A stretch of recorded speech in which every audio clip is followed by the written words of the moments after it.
Hello everyone. We hope you're doing well. We're doing great, and we truly appreciate your ongoing support. We'd like to briefly address some comments regarding our audiobook series. Rest assured, progress is ongoing. That said, your feedback is vital.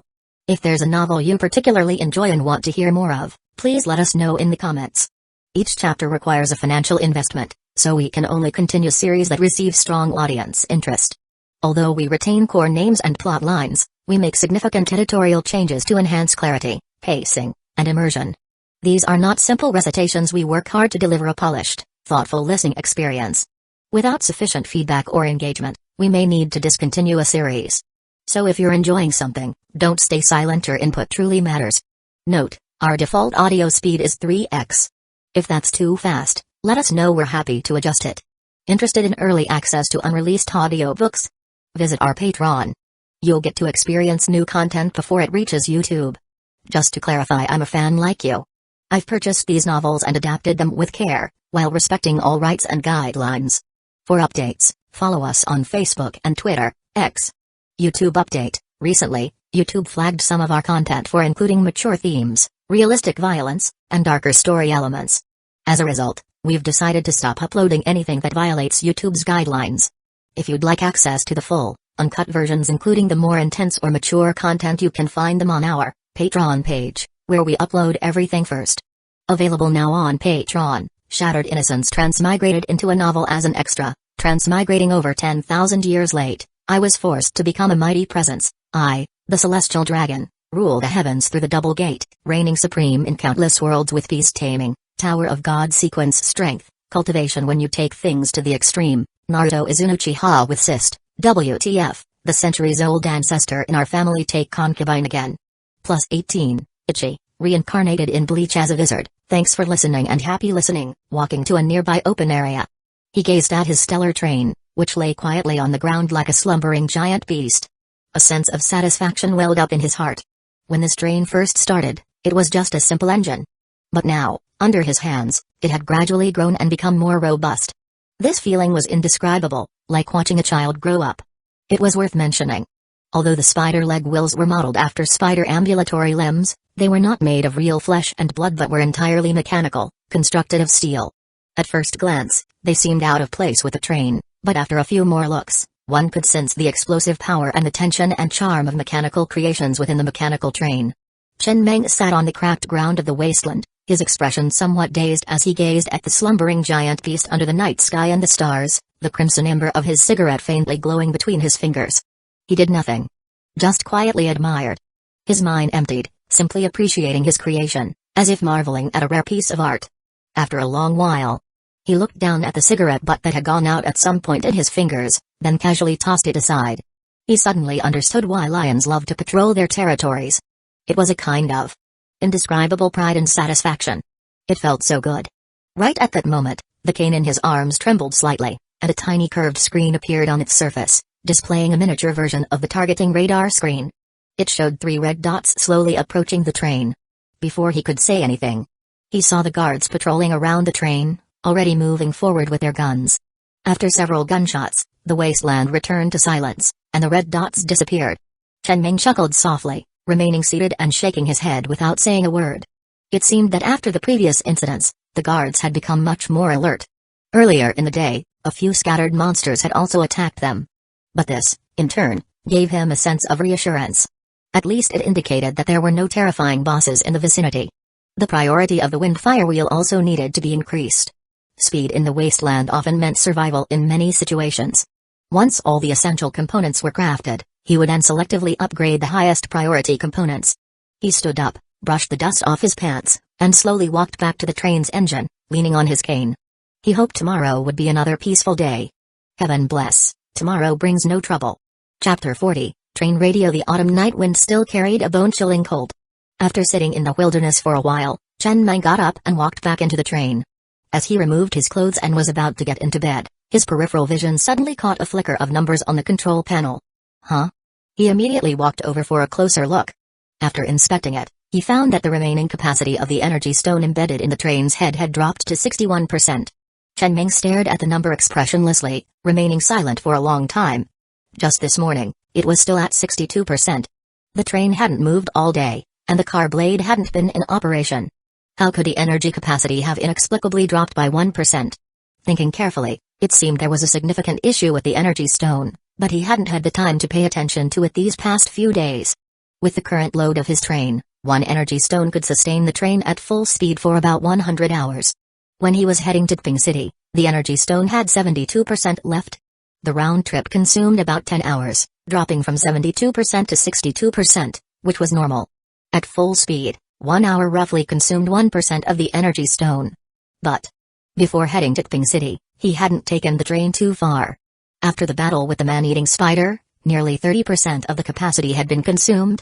He had always thought that the car blade might be an energy black hole, as the energy required to keep the car blade spinning at high speed came from the energy stone in the train's head.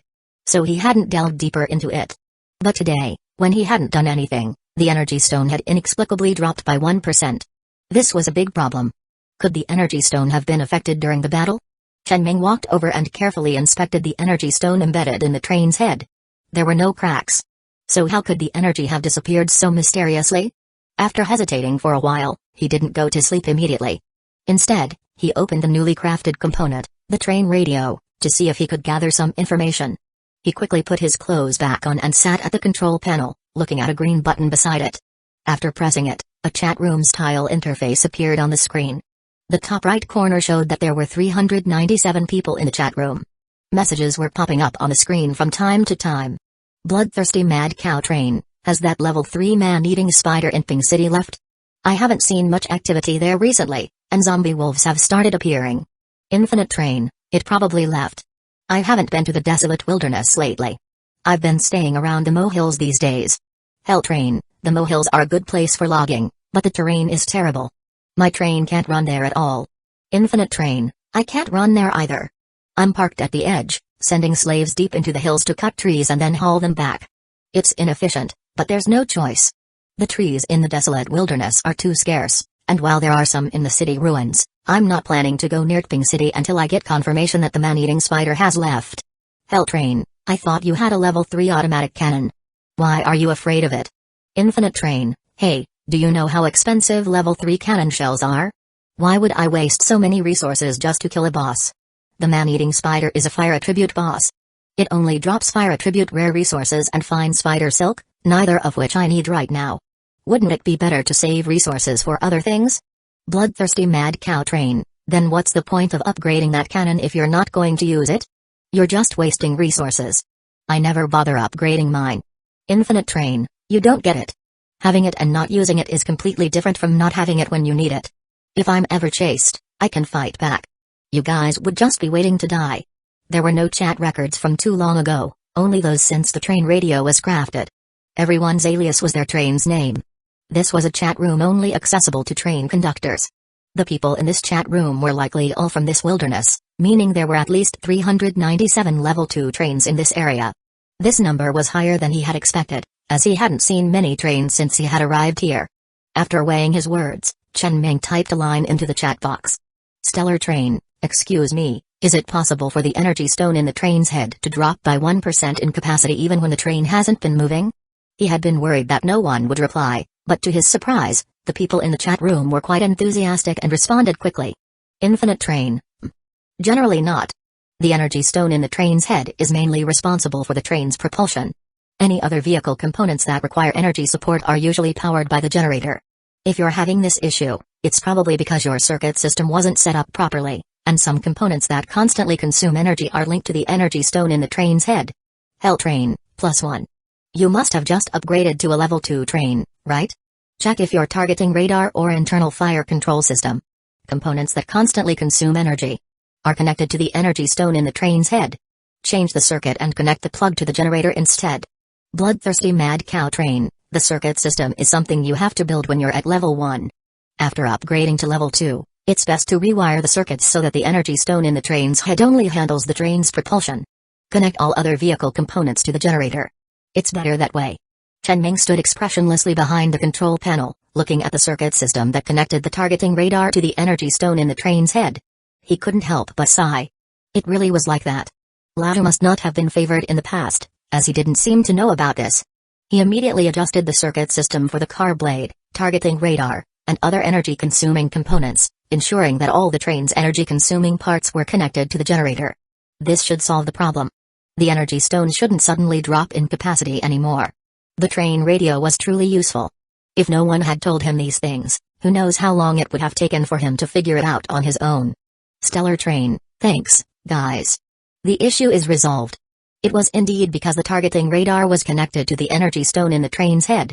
Another question: I was in a battle yesterday that lasted less than 2 hours, and the energy stone dropped by nearly 30%.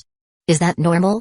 It seemed that only these few people were currently online in the chat room, and he quickly received another reply. Chapter 41, The Bloodthirsty Mad Cow Train. Bloodthirsty Mad Cow Train, it's somewhat normal. After all, some aggressive vehicle components are quite energy-consuming. I've heard of people depleting 3 energy stones in a single battle. But you've just upgraded to level 2. The components of a level 1 train usually don't require energy support, so this seems a bit unusual. Infinite train, indeed, it's unusual, but I'm not entirely sure what's going on either. Hell train, some monsters have attacks that can deplete the energy stones in the train's head. For example, the venom of the level 3 man-eating spider boss. I suggest you craft the train auxiliary as soon as possible. It will display detailed information about monsters on the radar, which is quite useful. Infinite train, that can't be the reason. This guy's train is only level 2. If it were hit by the venom of a level 3 man-eating spider, it wouldn't be far from destruction. A train that's just upgraded to level 2 couldn't possibly outrun a man-eating spider. It would be doomed for sure. Hell train, but I remember that in the desolate wasteland, only that monster has the ability to deplete energy stones. Infinite train, there must be another reason, but I'm not sure what it is. If all else fails, just get another train token, switch trains, and restart. It's the best solution to all problems since ancient times. Bloodthirsty Mad Cow Train, let's sleep for now. See you at the gathering in a few days. Chen Ming silently watched the messages scrolling in the chat room, and he had a rough idea of the answer. It was probably some venom he accidentally came into contact with during the attack, which caused the energy stone in the train's head to deplete. As long as he had the answer, it was fine. After all, one energy stone only cost 500 units of iron ore, which he could afford. Time to sleep. At this moment, drowsiness washed over him again. He took off his clothes and collapsed onto the bed. In the blink of an eye, it was dawn. After a quick wash with mineral water in the train compartment, Chen Ming sat at the table, devouring a warm bun smeared with spicy sauce while watching the slaves outside who had already gotten up and were preparing to go down into the mine. What a bunch of lovely worker ants. He needed more slaves. He silently planned for the future in his heart. Once his level 2 train was fully equipped, he would go and capture more slaves. Population was the primary productive force in the wilderness. Outside the window, Biaozi was training a group of enforcers. From what he overheard, the training involved dividing the 9 enforcers into 3 groups of 3. Biaozi would call out a group and a direction, and that group would attack in that direction. This way, they could ensure the firepower coverage didn't overlap. He didn't intervene. This wasn't his area of expertise. He left it to Biaozi. Soon. The day passed, and the slaves emerged from the mine, carrying their pickaxes, bringing back 1,208 units of iron ore. Another uneventful day. Aside from a few scattered monsters, there was nothing noteworthy around. But just as they finished moving the iron ore into the number 2 cargo compartment, Chen Ming suddenly felt the ground shaking, and not lightly. It was like an earthquake, and he could even see the dust on the wasteland dancing. Before he could figure out what was happening, the speakers in the train compartment emitted a piercing alarm. The targeting radar screen suddenly lit up with numerous red dots around the perimeter, and their numbers were rapidly increasing. Chen Ming grabbed the telescope and looked into the distance. A massive corpse tide was gathering, gradually forming an encirclement. Get on the train. After several similar experiences, the slaves and enforcers were somewhat accustomed to this. They immediately ran back to the train. With the roar of the engine, the stellar train slowly started moving, heading for the weakest point in the encirclement at full speed before the corpse tide could fully form. As for the few dozen zombies blocking the way, they were instantly sent flying upon impact, and the high-speed rotating car blades on either side sliced any approaching zombies in half. As long as they weren't completely surrounded, the corpse tide wasn't much of a threat. After about 10 minutes, the corpse tide was completely out of sight. Chen Ming leaned out of the sunroof, holding the telescope as he looked behind. They would probably have to camp here for the night. By dawn, the zombies would likely be gone, and they could return to mining. However, Chen Ming frowned slightly. The targeting radar's warning range was only a radius of 1,000 meters, which was still too short. If the slaves were still in the mine at such a time, it wouldn't be easy to get them out. The targeting radar needed to be upgraded soon. At this moment, he suddenly noticed several messages rapidly scrolling across the train radio chat screen. Hometown train, was that an earthquake? The ground shook abnormally. Infinite train, seems like it. Bloodthirsty mad cow train, it's that abyss of doom again. I just passed by there and saw the abyss shaking violently, which caused the earthquake in the desolate wasteland. Chen Meng's expression turned slightly peculiar as he watched the messages scroll by in the chat room. From the conversation, he learned that after the apocalypse, a chasm-like fissure had appeared in this desolate wasteland. The abyss was almost perpendicular to the ground, and its depth was unfathomable. Because this place frequently shook, each tremor resembling the opening of the gates of hell, people had named it the Abyss of Doom. It was said that someone had used a resource detection radar to detect a level 2 iron ore and a level 1 copper ore deposit below. It was a high-density resource point. In the desolate wasteland, level 2 iron ore was rare, and copper ore was even rarer. Moreover, all bullets had to be crafted from copper ore. It was a consumable resource. No matter how much you had, it was never enough. Having both mines in one place was even rarer. So, some people had scavenged pulley systems and other equipment from the city ruins, trying to lower slaves down to mine. However, because it was so deep, no one had ever reached the bottom, and the idea was abandoned. The resource point remained untouched.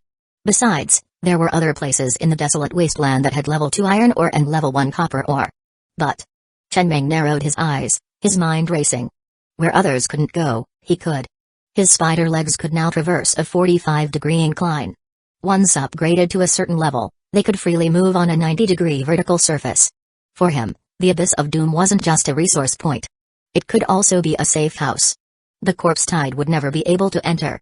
He wouldn't have to keep running from the corpse tide like he did now. However, upgrading the spider legs component required a sufficient amount of fine spider silk. Just then, he saw a message pop up in the chat room. Bloodthirsty mad cow train, I have a green tier rare vehicle component blueprint, nitrogen afterburner. Anyone interested in pre-ordering? I'll take slaves, women, resources, blueprints, tobacco. Anything of value. We can negotiate the price privately and trade at the gathering. Gathering? Chen Meng frowned slightly. From the chat room conversations, he learned that this was a trading event organized spontaneously by various train conductors. The location of each gathering was different, maintained purely by consensus. This gathering was in 7 days. His train had just reached level 2, so attending didn't feel very safe. But he could at least ask around. Stellar train, does anyone have fine spider silk? Almost immediately, someone replied. Bloodthirsty mad cow train, yeah, brother, yeah. I've got plenty. How much do you need? Chapter 42, too tired today, let's do it tomorrow. How much do you need? Chen Meng looked at the private message sent by the bloodthirsty mad cow train through the train radio. He did a quick calculation in his mind. To upgrade the spider leg to level 13 for free movement on a 90-degree slope, he would need a total of 8,100 units of level 1 fine spider silk. After sending this number over, there was a long silence from the other side.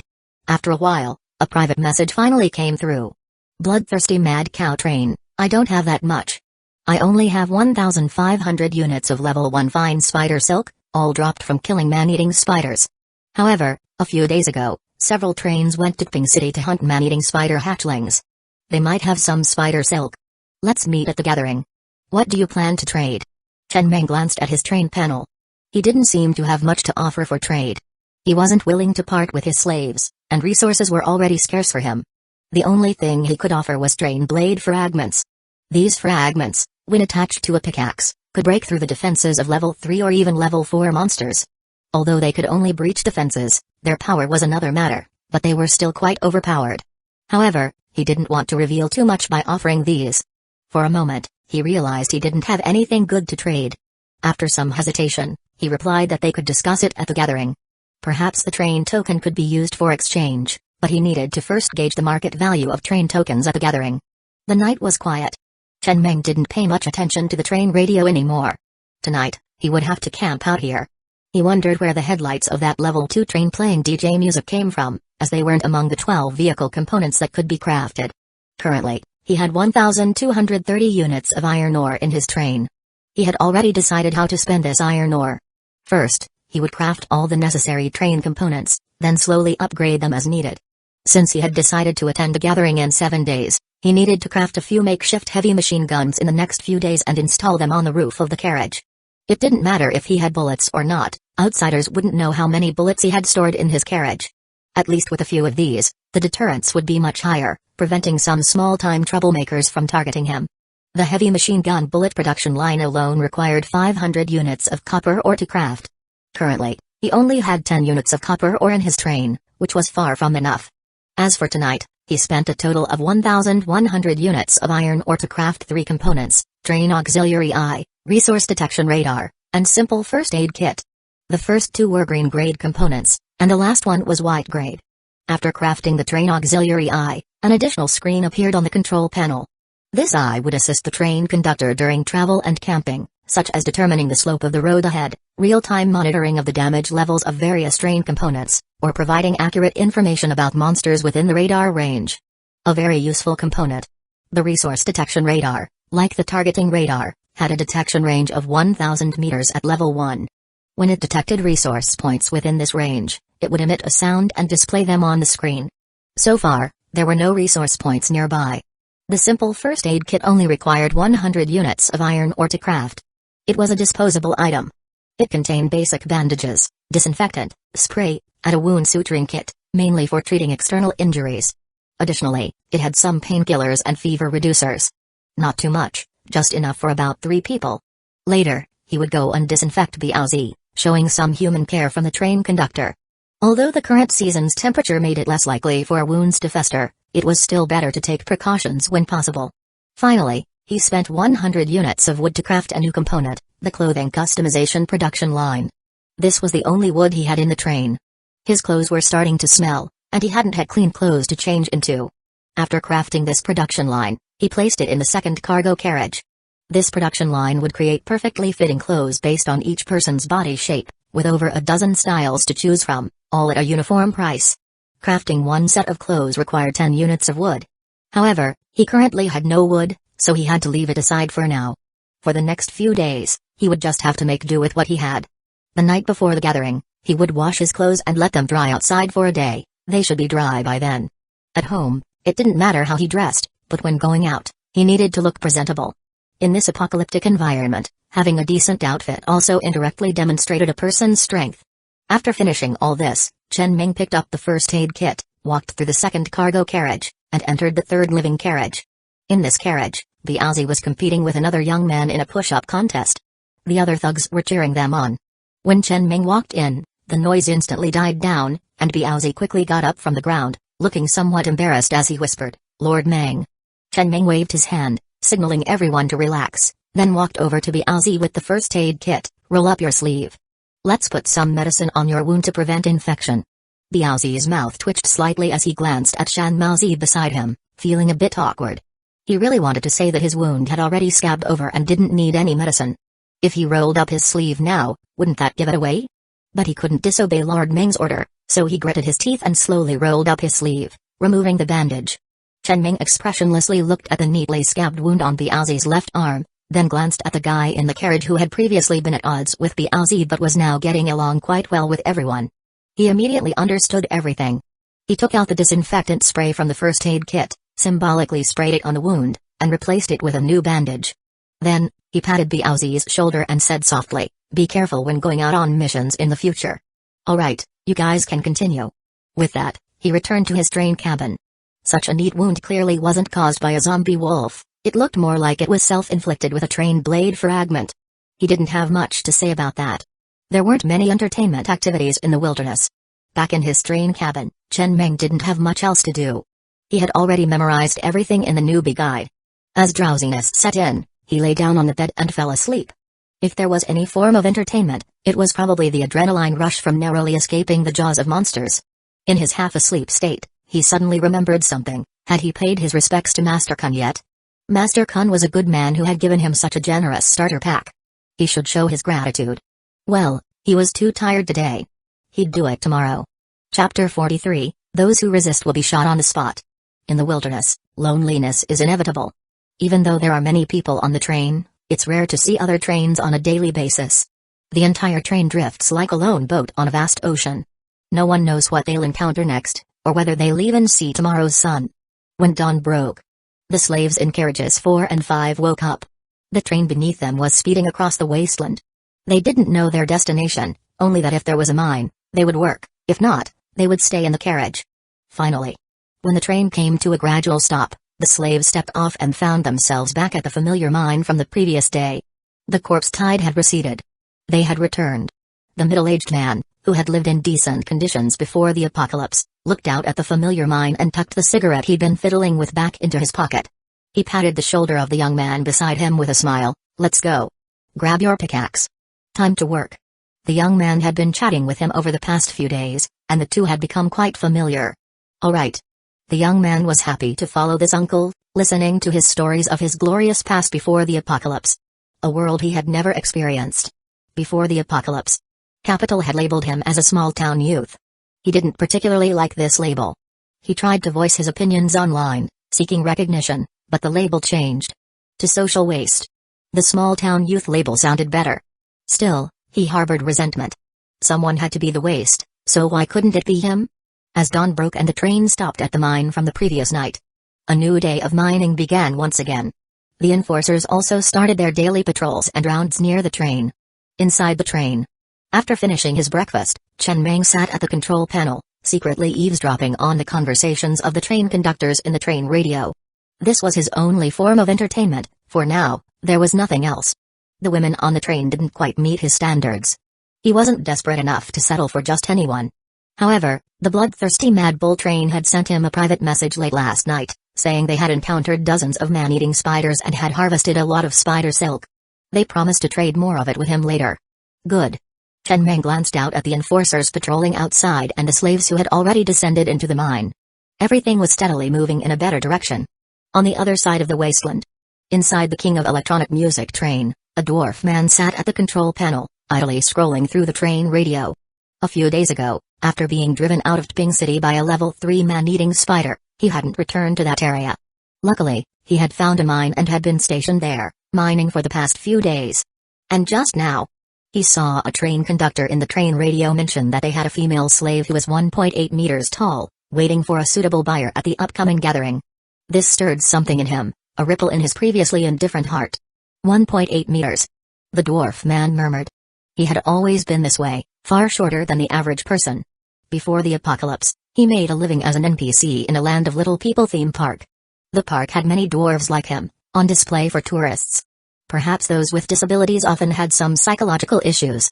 He was obsessed with tall women. Before the apocalypse, he had never dared to think about it. But after the apocalypse, last month, he had luckily obtained a train token and, through some opportunities, gained control of a fairly capable train. With power, many previously unthinkable desires began to surface.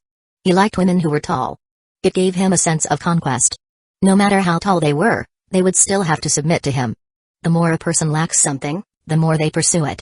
After a moment of silence, he sent a private message to the person in the train radio, agreeing to meet at the gathering to discuss the trade. He currently had 2 women, the tallest being only 1.76 meters, far shorter than this 1.8 meter tall one. Add high heels, and she'd be nearly 1.9 meters. A giant. He liked that. Just then, a train conductor suddenly announced in the train radio that the level 3 man-eating spider in Tping City had died, its body almost completely devoured by the corpse tide, leaving only an empty shell. No photos. Photos couldn't be sent in the chat room. But the coordinates of the spider's corpse were included. Huh? The dwarf man input the coordinates into the control panel and found that they seemed to be along the route he had taken during his escape. Moreover, the location wasn't far from the level 1 iron ore mine. He remembered encountering a train mining near the level 1 iron ore during his escape. He had wanted to warn the train to flee back to the mine to survive, but since it was a level 1 train without a train radio, he couldn't contact them, and the matter was left unresolved. Given that train's speed, there was no way it could have outrun the level 3 man-eating spider. It must be in hell now, building trains. Perhaps some big shot with level 3 vehicle components happened to pass by and killed the level 3 man-eating spider boss? But why? Given the spider's size, a level 3 heavy machine gun would barely be enough. At least a level 3 automatic cannon would be needed. Wasting so many shells just to kill a boss? Completely not worth it. Do you have so much copper ore to spare? Although the boss's drops must be good, they couldn't possibly compare to the resources spent. The man shrugged and didn't dwell on it. He planned to stay here and continue mining for the next few days, then head to the gathering to sell the batch of spider silk he had harvested, along with the spider leg blueprint. Someone in the chat room had mentioned wanting to buy spider silk last night. He'd contact them later. He wondered how much spider silk they could take off his hands. After all, those who wanted spider silk were mostly looking to craft the spider leg, a green component that only required 600 units of level 1 fine spider silk to fully upgrade. His spider leg had long been maxed out. Inside the stellar train, Chen Meng had thought that after last night's incident, today would be uneventful. Like after your phone is stolen, there should be a period of safety. Your phone couldn't possibly be stolen again so soon, right? How could something so bad happen to one person so frequently? But when noon arrived, Chen Meng saw dozens of red dots slowly approaching on the targeting radar. Grabbing his telescope, he looked out the window and saw 20 to 30 ragged survivors supporting each other as they approached. Upon spotting his train parked in the wasteland, the survivors seemed to have found their target, their faces filled with unmistakable excitement as they quickened their pace toward him. Huh? He frowned. The nearest city ruins were in Ping City.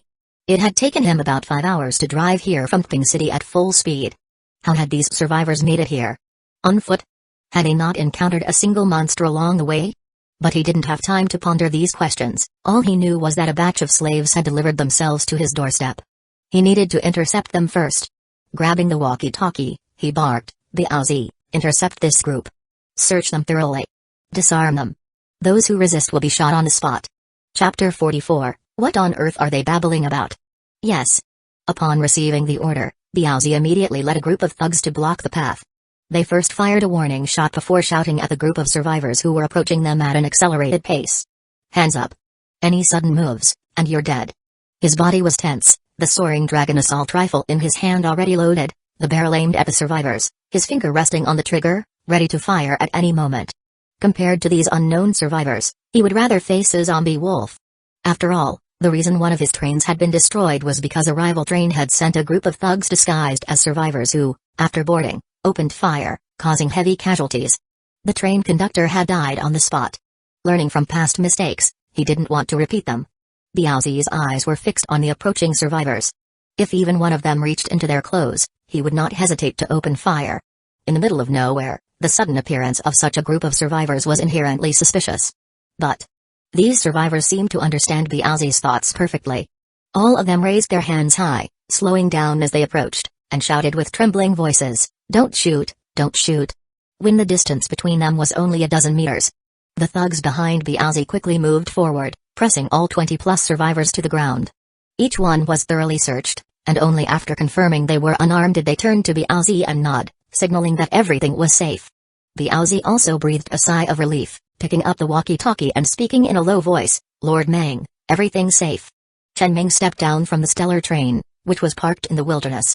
Draped in a coat and leaning on a cane, he walked up to the survivors lying on the ground, scanning each one before speaking. "Anyone who can talk?" Me." As soon as he spoke, a man from the group of survivors tremblingly raised his hand and stood up. "We were all slaves on the everlasting train. The train was attacked by a corpse tide last night, and our carriage of slaves was abandoned as sacrifices. But for some reason, the corpse tide didn't attack us, they just kept chasing the train. When the corpse tide left, it was already late at night, and we didn't dare move. Only when it was daylight did we think about looking for another train in the wilderness to continue as mining slaves. We're all in good health, and we're hard workers." Chen Meng calmly looked at the middle-aged man before him, then glanced at the other survivors. About 20 in total, 17 men and 5 women. Most were around 30 years old, neither too old nor too young. He naturally wouldn't mind having more miners. However, rather than the corpse tide not attacking these survivors, he was more inclined to believe that someone among them might possess a handheld zombie perception blocker. He himself had once relied on such a special device to escape a corpse tide. But it was well hidden, perhaps not found in a search. That thing wasn't big, and it could easily be concealed within the body. Chen Meng turned to Biaozi and waved his hand lightly, "Strip them and search them again. Pay extra attention to the women. There are many places where things can be hidden." Biaozi was momentarily stunned but quickly understood, responding in a deep voice, "Understood." What Chen Meng didn't see was, upon hearing this order, the man who had just tremblingly stood up flashed a hint of panic and anger in the depths of his eyes. 10 minutes later, all the survivors were stripped naked and gathered in one area. Chen Meng crouched down, using his cane to poke at something resembling a walkie-talkie on the ground, which was smeared with a sticky liquid. Beside it were a handgun, 3 magazines, and even a train token. All found on a middle-aged woman. Chen Ming remained silent for a moment before waving his hand. Biaozi quickly dragged a woman in front of Chen Ming. Quite the act. He lifted his cane, gently tapping the middle-aged woman's cheek as he spoke calmly, not telling the truth and trying to bring weapons aboard. What were you planning? The woman, disheveled and kneeling on the ground with her arms tied behind her back by the thugs, had no means of resistance. She just screamed in terror, "It's not me, it's him. He forced me to do it. He's the thug leader from the Everlasting Train. He forced us to hide his identity, planning to join a train and take over later. I was coerced." Chen Ming followed the woman's gaze and saw the middle-aged man who had just spoken to him among the survivors. The man's eyes were filled with resentment and fear, and it was clear he knew he was doomed. The man stood his ground, stepping out from the crowd and walking to a spot 2 meters away from Chen Ming. Staring at Chen Ming, he spoke through gritted teeth, "I'll take my loss. Since things are clear, I have nothing more to say. Just make it quick. In my life, I've always admired people like you. Meticulous and resourceful. Too bad. If only I had met you earlier, I would have been your most loyal subordinate. But if you're willing." The next moment. Rat-tat-tat. The crisp sound of the assault rifle echoed across the wilderness. Chen Ming tossed the rifle back to Biaozi and casually remarked, "What on earth was he babbling about?" As the gunfire ceased, the man fell into a pool of blood. Soon after interrogating each of them, the situation became completely clear. These people were indeed from the Everlasting Train. After encountering the corpse tide, these slaves were abandoned as bait. The thug, who was working in the slave carriage at the time, was also left behind. This thug had secretly stashed several items on the previous train, such as a handheld zombie perception blocker and a train token, all hidden within his longtime mistress's body. Originally planning to kill the train conductor and take over, he hadn't expected to be abandoned when the corpse tide struck. After being left behind, the thug relied on the handheld blocker to lead the slaves to survival. His plan was simple: join another train, infiltrate it, kill the train conductor, and then seize the train's resources and slaves, using the train token to establish his own train. Indeed, if he used the train token directly without sufficient resources, he wouldn't even reach level 2 before being stranded in the wilderness. Joining a train and plundering its resources was the best approach. After all, the interior of most trains is the most vulnerable, especially when lacking the internal fire control system component.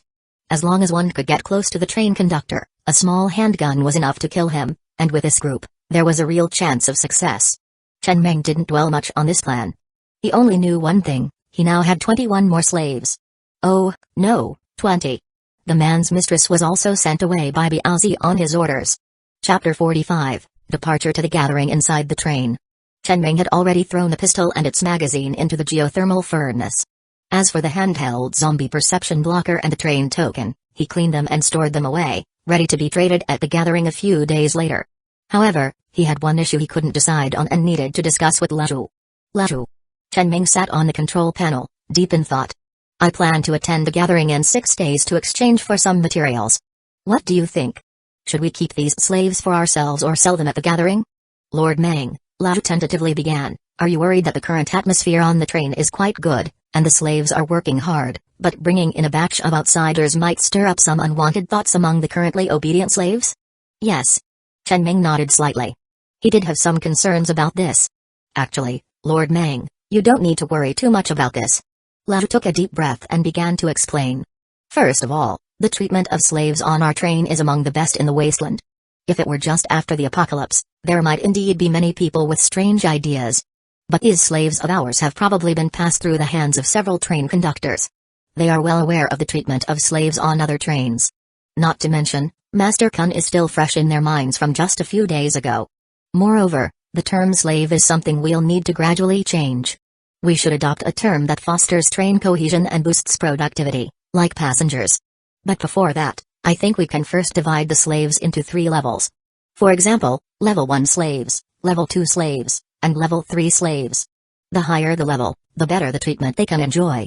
We can use the total amount of iron ore contributed as the promotion mechanism. Later, when the train develops further, we can change it to level 1 passengers, level 2 passengers, level 3 passengers, and so on. These newcomers can be level 3 slaves, and our veterans can be level 2 slaves. This way, those level 2 slaves, after enjoying the corresponding treatment, will be less likely to be incited, as the cost of rebellion would be different. Besides, we will definitely accept more slaves in the future. We can't just avoid using them because of their origins. In the wasteland, people are an extremely scarce source of labor, and how many people who survive in the wilderness have a proper origin? With this system in place, it will be much easier for us to absorb slaves in the future, gradually integrating them into the stellar train. In addition, I can also set up some reward mechanisms. After meeting certain contributions, they can exchange for many things, like women, delicious food, a day off, and so on. After patiently listening, Chen Meng suddenly laughed. He finally understood why even a formidable figure like Cao Cao needed the strategic advice of his advisor Gojia and his 10 pros and 10 cons theory. In fact, he had this idea vaguely in his mind but always felt it was somewhat inappropriate. After hearing Lau's words, he suddenly felt more confident. Often, people need to draw some confidence from external sources. Good. Let's proceed as you suggested. You handle the promotion mechanisms and corresponding contribution values. Take charge of receiving these slaves and give them some basic training. Understood. Lau replied with a serious expression, I'll get on it right away. Time flew by, and 6 days passed in the blink of an eye. It was already late at night, and the slaves were returning from the mine with their pickaxes. They needed to depart early the next morning to attend the gathering at coordinates 239, 1923, a journey of over 600 kilometers. It would take several hours, so they needed to set off early. These past few days had been relatively peaceful, except for being chased away twice by the corpse tide. There were no major incidents. They had obtained a total of 8,100 units of iron ore. With the addition of these new slaves, the mining speed had increased significantly. Chen Ming had already spent most of this iron ore. Currently, the stellar train, apart from the locomotive, had 4 carriages, carriage 2 for cargo, carriage 3 for living quarters, and carriages 4 and 5 for slaves. Chen Meng had spent a whopping 4,000 units of iron ore to equip all 4 carriages with carriage steel armor. On the wasteland, Chen Meng stood on an open space, leaning on his cane, gazing at the train before him. The entire train was now covered in thick, dark armor, giving it a menacing and heavy presence. It looked strong. Not like before, when it resembled a rookie's ride. Of course, it was all level 1. He didn't have enough iron ore to upgrade the carriage steel armor to level 2, which would require 5,000 units. In addition, he had also built 3 heavy machine guns. Along with the one he had previously seized, each carriage now had one mounted on top, giving it a formidable appearance with full firepower, consuming a total of 1,500 units of iron ore. However, he only had a few hundred rounds of ammunition for the heavy machine guns, so they were mostly for deterrence. He also spent 1,000 units of iron ore to build the internal fire control system, a level 1 system with a heavy machine gun embedded in the ceiling at the end of each carriage. Although it was also a heavy machine gun, this was more cost-effective than building external ones, but it could only fire inward. Yes, for now, there was no ammunition. It was mainly for deterrence. Before finding copper ore, his heavy firepower weapons were mostly for external intimidation. Currently, all the level 2 train components he could build had been completed. The next step was to gradually upgrade them to fully equip the level 2 train. There were still 1,600 units of iron ore left in the train. He spent another 1,000 units to upgrade the targeting radar to level 2, increasing its detection range to a radius of 2,000 meters. The remaining 600 units were kept for daily production of food and water. To avoid running out of iron ore and not finding any new sources, and if they didn't encounter any other trains, everyone on the train would starve to death on the wasteland. After organizing the gains of the past few days, Chen Meng looked at the mine that was gradually collapsing in the distance, feeling a bit nostalgic. As all the slaves left the mine had reached its end. All the resources had been mined, and the mine had returned to the wilderness. Perhaps after some time, this mine would reappear here. But now, they needed to search for a new mine. Chen Ming took a deep breath, stuck the nearly finished cigarette into the soil, stood on the wasteland, clasped his hands, closed his eyes, and murmured. May the heavens bless us, and may everything go smoothly tomorrow. As long as we can exchange for enough spider silk at the gathering, we can go to the Doomsday Abyss to mine level 2 iron ore and level 1 copper ore. Chapter 46 How much for a slave? They camped overnight. As dawn broke, the stellar train was already roaring across the wasteland, racing toward coordinates 239, 1923. This wasteland was formerly known as the Iron Ridge Wasteland before the apocalypse. Perhaps because the name was too cumbersome, many people after the apocalypse preferred to call it the Desolate Wasteland. More than 4 hours later, the stellar train gradually slowed down. At first, no other trains could be seen, but in the latter half of the journey, a few scattered trains became visible. Now, trains could be spotted intermittently, with the destination just a stone's throw away.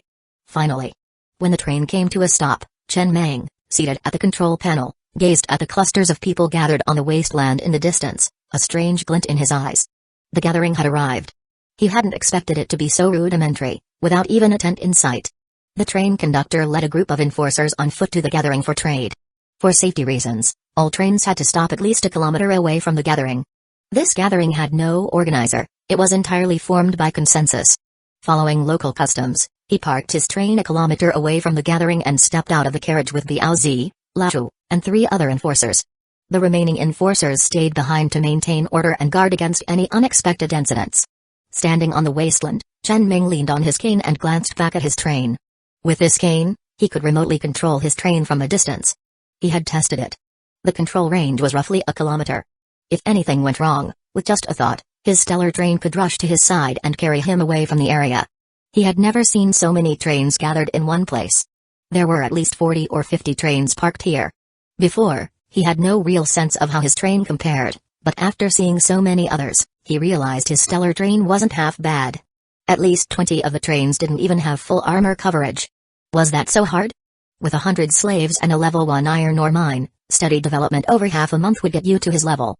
Yet, it seemed there were still many trains worse off than his. His main trading targets today were 2 people. One was the bloodthirsty Mad Bull train. The other was the king of electronic music train. Both had a significant amount of spider silk, and he had arranged to meet them at the end of the gathering. For now, he planned to wander around with Lao and the others. Lao, Chen Meng squinted slightly as he observed the noisy crowd in the distance. You used to be a deputy train conductor. How much do you know about these gatherings? Absolutely nothing, Lao shook his head decisively. To participate in a gathering, you basically need a level 2 train. Unless you have some other way of getting the coordinates, my old train never attended any gatherings, and I've never been to one. Let's go, Chen Meng didn't press further, simply leaning on his cane and walking ahead softly. Let's take a look.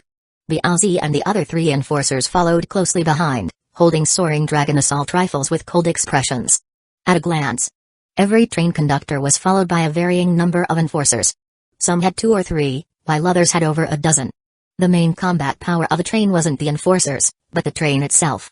The enforcers' primary duties included exploring ruins, scavenging for supplies, patrolling, maintaining order, executing small-scale battles, and protecting the train conductor during travels. It sounded much more complicated than the slaves. The slaves only needed to know how to swing a pickaxe. The train conductors maintained a certain distance from one another, avoiding too much eye contact to prevent misunderstandings. They all walked into the gathering with tacit understanding, either wandering around or finding a spot to sit down, writing their tradable items on a wooden board beside them. There were only about 40 or 50 train conductors. It was a small gathering, so there weren't many options. The layout of the gathering was simple, just a single line running from north to south. Many train conductors sat on either side of this line, waiting for others to come and trade. Chen Meng strode into the gathering with Lao and the others. The first stall they saw had 2 sentences written on the wooden board beside it. Seeking various green-grade or higher vehicle components blueprints. Willing to pay high prices. Slaves for sale. How much for a slave? Chen Meng asked, squatting down and addressing the white-haired old man sitting behind the stall. This was the first time he had seen such an elderly train conductor. He looked to be over 70. The old man, who had been feigning sleep, looked Chen Meng up and down. Healthy adults cost 500 units of iron ore. Older or disabled ones cost 300 units. Prices for women vary, ranging from 300 to 1,000 units of iron ore. Chen Meng narrowed his eyes slightly as he calculated. After the apocalypse, the monetary system had collapsed. Currently, iron ore, a mainstream resource, had effectively become the new currency. Everyone needed iron ore, and no one had enough. A healthy adult could mine about 10 units of ore per day, meaning the payback period was around 50 days. And that was assuming they could consistently find ore during those 50 days. He felt the prices were somewhat inflated. The logic here was different from before the apocalypse. In the past, any business that could pay back in 50 days was likely criminal. The ones that weren't were considered excellent investments. But in the post-apocalyptic world, the uncertainties within 50 days were simply too great. Investing so much iron ore here instead of strengthening the train seemed rather irrational. So he was genuinely curious. Would anyone really buy slaves with iron ore? If you're interested, I can take you to my train to have a look. The quality is quite good, the elderly man said, his gaze lingering briefly on the soaring dragon assault rifles carried by Biaozi and the others. He cleared his throat and began earnestly promoting his wares. "Young man, your train must be quite strong. If you buy in bulk, we can negotiate the price further. Last time, someone bought quite a few slaves from me. I heard he's probably left the desolate wasteland and headed to areas with richer resources. With so many slaves, as long as you find a good mine, you can recoup your investment in a few dozen days. After that, it's pure profit every day." That guy was a real go-getter. He bought 100 slaves from me in one go. All healthy adults. Chen Meng remained silent, pulling out a cigarette from his pocket and lighting it. He sighed softly. He was genuinely curious.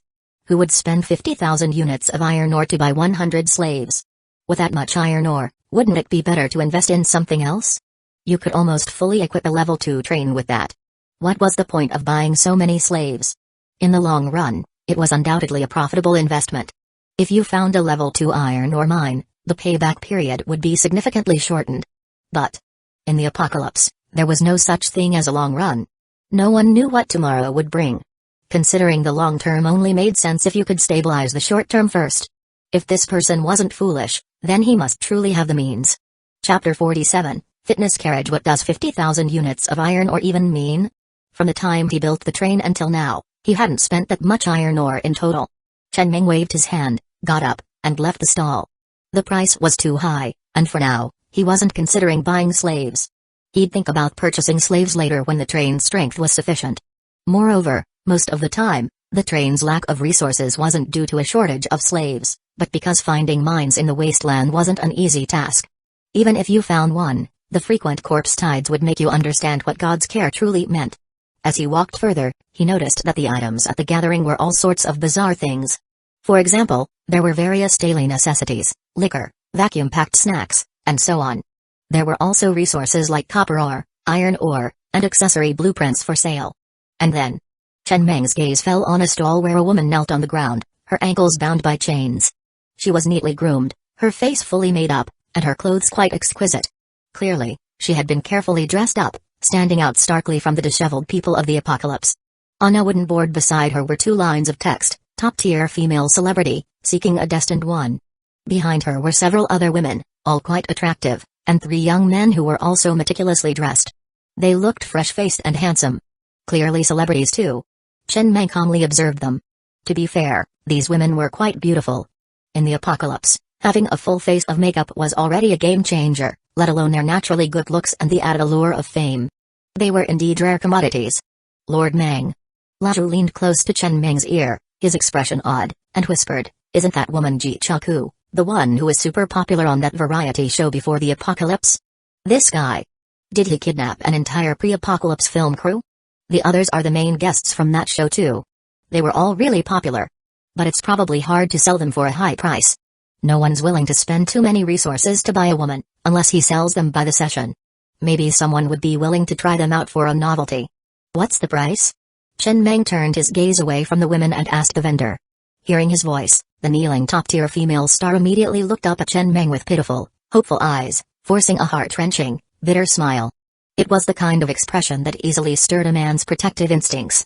The train conductor sitting at the stall, upon seeing the soaring dragon assault rifle in Biazi's arms, immediately brightened up. "Any blue-tier accessory blueprint will do. If you don't have that, 50,000 units of iron ore or copper ore will also work. If you don't have that either, if you have any rare green-tier accessory blueprints or special items, you can bring them out too. We can discuss it. This is Jichaku we're talking about. She's a top-tier dancer. She's definitely worth the price." Chen Meng showed no reaction, instead turning his gaze to the young man behind her. "What's the price for these guys?" "Their prices are slightly lower." The vendor at the stall spoke earnestly. "I've been making sure they've been working out regularly these days. Their physiques have been maintained well. If you're into that, they're perfect for you." And the vendor grabbed one of the young men, pulled off his clothes, and slapped his well-defined ABS. "Look at these ABS. Maintaining ABS like these in the apocalypse has taken a lot of effort on my part. It's a bit expensive. I'll think about it." Chen Meng sighed softly after a quick glance, then turned and left the stall. Had everyone gone mad, or was he the only one in a state of poverty? A female celebrity, and you dare ask for 50,000 iron ore? Why not ask for 100,000 while you're at it? Seeing Chen Meng and his group leave, the vendor's smile immediately vanished. He turned around, his face dark, and slapped Jichaku across the face. "Didn't I tell you? When a customer comes, you need to act as pitiful as possible. What was that bitter smile of yours? Are you performing a tragedy? Has your crappy acting never improved? Chuka knelt on the ground, tears in her eyes, and whispered, Old Liu. Old Liu? Call me Lord Liu. Do you think I'm still your manager? Or someone you can boss around?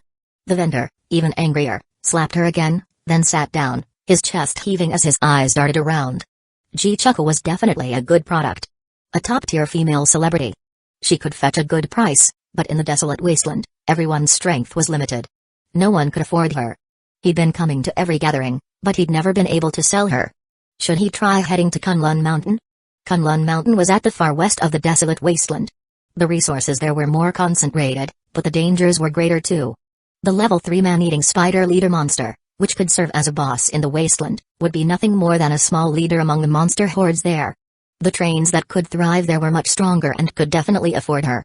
But with his train's current strength, going there would be a one-way trip. And with such a huge disparity in strength, who would bother buying her? They'd just take her by force. He didn't even have the ability to ensure mutual destruction. Later, Chen Meng inquired about the prices of goods at several other stalls. For example, tobacco. A carton of cigarettes cost 200 units of iron ore. Or fitness equipment. Sir, think about it in a long term. How can you get your slaves to extract more resources in a day? Isn't a strong body essential? If you buy these barbells and treadmills, you can set up a dedicated fitness carriage. After your slaves finish mining, they can spend a few hours exercising in the fitness carriage. Over time, won't that greatly increase their mining efficiency? This bundle is only 1,000 units of iron ore. My men put in a lot of effort to bring these out from the city ruins. They're practically brand new. If you're interested, we can negotiate the price. Chen Ming said nothing, just looked at the vendor who was passionately trying to sell his wares as if he were an idiot. Then he glanced at the book at the vendor's feet. The Ultimate Guide to Closing Sales. And after a moment of silence, he walked away. Were this guy's subordinates all idiots? How the hell did his men manage to carry something as big and heavy as a treadmill from the city ruins onto the train? Pure brute strength? He was starting to see the pattern. At this gathering, everything was for sale. Many train conductors, when they couldn't find mines to dig, would scavenge things from the city ruins and bring them here to trade for iron ore. But not everything they scavenged was useful. If they found something like tobacco, a hard currency, it was easy to sell. But if they found stuff like barbells, then they'd need some serious sales skills, or they'd have to pray for a fool to come along. In the apocalypse, even the god of sales would struggle to sell a comb to a monk. Unless the monk was an idiot. Chapter 48, Old Brother, do you have some misunderstanding about me? Phew. After watching yet another customer leave in disdain, the vendor finally couldn't hold back any longer. He slammed his palm onto the head of his subordinate behind him and roared angrily, I told you to go collect supplies. What the hell were you thinking when you brought this crap back? Do you think this shit can sell now? Huh? Boss Fang, the muscular man behind him said in a small, aggrieved voice, at that time, I didn't find any good supplies. I thought a thief shouldn't leave empty-handed, so I had to bring something back. I happened to come across a gym that hadn't been completely looted, so my brother and I carried everything back. The vendor, half laughing in anger, put his hands on his hips. So you're saying you two are strong, huh? That's right. The muscular man nodded with pride. We've been strong since we were kids. Chen Ming passed by the stall and continued deeper into the gathering. Along the way, he saw all sorts of random items being sold, even paperback novels priced at just 1 unit of iron ore. He inquired about prices at each stall, mainly to get a sense of the general market. He didn't have much desire to buy, though. After all, he didn't have much money on him. The primary currency of exchange was still iron ore, and he only had 600 units of it on his train. But he still bought a few things. For example, the old hen that Liu was carrying. The hen could still lay eggs without a rooster, though the eggs would be unfertilized and unable to hatch into chicks. Before the apocalypse, almost all eggs sold in supermarkets were unfertilized. The hens that laid them might have never even seen a rooster in their lives. This hen cost him 400 units of iron ore. The price was acceptable. Besides getting an egg almost every day, if he was lucky enough to encounter a rooster in the future, he could breed more chicks. Then he could dedicate a train car to raising chickens, which would be part of an ecological cycle. Finally, Chen Ming reached the end of the gathering and saw a man sitting on the ground, exuding a wild aura. In front of him was a wooden board with the words Bloodthirsty Mad Bull written on it. This was the person he had agreed to meet for a trade at the gathering. The man was heavily hairy, the kind of person most people would avoid passing by at night in a bustling market. Chen Ming walked over slowly, crouched down, and said softly, "Old brother, I'm from the Stellar. How much spider silk did you bring?" "It's you." The wild man's eyes lit up, and he grinned as he pulled out a large pile of spider silk from a box behind him. "It's all here.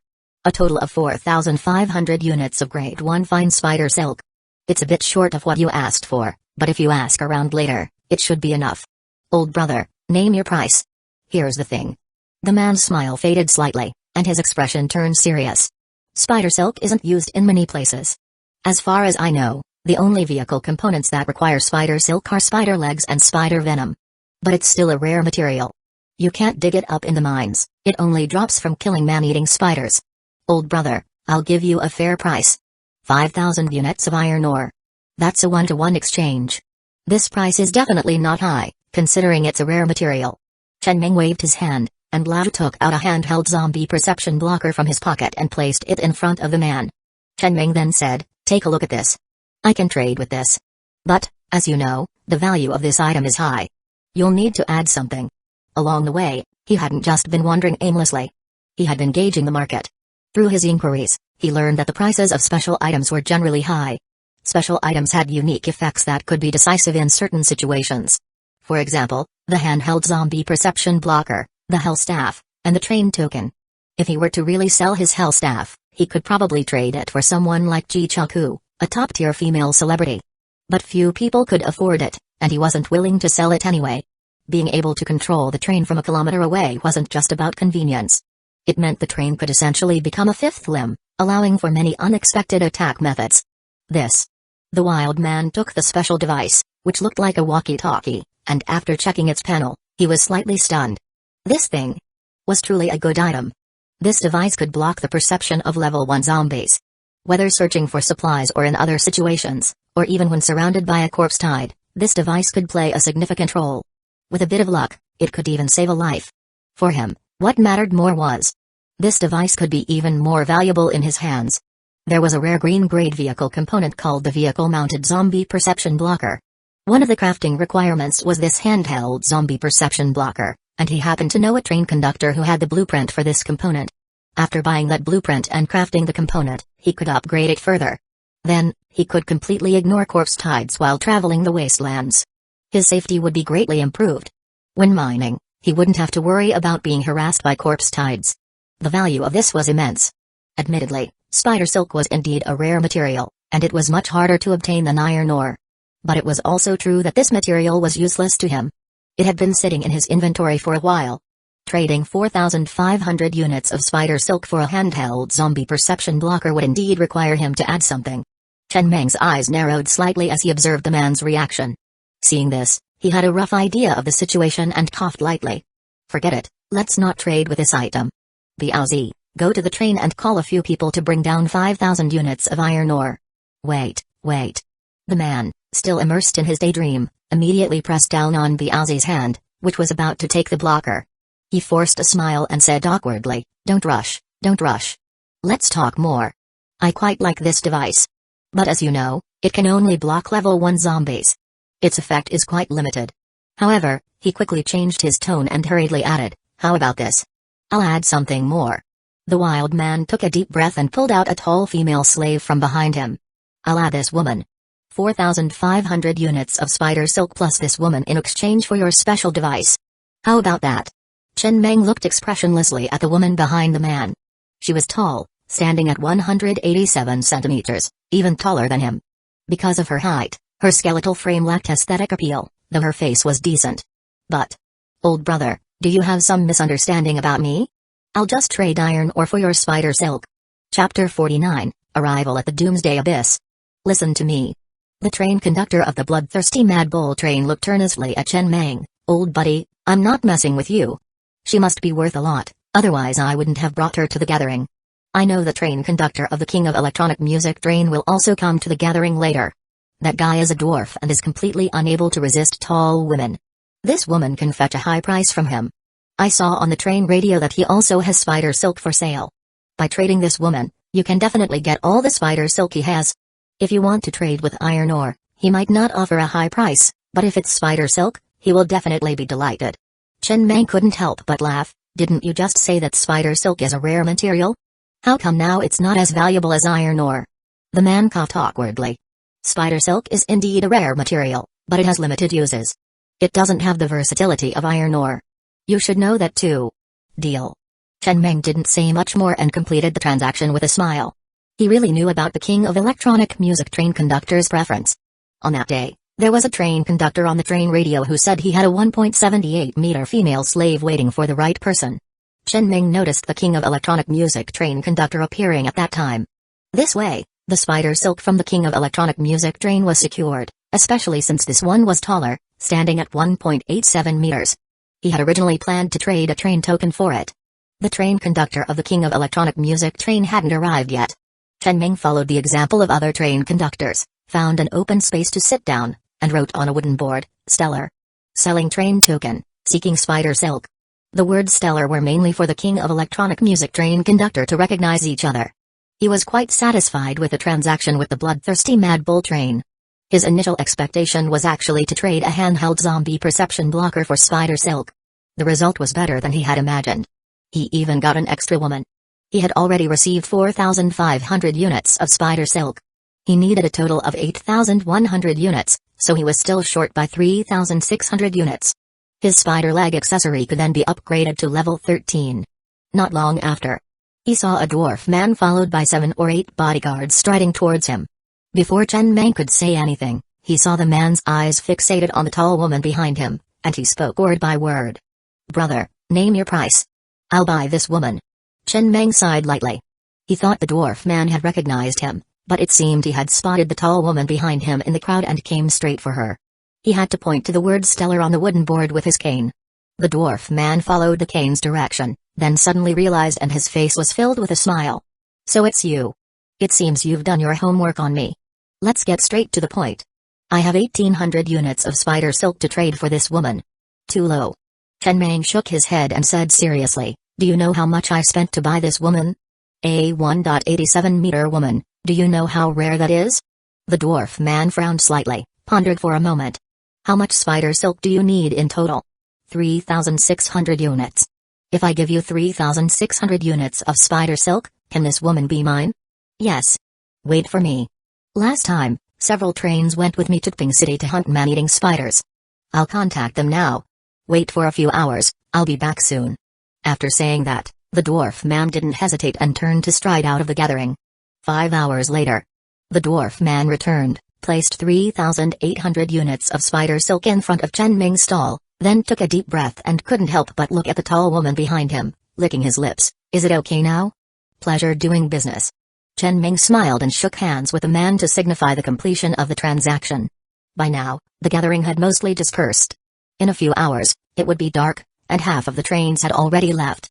His train token hadn't been sold. There were only a few inquiries, and the highest offer was only 2,000 units of iron ore. Most train conductors bought this as a safeguard. If their train were to crash someday, having a train token would give them a chance to start over. But after all, it was just a safeguard, and they were unwilling to offer too high a price. He wasn't in a hurry to sell. 2,000 units of iron ore couldn't solve any major problems for him. It was less than 2 days' production from his slaves. He might as well keep it himself. Phew. Chen Meng stood at the edge of the stellar train, looking at the several trains roaring into the distance. The gathering had ended, and for him, it had drawn a perfect curtain. He had more than enough spider silk, with an extra 200 units. Next, it was time to upgrade the spider leg and explore the Doomsday Abyss on the wasteland. It was worth mentioning. Throughout the gathering, there were no conflicts. Forget fights, there were hardly even any arguments. Everyone was extremely restrained, and there was no one maintaining order. It was simply a consensus maintained by everyone. Every train conductor had trading needs. If someone broke this unspoken rule, it would mean that for a long time, all train conductors would find it difficult to trade with others. Anyone who dared to break this unspoken rule would become a public enemy.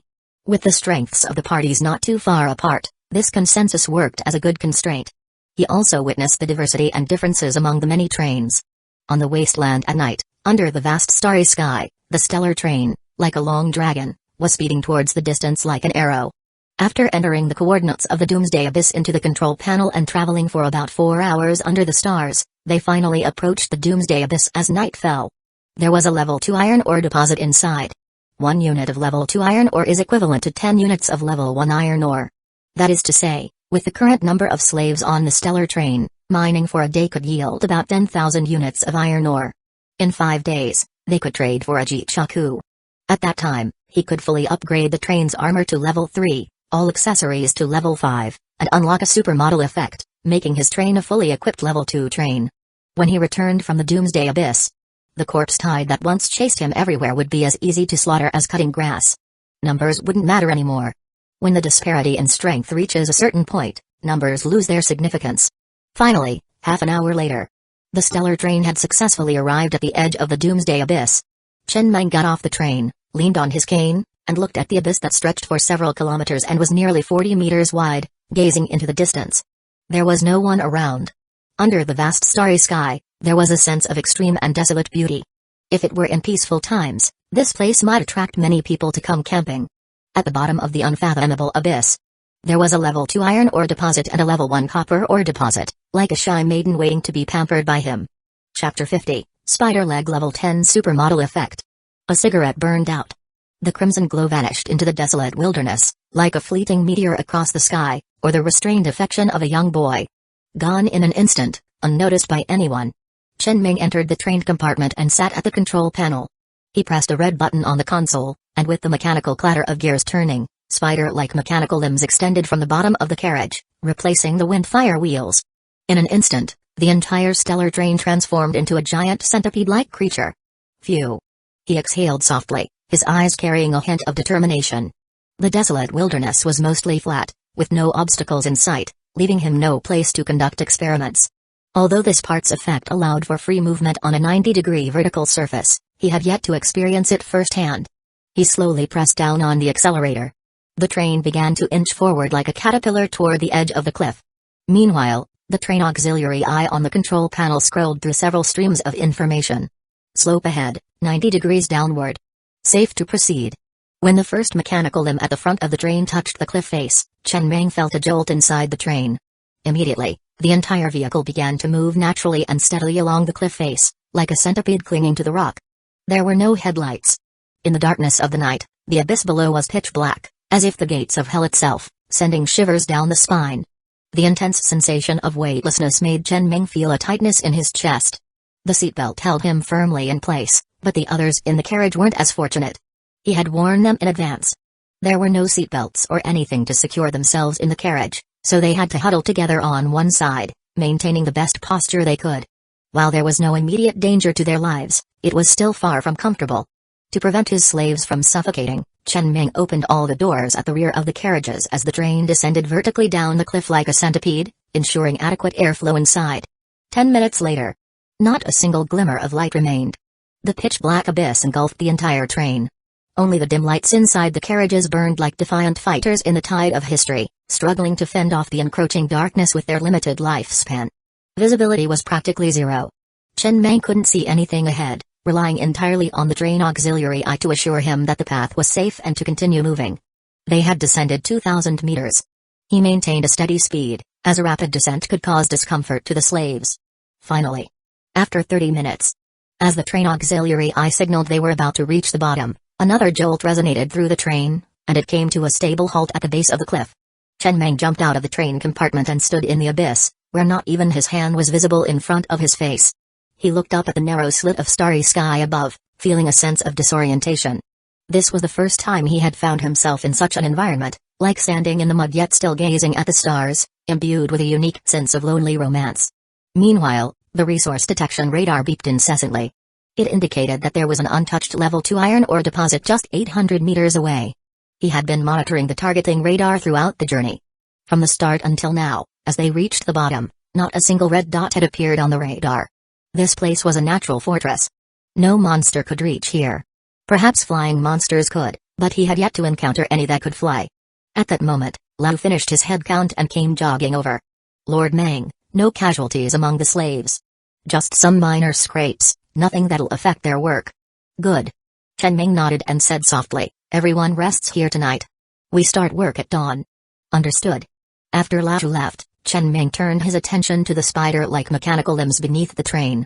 He had spent a total of 8,100 units of spider silk to upgrade the spider legs part from level 4 to level 13. At level 5, the first supermodel effect was unlocked. Spider leg level 5 supermodel effect can switch to spider mode, reducing movement noise by 100%. Then, at level 10, the second supermodel effect was unlocked. Spider leg level 10 supermodel effect. The spider legs can shoot 2 strands of spider silk up to 100 meters long, lasting for 1 hour, allowing the train to move steadily along the silk. Each 100 meters of silk shot consumes 100 units of level 1 spider silk. He stood calmly at the bottom of the abyss, leaning on his cane as he observed these 2 supermodel effects. The first supermodel effect was somewhat mediocre. The noise of the train wasn't just from the wheels, it included the engine's roar and the clattering of carriage hinges. Unless other parts could also reduce these sounds, along with radar invisibility or even spatial distortion techniques, the train would truly move like a ghost, silently traversing the darkness. The second supermodel effect, however, had many potential applications. For instance, if he wanted to reach the other side of the Doomsday Abyss, this effect would allow him to bypass the need for detours. He could simply shoot spider silk to the other side of the cliff, and the train could traverse the silk like walking a tightrope. Or, in a city, with this effect combined with the inherent capabilities of the spider legs, he could maneuver the train freely across the skyline. Whether for escaping or scavenging resources, it would be incredibly useful. Not bad. Chen Ming chuckled before returning to the train compartment. He would start work early the next morning. Several hours later. Daybreak. The train had come to a stop beside the level 2 iron ore deposit. This deposit was open air, not underground, eliminating the need for mining tunnels and significantly boosting mining efficiency. Looking up, he could see the sunlight filtering through like a narrow slit in the sky. However, the sunlight barely reached the bottom of the abyss. The abyss remained shrouded in dimness, with only faint sunlight visible when looking up, accompanied by cool gusts of wind sweeping over everyone. Each slave received a bowl of hot water, several warm buns, and a packet of pickled vegetables shared among every 10 people. Of course, these slaves were the original level 2 slaves of the train. The newly acquired level 3 slaves received slices of bread instead. Today, everyone's meal standards had been upgraded by 1 tier. Normally, buns were reserved for enforcers and the train conductor. To ward off the chill. The previous night, Chen Meng had spent 100 units of iron ore to upgrade the pickaxe production line to level 2. Now, the production line could manufacture pickaxes capable of mining level 2 resources, though crafting a single level 2 pickaxe required 10 units of iron ore. He only had 70 units of iron ore left, enough to produce 7 level 2 pickaxes.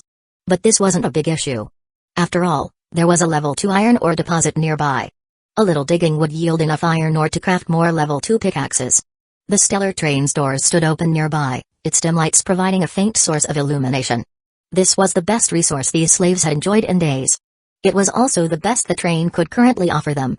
All of it was for this level 2 iron ore deposit. Chapter 51. Do you all know Jichaku? Soon. Every slave was equipped with a level 2 pickaxe.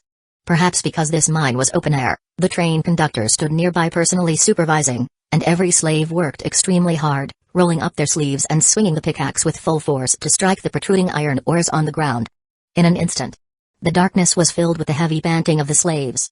The next moment, in the darkness of night, Chen Ming adjusted the external sound system to maximum volume on the control panel. An extremely intense DJ track blared deafeningly in the ears of every slave. Immediately after, a woman stood on the slave carriage, swaying her body to the rhythm under the dim light. The lighting was quite dim, making it hard to clearly see the woman's figure, but it was precisely this sense of that brought a unique, absurd, and desolate beauty to the lonely darkness. See that old hen? Chen Meng grinned, standing inside the train compartment, holding a walkie-talkie and shouting, "After we finish digging these 2 mines, we'll stew it for you all to eat the meat and drink the soup. Everyone will have meat, everyone will have soup. Do you want to dip buns in the meat soup?" As soon as he finished speaking, the slaves, looking toward the train conductor standing by the train compartment window, couldn't help but imagine the taste of buns dipped in meat soup. They instinctively licked their lips, their throats swallowing, and their eyes filled with anticipation as they roared, "Yes!" Chen Meng's neck veins bulged, his voice full of passion as he held the walkie-talkie and continued to shout, "See this woman dancing? Is she pretty? But I tell you, if you work hard, women of this quality are nothing. I went to a gathering yesterday and saw the popular star Jichaku. Do you all know Jichaku? If you work well, I'll go snatch this star for you. Tell me, do you want it? Is there anyone who wants it?" This time, the slaves, already full of energy, completely exploded. They glanced at each other in the darkness, their eyes filled with excitement as they raised their pickaxes and shouted at the top of their lungs, "Yes! I never thought I'd have this opportunity in my lifetime." Are we still slaves? Before the apocalypse, I wasn't a slave, but even then, I didn't have the chance to play around. Lord Mang, don't worry, we'll work hard. If anyone slacks off, we'll be the first to deal with them. Lord Mang, are you serious? Do we really have a chance? Hey! Chen Mang grinned, holding the walkie-talkie and shouting, "I, Chen Mang, have never broken a promise to anyone. After we finish digging the iron ore and copper mines, I'll go snatch Jichuku for you as a reward. Everyone will get a share. Even if you're slaves, you're my slaves. My slaves are not on the same level as others' slaves. What other train conductors can't even dream of, I'll let you enjoy until you're tired of it. As long as you follow me and work hard, you'll live better than before the apocalypse. Now, get to work." The intense DJ music blared deafeningly again, stimulating every slave's nerves. Especially after such a motivational speech, their energy was even more heightened. Chen Ming stood by the train compartment window, looking at the slaves who were continuously swinging their pickaxes in the darkness. He rubbed his slightly dry throat and then chuckled softly without speaking. The popular A-list star, Jichuku. He wanted her too. He had never interacted with an A-list star before. But compared to the price of 50,000 units of iron ore, he preferred taking the fully equipped level 2 train to snatch that Jichuku. Trading is for making guns is for snatching resources. If after making guns, you still have to continue trading, then what's the point of making guns? He went through all this trouble, coming to the Doomsday Abyss to dig iron ore and copper mines. It wasn't just for fun. What a beautiful sound. Chen Meng listened to the crisp sound of pickaxes striking iron ore outside the train, a slight smile appearing on his lips. The cup of water in his hand seemed to transform into a glass of red wine at that moment. His grand train plan was officially starting from here. One day, his train will become the most terrifying existence on the wasteland. Among the slaves, a middle-aged man covered in dust also smiled, continuously swinging his pickaxe to strike the iron ore, clearly in a rather good mood. Uncle Lee. A young man beside him, breathing heavily, came over, his eyes full of teasing as he blinked. "Uncle Lee, it seems you're quite looking forward to Jichuku, huh?" Smiling so happily. After spending these days together, he had learned the name of this man who was part of the middle class before the apocalypse, but he preferred to call him Uncle Lee. "Jichuku?" Uncle Lee chuckled and shook his head. "It's the apocalypse now, so I won't hide it from you. If there's a chance to play around, who wouldn't want to? But what I'm truly happy about isn't that. Rather, didn't you notice that besides our stellar train, there are no other trains here? Last night, the train descended vertically down a cliff. No one has exploited the resources here, and no one is competing with us. This means the train conductor has his own unique and scarce methods. What I'm truly happy about is this. With so many resources and the train conductor's methods, the train is bound to develop to a remarkable level, and our safety will be better secured. In the apocalypse, survival always comes first. Who wouldn't want to follow a train conductor with sufficient strength? Who wouldn't want a bit of security? Especially when this train conductor promises to bring out the old hen and even Jichuku for us to enjoy. This shows two things. First, this train conductor is generous, willing to share benefits with his subordinates. Second, this train conductor doesn't particularly value these things. Even something as scarce as Jichuku in others' eyes is just ordinary in Lord Mang's view. His ambitions are greater. These 2 points are what make me happy. And right now, we're level 2 slaves, and the newly joined batch are level 3 slaves. Given Lord Mang's temperament, he will inevitably seize more slaves in the future. This means that as long as the train develops smoothly, with more slaves joining, we have a good chance of leaving our slave status behind. Being the first to join, we'll likely become lower-level managers overseeing the slaves. Such a train, with clear vision, a generous leader, and clear promotion paths, shouldn't we be happy to be among the first group? The young man was slightly stunned, then murmured somewhat dazedly, "Uncle Lee, you really think deeply. I was only thinking about Jichuku and didn't consider all that. Let's keep working." Uncle Lee smiled, patting the young man's shoulder. He had clear goals for himself. Given his past management experience and the train's development, he believed he had a good chance of becoming one of the grassroots managers. Originally, he didn't have this thought, as he believed there would always be slaves. But when the new batch of slaves joined, he suddenly realized that while there will always be slaves, Lord Lang would seize enough slaves. This young man was his predetermined confidant.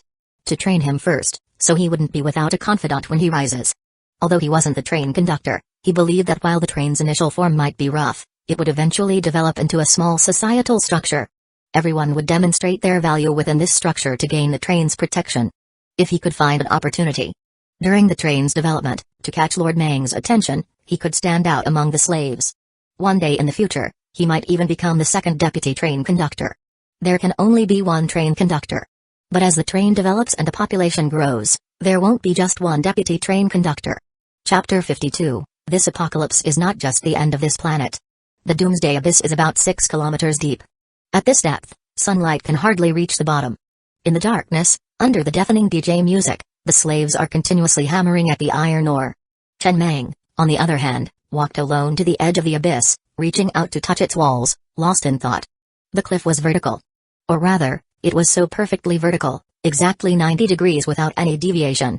The cross-section was extremely smooth, whether it was rock or soil, as if it had been cleaved with a single, precise strike, and that too, vertically. I don't remember this abyss existing before the apocalypse, right?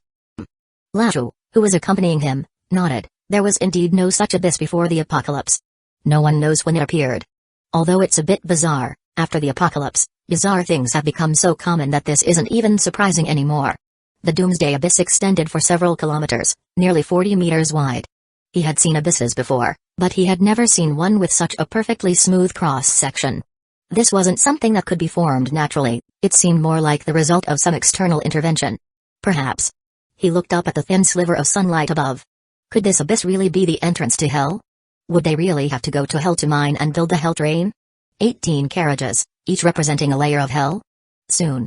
A day passed, and it was finally time to inspect the fruits of their labor. Today's harvest was 1,280 units of level 2 iron ore. Everyone had worked extremely hard. 1 unit of level 2 iron ore was equivalent to 10 units of level 1 iron ore, meaning they had harvested 12,800 units of level 1 iron ore today. The amount mined in just one day surpassed what he had managed to gather in half a month out in the wastelands. This was the allure of level 2 iron ore, a high-grade resource. The same labor, the same time, but with a much greater yield. As night fell again, the bottom of the abyss was instantly engulfed in endless darkness, with only the dim lights inside the train providing a faint source of illumination. Without the targeting radar, the enforcers would have been almost useless in such conditions for any kind of vigilance. The entire day, the targeting radar had been silent, with almost no living creatures able to reach his location. Of course. Under these conditions, if the radar ever did sound an alarm, it would mean something big was coming. Without hesitation, they would just have to run. Just as Chen Meng was about to squander the resources he had acquired today, he turned his head and inadvertently glanced up at the sliver of sky above, filled with countless stars. He suddenly froze, a flicker of shock passing through his eyes as he stared intently at the starry expanse. In the wastelands. Once night fell, the sky was always filled with stars. In the days since he had arrived here, it had been like this every night.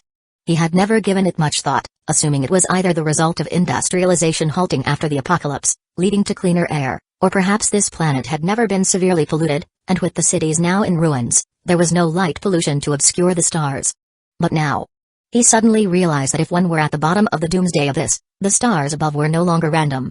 Looking up, the sliver of sky filled with stars seemed to follow a pattern. Some stars shone alone. Others were clustered together, forming lines. There were long lines, and short lines. The stars in the wasteland sky weren't just densely packed, they were like grains of sand on a beach. In the open wasteland, no one would have noticed this subtle anomaly amidst the sea of stars. But at the bottom of the Doomsday Abyss, with the view focused on the narrow sliver of sky above, it became easier to spot the slight irregularity in the starry expanse. Among the stars that people had long grown accustomed to and ignored, a string of them formed Morse code. Translated into Latin letters, and then into Chinese. The message was simple, just 2 sentences. Escape the Nai-1 star system. 5 years remaining. Chen Meng stepped out of the train and looked up at the seemingly harmless stars twinkling above. For a moment, it all felt unreal. Since he had arrived in this world, he had integrated relatively well. This world had Chinese, and it also had English. He wasn't sure if Morse code existed here. But in his previous life, he had happened to learn Morse code. He had self-taught many useless things. The Nai-1 star system was the star system in which this planet was located. After seeing the Morse code formed by the stars above, he suddenly seemed to understand the purpose of the Doomsday Abyss. This abyss wasn't some gateway to hell, it was just a receiving point for information, or perhaps an observation window? Some higher civilization was trying its best to send a message to the inhabitants of this planet. The Doomsday Abyss existed for this reason. The occasional tremors might have been intended to draw people's attention to this place. Even the presence of high-grade resource ores at the bottom of the abyss might have been meant to attract people here. Only, perhaps this higher civilization had never imagined how difficult it would be for people to reach the bottom of the abyss, just as this higher civilization had tried to communicate in a way that this planet's inhabitants could understand. It was still hard for them to truly grasp the intentions of this civilization, just as humans didn't understand why ants would keep circling around a line drawn on a piece of paper. After a long while, Chen Ming lit a cigarette in the night breeze, leaning against the train, withdrawing his gaze and feeling the unease and silence that enveloped him in the darkness. It had been over a year since the apocalypse began. He didn't know if the message in the stars had changed. In other words, he didn't know how much of the 5 years remained. Was it 5 years from now, or was tomorrow the last day? But these thoughts were too distant. People couldn't afford to think about things that were too far away, it would only trap them in a sense of insignificance. But at least he had clarified one thing. That was, if escaping the Nai-1 star system was truly the goal, then this train was the only hope for him and the entire civilization. It was the only means of escape. There was no other way. After the apocalypse, all technological development in the civilization had been forcibly halted. If they wanted to escape this planet, the only thing they could rely on was the train. Chen Ming leaned against the train, looking down at the flickering crimson light at his fingertips. He felt as if he had grasped something, but when he tried to put it into words, it was hard to form a coherent line. Perhaps this apocalypse wasn't just the end of this planet. It was the end of the entire star system, and perhaps even the entire universe. In the apocalypse, the train was the only means for the civilization to survive. And whether it was the train, the vehicle components, or the resource ores, they were all products of a higher civilization, like Noah's Ark in the hands of God, the only ticket for them to escape the apocalypse. Only, it was presented to them in a game-like manner, making it easier for them to understand. Just like the Morse code in the sky above the Doomsday Abyss. Chapter 53, Carblade Level 10 Supermodel Effect. A moment later, Chen Ming extinguished the nearly burnt-out cigarette between his fingers, took a deep breath, exhaled the heaviness in his chest, and finally looked up at the sky full of stars before turning back to the train. Placing that string of stars above him within the vastness of the Milky Way, it seemed incredibly insignificant. So insignificant that, if not for this Doomsday Abyss, perhaps no one would have noticed the message conveyed by these stars when the planet met its ultimate demise. Returning to the train's control room, Chen Ming sat alone at the console.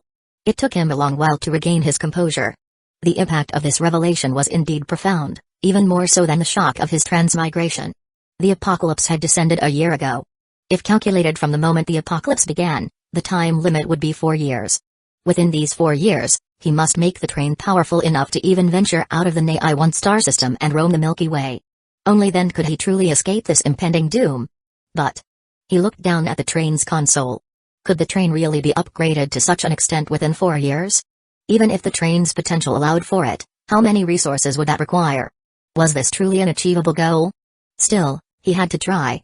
Chen Ming glanced at the 12,827 units of iron ore displayed on the train panel, temporarily pushing these thoughts aside to focus on today's upgrades. The first thing he did was consume 3,500 units of iron ore to upgrade the car blade to level 10. Upgrading white-tier accessory components required far fewer resources compared to higher-tier ones. After reaching level 10, the most noticeable change was that the car blade had widened to 120 centimeters, and the blade had become thinner. He had tested it. The blade's thinning did not affect its hardness. It was worth noting that the console displayed the integrity of all the train's accessory components. So far, all his components were in 100% perfect condition, except for the car blade, which was at 97%. Since the integrity was visibly displayed, it meant repairs were possible. However, Lao didn't know how to repair them, and neither did the newbie guide nor the train conductors of the bloodthirsty Mad Bull train and the King of Electronic Music train. Their response was, a drop of 20 to 30% in integrity wouldn't affect normal usage. If it dropped to 60 to 70%, there would be no need to worry about it anyway. Survival would take precedence. After reaching level 10, he obtained his first accessory blueprint, the white-tier vehicle component, car blade, which finally unlocked its second supermodel effect. Car blade level 10 supermodel effect. When the car blade spins at high speed, countless high-voltage currents flow across its surface, dealing significant damage to carbon-based life forms but accelerating energy stone consumption. Chen Ming was quite satisfied with this supermodel effect. During close combat, it would significantly enhance the train's safety. The first supermodel effect was unlocked at level 5, the second at level 10, and the third at level 20. Therefore, when resources were scarce, upgrading to level 10 was the most cost-effective choice. Exchanging minimal resources for 2 supermodel effects meant that even a white-tier vehicle component, when upgraded to level 10 and equipped with 2 supermodel effects, could rival some blue-tier ones, albeit with different focuses. The further you upgraded, the more resources it consumed. Of course, while he could upgrade infinitely, many accessory components didn't need to be upgraded continuously. For example, the spider leg component was already at level 13, allowing him to traverse 90-degree cliffs freely. If it reached level 31 in the future, he could even walk upside down on ceilings. Beyond that, further upgrades would be meaningless. After all, there were no 360-degree or even 720-degree cliffs. Subsequent upgrades would only unlock supermodel effects at corresponding levels, with minimal improvements to the component itself, making such upgrades far less cost-effective. But who knows? In higher dimensional worlds, 720-degree cliffs might actually exist. It was just something he couldn't even begin to imagine. Such things were beyond human comprehension. After upgrading the car blade, he turned his attention to the moldy bread slice production line. He really wanted to upgrade all the carriage steel armor to level 3, as reaching level 3 would render the train completely immune to damage from level 3 monsters. At that point, even if the train remained stationary, the level 3 man-eating spider leader monster would barely be able to harm him. But upgrading the armor was too resource-intensive. Just upgrading one carriage to level 2 required a whopping 5,000 units of iron ore. He planned to upgrade these green-tier vehicle components in the coming days. For the first 2 days, he prioritized upgrading some white-tier components to level 10 to unlock their 2 supermodel effects. Then he would save up resources to upgrade all the carriage steel armor to level 3. This way, he could safely mine at the bottom of the Doomsday Abyss. Even if some monsters attacked, as long as they didn't exceed level 3, or even level 4, he could easily escape with level 3 armor. After that, he would start upgrading other components. Chen Ming tentatively upgraded the moldy bread slice production line to level 5. Seeing the bread slices produced by the upgraded production line and the supermodel effect, he was momentarily stunned before breaking into a smile. His guess had been correct. Prioritizing the upgrade of the moldy bread slice production line was indeed the right choice. Without hesitation, he proceeded to upgrade it to level 10 in one go, consuming a total of 4,400 units of iron ore. Chen Ming walked to carriage number 2 and observed the bread slices coming off the production line. The bread was soft and exuded a milky aroma, with a jam filling in the middle. Its appearance was incredibly tempting. How could this have anything to do with moldy bread slices? Unfortunately, he wasn't much of a fan of sweets. Otherwise, his daily meals would have been replaced by these bread slices, which looked far more appealing than his plain buns. However, Chen Ming picked up a freshly produced, warm jam-filled bread slice and took a bite. Satisfied, he couldn't help but smile. Actually, it tastes pretty good. Upgrading the component didn't change its name, which meant the name no longer matched the product it produced. But that wasn't the most important part. If this were the only effect, he wouldn't have spent so much iron ore on it. The real value lay in the 2 supermodel effects.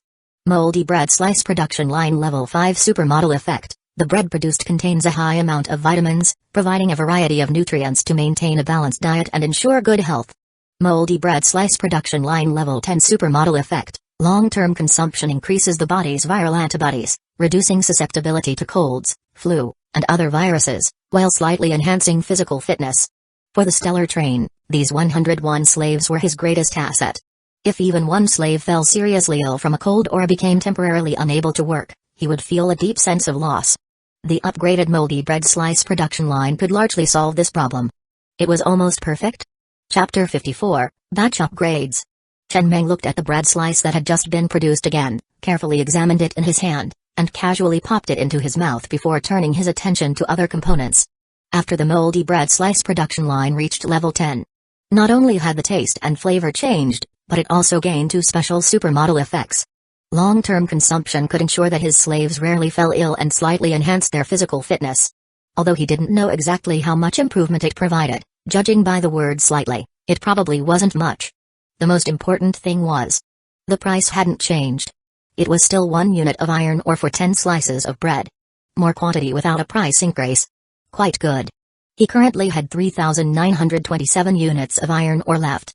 He wanted to upgrade all components to level 10, such as the telescope, as well as components he hadn't crafted yet, like the refrigerator and cola production line. The latter 2 components were non-essential crafting items for a level 1 train. At the time, he didn't have many resources, and these components weren't necessities, so they were temporarily set aside. Now that he had a solid foundation, he naturally decided to craft all these components. Thus, all the craftable components for the train had been created. 3,829 units of iron ore weren't enough to upgrade a white-tier vehicle component to level 10, so Chen Ming decided to halt today's train crafting project and wait until tomorrow when he could gather enough iron ore. The next day, at dawn, as usual, the slaves stepped out of the carriage, ready to line up and receive their daily food and water. But today, something seemed off. The deputy train conductor stood in place, showing no intention of distributing food as usual. Just as the slaves were scratching their heads in confusion and exchanging puzzled glances, the door of the number 3 living carriage suddenly opened, revealing several baskets filled with soft bread slices containing jam. Chen Ming also emerged at the right moment, leaning on his cane and standing at the train door. He looked at the excited slaves in front of him and those behind them, standing on tiptoe, eager to find out what was happening. With a light chuckle, he raised his hand. The scene instantly fell silent. From now on, this will be your daily food. Delicious bread with jam. This is my sincerity. If you wish to continue enjoying the best treatment, I hope to see your sincerity in return. Repay me with resources, and I won't mistreat anyone. Now, let's eat. He waved his hand, and Laju and others stepped forward to move the baskets of bread down for distribution. Meanwhile, Chen Ming walked alone to the front of the train, pondering whether to add another carriage. There were too many things inside the train. It was somewhat inconvenient to have Laju and his enforcers share a carriage with the bread production line. There was also copper ore here, and he would definitely need to craft plenty of bullets as reserves. Thus, the number 2 cargo carriage couldn't mix production lines with mineral resources. He decided to give the pickaxe production line and others their own carriage, while bullets and mineral resources would occupy another carriage. As for the enforcers, they would have their own carriage. He would revisit this arrangement in a few days. 3 days passed. During these 3 nights, Chen Ming would look up at the stars every night as part of his fixed routine. The stars that formed that string of text hadn't changed much in position or arrangement. After nightfall, those stars would always reappear. In these 3 days, he had accumulated a lot of iron ore, spending almost none of it and saving it all up. Combined with his previous savings, he now had 43,091 units of iron ore. An astronomical number. It was the first time he had saved up such a large amount of iron ore. It was almost enough to buy a Jichuku. And his target was now carriage, steel armor and windfire wheel. These 2 green-tier components were his top priorities. The former determined the train's defense, while the latter determined its speed.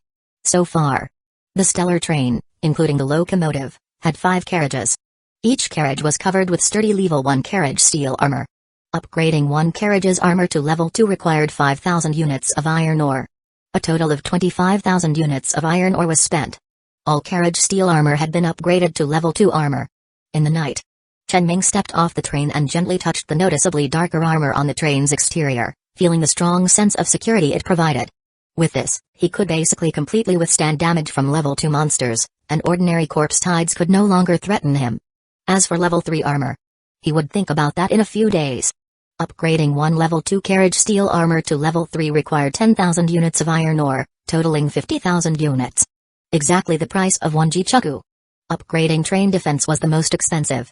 Among all green-tier components, it was the costliest to upgrade. After upgrading the armor, he turned his attention to the windfire wheel.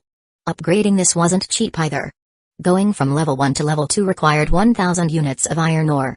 He spent 10,000 units of iron ore to upgrade this component to level 5 in one go. He couldn't afford to reach level 10. There weren't enough resources. The windfire wheel's shape didn't change much. Its base speed had increased.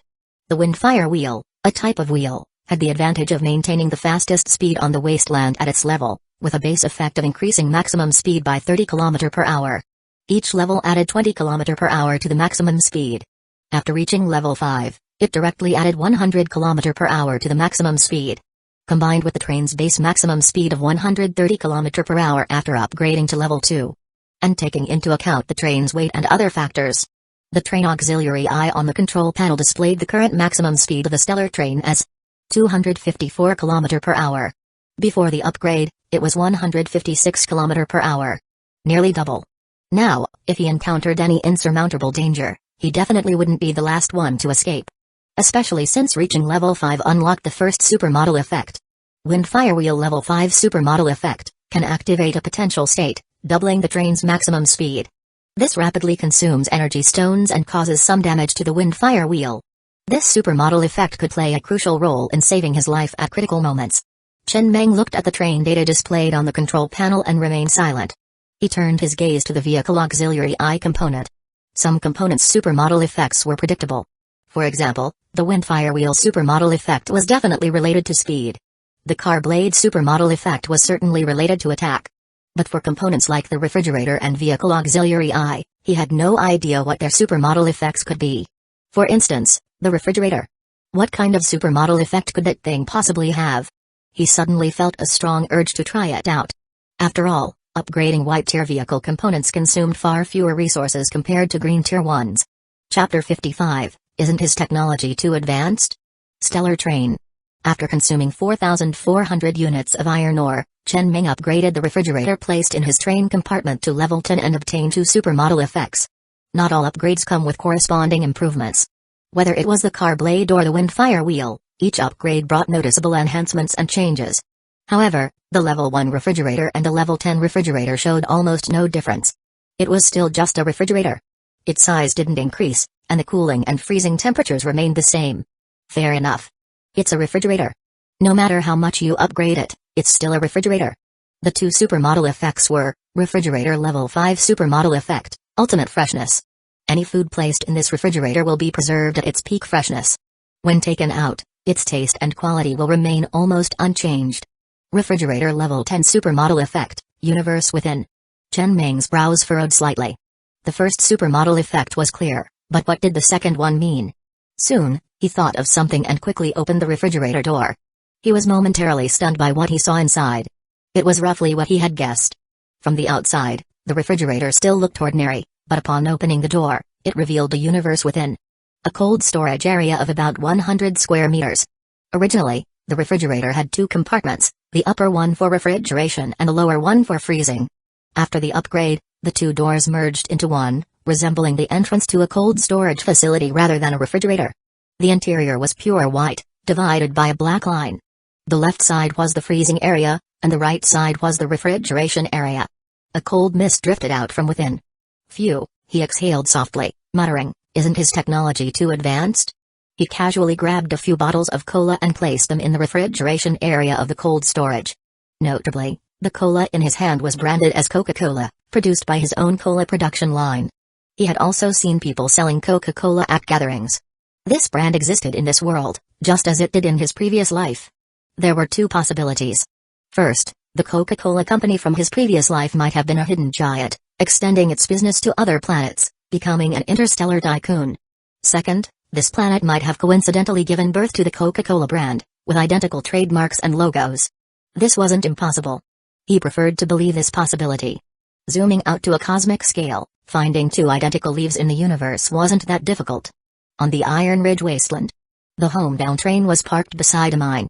Night had fallen, and the slaves had returned to the train with their pickaxes. The train was temporarily stationed there. Inside the train compartment, the train conductor was frowning as he tallied the day's harvest. A total of 881 units of iron ore, slightly less than the previous day. Recently, his slaves had been mining fewer and fewer ores each day. A few troublemakers always found ways to slack off, only managing to mine 6 or 7 units of iron ore by the end of the day. He wanted to make an example of them. But now, these troublemakers were still providing dozens of units of iron ore daily. If he killed them, even those dozens of units would be lost, so he hadn't had the heart to act. However, after seeing that the conductor didn't punish those troublemakers, the other slaves began to follow their lead. This resulted in his daily iron ore harvest decreasing more and more. This can't go on, the man thought, his eyes flashing with anger and ruthlessness. These slaves, under someone's influence, had become fully aware of their importance to the train. Knowing the conductor wouldn't dare kill them indiscriminately, they avoided outright rebellion but still committed minor acts of slacking. He now regretted letting those troublemakers live. At dawn, he would make sure to eliminate them. Not now, though. The slaves were sleeping. Disturbing their rest would affect their efficiency the next day. Damn it. Thinking of this, the man couldn't help but punch the control panel. He felt somewhat suffocated in his role as the train conductor. No. Better not kill them. He could sell them at the next gathering to recoup some losses. Killing them outright would be a waste. That night, Hundreds of trains on the Iron Ridge wasteland were either stationed, fleeing, or searching for mines. The wasteland was vast, so encounters with other trains were rare.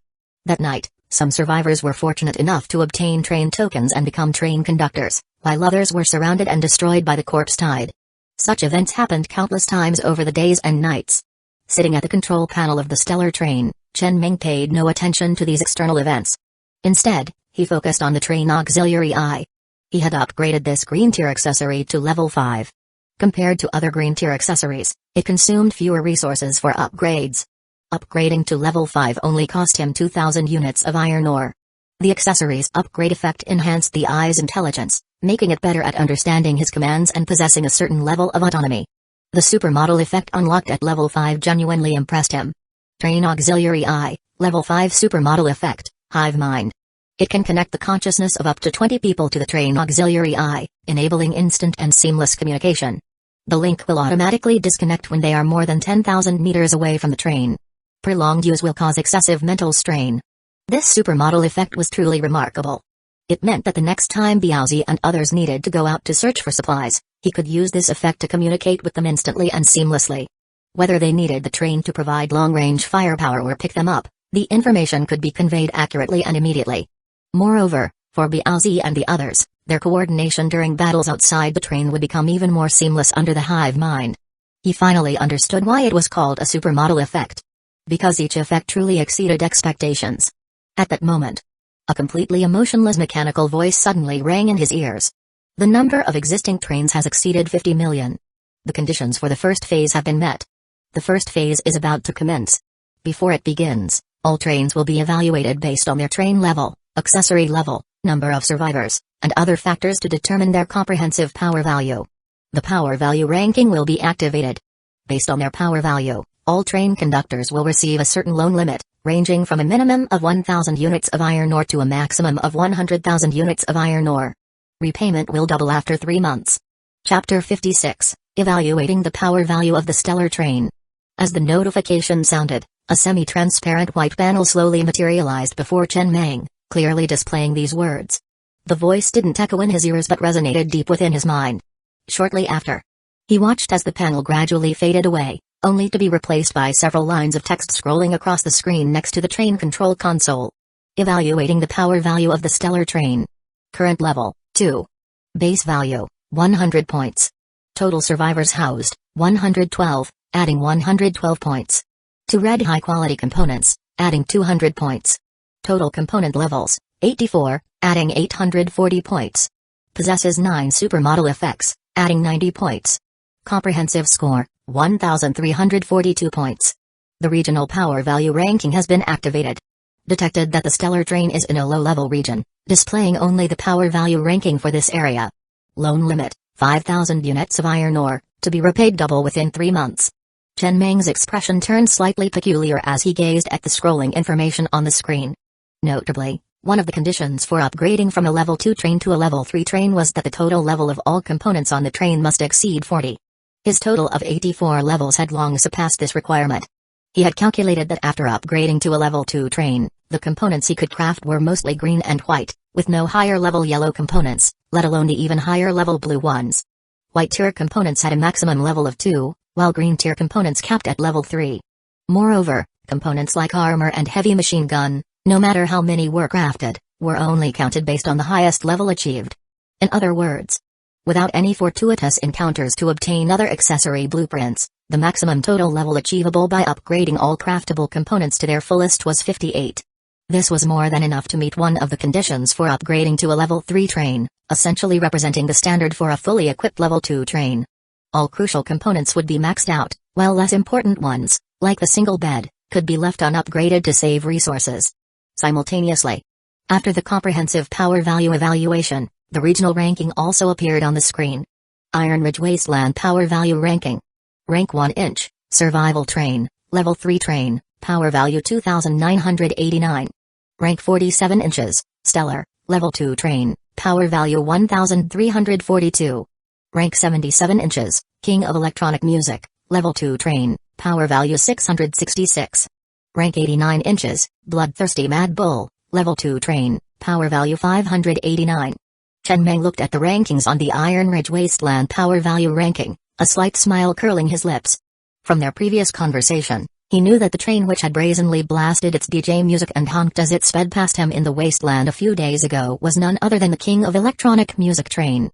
The train belonging to that dwarf man. It seemed his train had now surpassed the others in development. His power value score was nearly double that of the other train. However, the other party was unaware of his identity and that they had once crossed paths, and he had no intention of bringing it up. His ranking on the power value ranking was quite decent, at 47th place. He had always considered himself a small fry, never expecting his train to be among the more developed ones in the Iron Ridge Wasteland. The gaps between rankings were significant at the top but narrowed towards the bottom. From this ranking, he also learned that there were 12 level 3 trains in the Iron Ridge Wasteland. The lowest ranked level 3 train had a power value of 1,679. He had no immediate plans to upgrade to a level 3 train, preferring to first fully equip his level 2 train. The resources required for upgrading to a level 3 train were substantial, and generally, people only upgraded when there was no further room for improvement at level 2, seeking new avenues for enhancement. These people didn't possess his ability for infinite upgrade of components. They couldn't achieve such high scores in component levels as he could. So, unsurprisingly, such high power value scores were mostly accumulated through large numbers of slaves. Being able to amass a sufficient number of slaves was, in a way, a testament to one's strength. Of course, Master Kun was an exception. The deeper his understanding of this world grew, the more he realized how incongruous Master Kun's train's firepower was when paired with his 300 slaves. They were simply not on the same level. As for the 5,000 units of iron ore loan limit, Chen Meng curled his lip, not even bothering to give it a second glance. The limit was too small. Even if he took the loan, it would be meaningless. He now mined an average of 10,000 units of iron ore daily. He was in no need of a mere 5,000 units. What he lacked was time. Given enough time and barring any unforeseen circumstances, once he fully exploited the 2 mines at the bottom of the Doomsday Abyss, he would be resource sufficient for the foreseeable future. Keep pushing forward. Chen Meng took a deep breath and turned his attention to the train radio, which was constantly buzzing with new messages. Everyone was discussing the recent changes, especially the meaning of Phase 1 is about to begin. What would happen when Phase 1 began? What changes would it bring? These were the concerns on everyone's mind. He also knew that the Iron Ridge Wasteland was classified as a low-level region. The characteristics of such regions were scarce resources but also fewer and lower-level monsters, allowing for relatively safe and stable development. Take the wasteland, for example. As long as one wasn't caught in a corpse-tide encirclement before it formed, even if monsters were encountered, it was possible to escape. After all, a train, even a level 1-1, had a base speed that could outpace many monsters. Overall, it was relatively safe. In high-level regions, dangers were much more varied. It wasn't just the threats posed by monsters but also those arising from fortuitous encounters and even train profession changes. Yes. Train profession changes. Chen Meng's expression turned slightly peculiar as he looked at the train conductor in the train radio who was engaging with the crowd. This was a level 3 train conductor, someone he had never seen chatting in the group before. The recent changes had brought this person out, and a flood of people was eager to extract any unknown information from him. This train conductor was kind-hearted and indeed shared some insights. High-level trains couldn't venture into low-level regions. For instance, their low-level region could only accommodate up to level 3 trains. Level 4 trains couldn't enter their area. The apocalypse had descended long ago, and not everyone had just obtained their train tokens in the past few months. Those who had received their train tokens at the onset of the apocalypse and were fortunate enough to be within social organizations, lacking nothing in manpower, had developed for a full year. It was easy to imagine the extent of their advancement. If such high-level trains came to plunder slaves in uninhabited wastelands, no one could stop them. In other words, the Iron Ridge Wasteland, which could only accommodate up to level 3 trains, was essentially half a beginner's village. Chapter 57, Train Profession Change. When the train reaches level 3, it becomes eligible for a profession change. There are 2 available paths for this change. The first is the mechanical train. As the name suggests, this train is composed entirely of mechanical components, much like their current train. It boasts significant destructive power and relies on resource mining for upgrades. The second is the flesh train. This train is more unique. All its accessories are made of flesh, such as the flesh spider legs, which are no longer mechanical but crafted from flesh. All accessories are modified into Flesh Series accessories at the level 3 fabrication table. The special feature of this train lies in its exceptional restorative capabilities. Any damaged accessories do not require manual repairs, they rapidly self-repair within a short period. Moreover, both the train and its accessories upgrade without the need for resource mining, only requiring the flesh of monsters for enhancement. Continuous monster slaying is necessary. The entire train resembles a Cthulhu-like creature, with all accessories made of flesh, including the train cars. Even the heavy machine gun is modified into a flesh version. Mechanical trains cannot equip flesh series accessories, and flesh trains cannot equip mechanical series accessories. After discussing this for a while, the level 3 train conductor disappeared, leaving the crowd to excitedly discuss the future. Chenming narrowed his eyes, absorbing the information from the train radio. Although the expert did not fully explain the pros and cons of the flesh train and mechanical train, he could vaguely guess some points. Surely, it's not just about the self-repairing feature of damaged accessories. For example, there must be exclusive accessories for both flesh train and mechanical train. Also, the flesh train would likely upgrade faster in the early stages. Encountering a corpse tied once might upgrade many accessories. However, the upgrade speed would gradually slow down in the later stages, as the number of monsters is limited. Although it's unclear where these monsters come from, they certainly don't spawn as continuously and randomly as resources. He needs high-level resource mines, and the flesh train requires high-level monsters for flesh nourishment. For him, the flesh train is unsuitable. He needs abundant resources for infinite upgrades, and there aren't enough high-level monsters for him to slay. Sai Chenming took a deep breath, turned off the train radio, and prepared to sleep. Although he didn't know what would happen once this first phase began, having a powerful train in this world is always advantageous. Currently, the train is in good shape. But it lacks sufficient means of attack. Although the car blade is effective, it's a melee weapon, which is often a last resort for a train. He needs to quickly mine the iron ore and then move on to copper. Crafting enough heavy machine gun bullets would provide a sense of security. Once the train reaches level 3 and has sufficient firepower, he can venture into high-level areas. High-level trains are not allowed in low-level areas, but low-level trains can enter high-level areas. Of course, most low-level trains wouldn't go there, as it's akin to suicide. In the Iron Ridge Wasteland, a level 3 man-eating spider is a minor boss, but in high-level areas, it might be a common monster. Thinking carefully, in high-level areas, the ground is teeming with monsters several meters tall, which is terrifying. It's better to finish mining all the ores in the Iron Ridge Wasteland first. In that case, he's lucky to have crossed into a low-level area, giving him a chance to build up. If he had crossed into a high-level area, the chance to establish himself would be slim. The next day, at dawn, amidst the deafening DJ music, the slaves got up to start their work. Chenming sat in the control room, continuing his train construction. His sole task during this period was to mine resources, build the train, and then venture out. His goal was clear. However, when he instinctively checked the train radio, he found it buzzing with activity again. A group of level 2 elite monsters, goblins, had appeared in the Iron Ridge Wasteland. These humanoid creatures are green with sharp ears and fierce expressions, wielding swords and knives, all level 2 monsters. These level 2 goblins were escorting a level 1 goblin carrying a golden cloth bag, traversing from the edge of the Iron Ridge Wasteland to the molehills. Killing the level 1 goblin would drop rare resources and have a chance to yield a yellow-grade accessory blueprint. This news excited many. After all, yellow-grade accessory blueprints can be upgraded to level 5, unlocking a supermodel effect.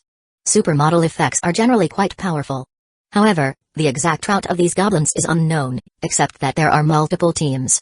Chenming looked curiously at the screen beside the train control panel, where a line of red text had appeared at the top. Today, several groups of goblins will escort goblin merchants to the molehills.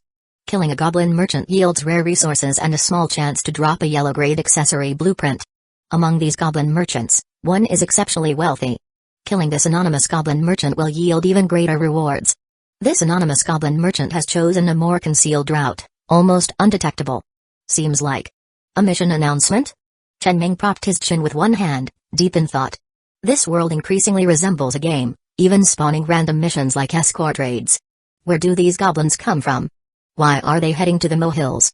He shook his head, dismissing further thoughts. He had no intention of participating, lacking specific coordinates. The Iron Ridge Wasteland is vast, and aimlessly searching would take too long. Moreover, he wasn't particularly enticed. A supermodel effect? He already has 9. Is it really that big a deal? Actually, supermodel effects aren't that extraordinary, they don't make a huge difference. Once you have a few, you get used to them. Meanwhile, deep beneath the wasteland, a short goblin was piloting a train equipped with a drill, consisting of 3 cars, moving rapidly. The high-speed rotating drill easily created a tunnel for the train to pass through. Inside the train, dozens of goblins with fierce expressions and wielding swords surrounded a goblin clad in a golden cloak. Humphrey.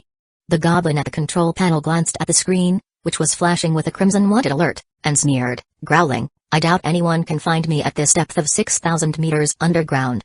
Stupid humans." Chapter 58 Lashu, have you ever heard of a goblin brain before? Chen Meng withdrew his gaze from the screen beside the control panel, no longer paying attention to this sudden task.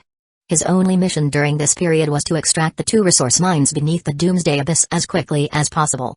And also, he fell into deep thought as he stared at the refrigerator placed inside the train cabin. This thing was also a major energy consumer. Initially, the generator on his train only needed to power the few lights in the carriages. A single level 1 energy stone could last for over 300 days. But later, when he connected the car blade, sound system, radar, and now the refrigerator, all components that required energy support, to the generator, the screen showed that an energy stone could only last for about 100 days. Of course, there was no need to unplug the refrigerator to save electricity, since producing an energy stone only required 500 units of iron ore, and he wasn't lacking in that resource at the moment. He was pondering another issue. After upgrading this refrigerator to level 10, its second supermodel effect unlocked a space expansion technology. From the outside, it looked like an ordinary refrigerator, but inside, it was a small room covering 100 square meters. In other words, this thing could be used as a storage room if he made a few more production lines, harvested wood, minerals. All could be thrown inside, saving a lot of space in the carriages. He could even have the slaves move in, all sleeping in one large room. The only downside was the high production cost. Creating and upgrading one refrigerator required 4,500 units of iron ore. Later, when the train had more items, he could make a few more refrigerators, unplug them, and use them as storage boxes. There was one more thing. Currently, the number of components in the train that required energy support was gradually increasing. The level 1 circuit system was no longer sufficient. The screen showed that the circuit system was nearing overload and needed to be upgraded as soon as possible. The generator also needed to be upgraded to provide more power. Chen Meng glanced at the train panel.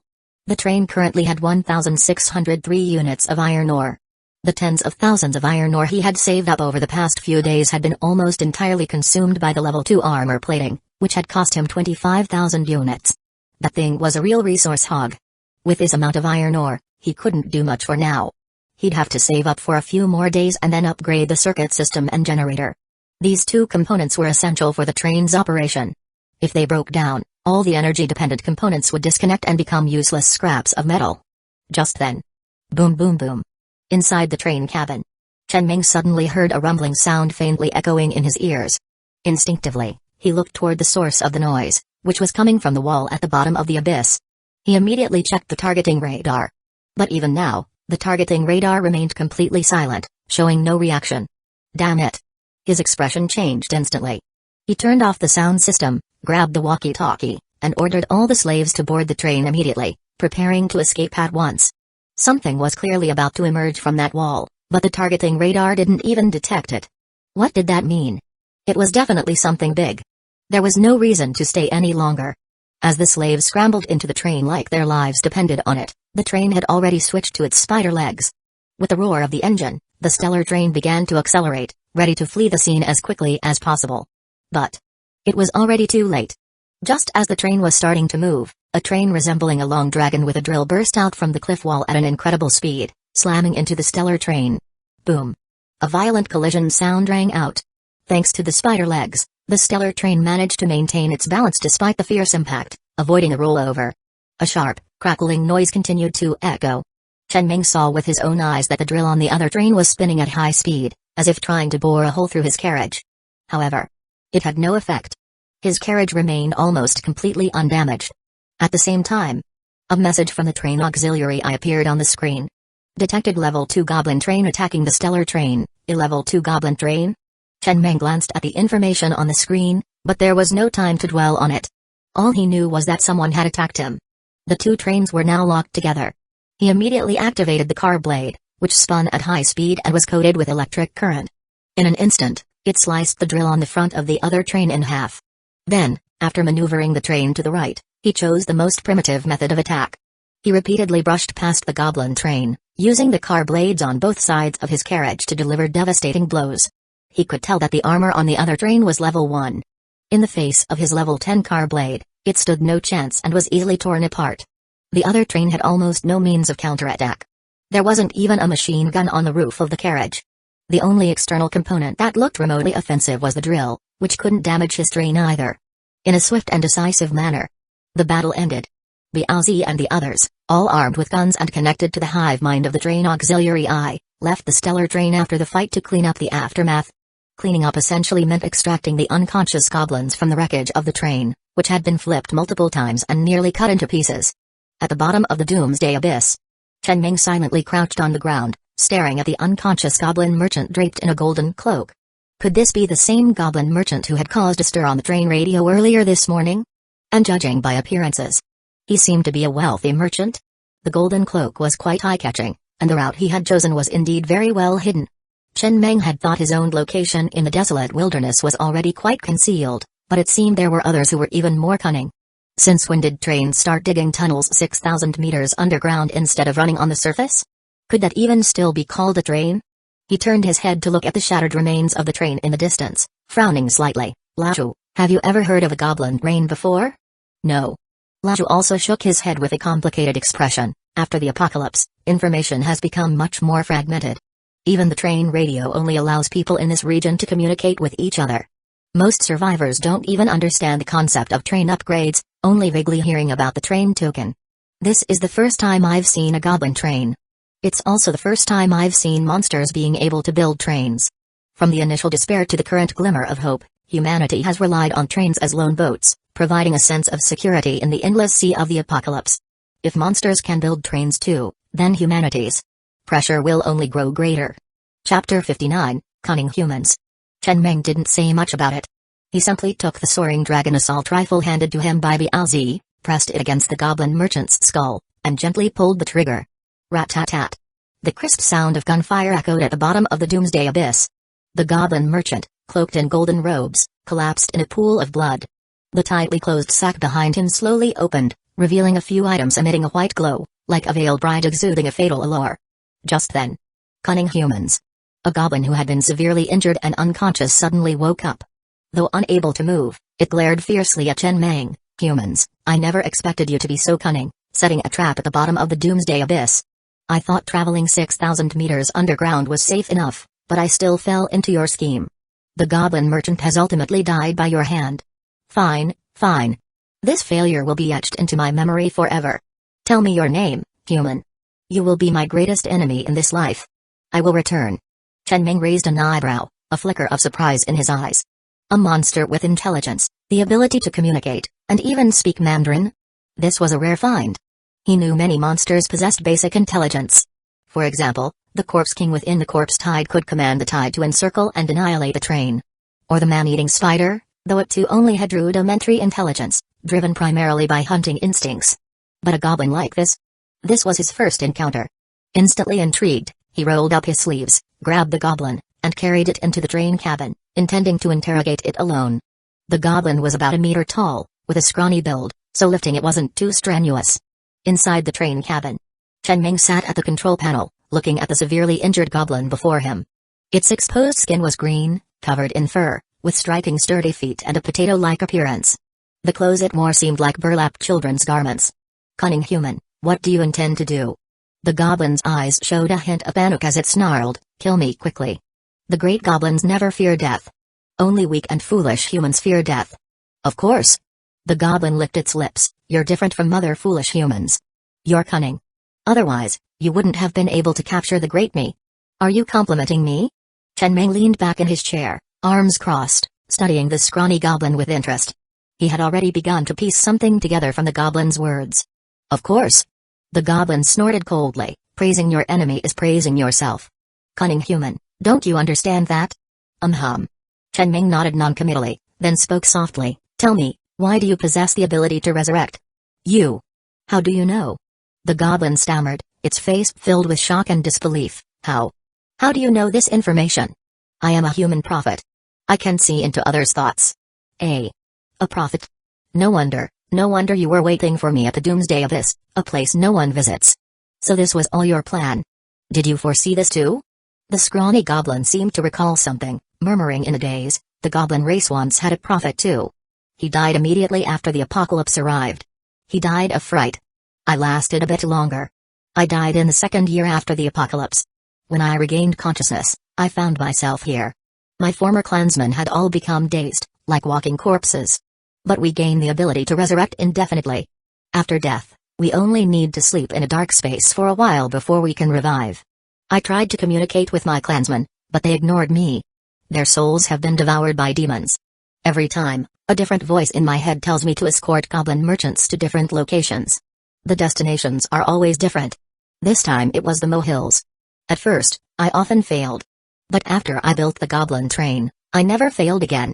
I never expected to fall into your hands this time. However, I will return for revenge. Next time, I will surely complete the mission. I already have a grander plan in mind. Chen Meng didn't respond, silently digesting the information the goblin had shared. It was clear that while this goblin possessed intelligence, it wasn't particularly high. This goblin might have come from another planet, where its race had perished after an apocalypse, only to become monsters on this planet.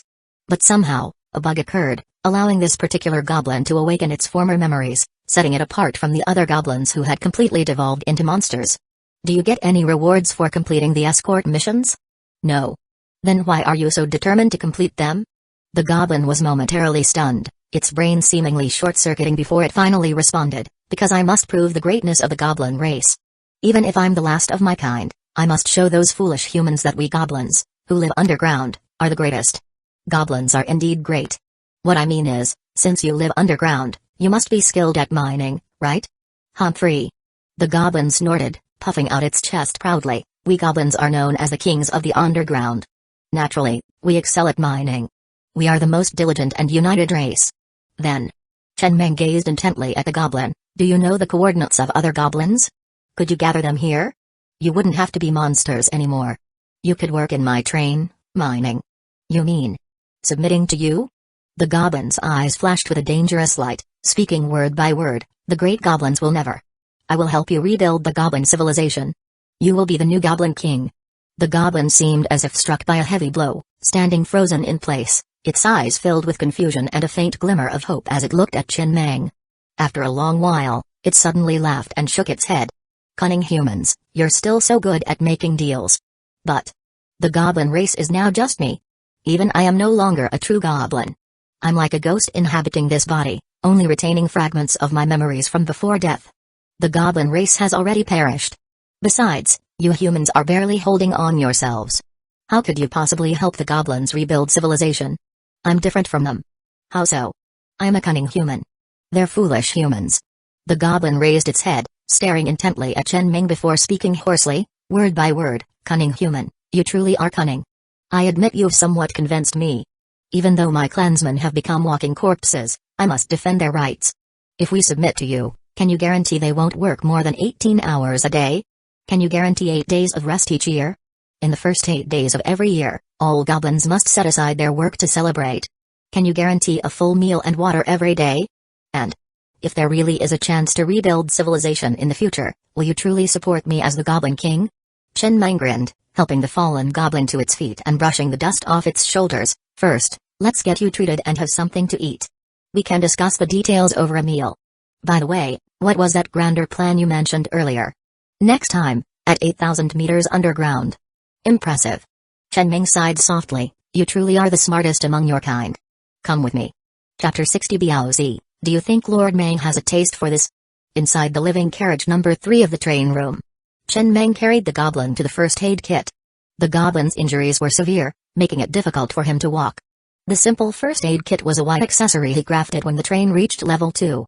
It contained only basic items like bandages, anti-inflammatory sprays, and suture kits. Clearly, these items wouldn't be of much help to the goblin's current condition. Cunning human, the goblin muttered, glancing at the crude medical tools inside the kit. These things are useless. I can revive after death. You could just kill me, and when I revive, all these injuries will be completely healed. How long do you have to stay in that dark space after you die? Not sure, just for a while. The goblin shook his head. Will you return to the Iron Ridge Wasteland? No, I'll probably be randomly teleported to another area. Chen Meng nodded, rejecting the goblin's suggestion. He leaned on his cane, took out some bandages, and wrapped the goblin from head to toe, turning him into a mummy. Then he said, "I'll give you a full treatment tonight. For now, can you call the other goblins from your tribe here?" First, he'd do a simple bandage. He didn't have enough iron ore now. Once the slaves dug up enough today, he'd upgrade the simple first aid kit to level 10. The 2 supermodel effects unlocked should help with treating external injuries. "Okay." The goblin answered promptly, closing his eyes for a few moments before opening them again. "Done, they're on their way here." Just like that? Chen Meng's eyes flickered with surprise. Can goblins transmit information remotely via brainwaves? Not exactly. The goblin scratched his head, trying to find the right words. "I'm an elite among them. I can control and command them in this area, much like the Corpse King in the Corpse Tide. But I've deviated a bit. I inherited memories from before my death and retained the wisdom of the great goblin race." "Got it." Chen Meng nodded, pointing to a few slices of bread on the moldy bread slice production line. "There's some bread here. Eat it when you're hungry." This. The goblin had already noticed the delicious-smelling bread but had been trying to avoid looking at it. Now, he couldn't help but stare at the sandwich slices, his Adam's apple bobbing as drool nearly spilled out. "Thank you, great human prophet, for your generosity. Biaozi, do you think Lord Meng has a taste for this?" Outside the stellar train, Lao looked worriedly into the train. After the battle, the slaves had picked up their pickaxes and headed to the mine to continue digging. They were now tasked with guarding the captured level 2 goblins. This. Probably not, right? Biaozi, who had been studying the new hive mind feature, shuddered at the words, his eyes flickering with confusion. Given the stellar train's current strength, it shouldn't be hard to raid or buy a few pretty female slaves in the wasteland, right? Lord Meng wouldn't need to have any interest in this goblin, especially since it's a male goblin. Hard to say. Lao shook his head, his expression complex. "I've been a deputy train conductor before, and I've seen many train conductors. In this apocalyptic, oppressive, and deeply pessimistic environment, becoming a train conductor often leads to some extremely perverse fetishes. These fetishes are often the most effective way to vent the psychological pressure built up over time. But haven't you noticed that Lord Meng has almost no fetishes? No fetishes means psychological pressure can't be released. And unreleased pressure often builds up into something even more perverse." Biaozi's expression turned serious as well. After a long pause, he tentatively asked, "Lord Meng likes to smoke. Does that count as a fetish? What do you think?" Lao turned to Biaozi with a blank expression. "Other train conductors have fetishes that are increasingly perverse. I can't even tell you about them. They're too shocking to one's values. I once met a train conductor who was the only person I've ever truly wanted to kill. His fetish was women who'd been turned into human pigs.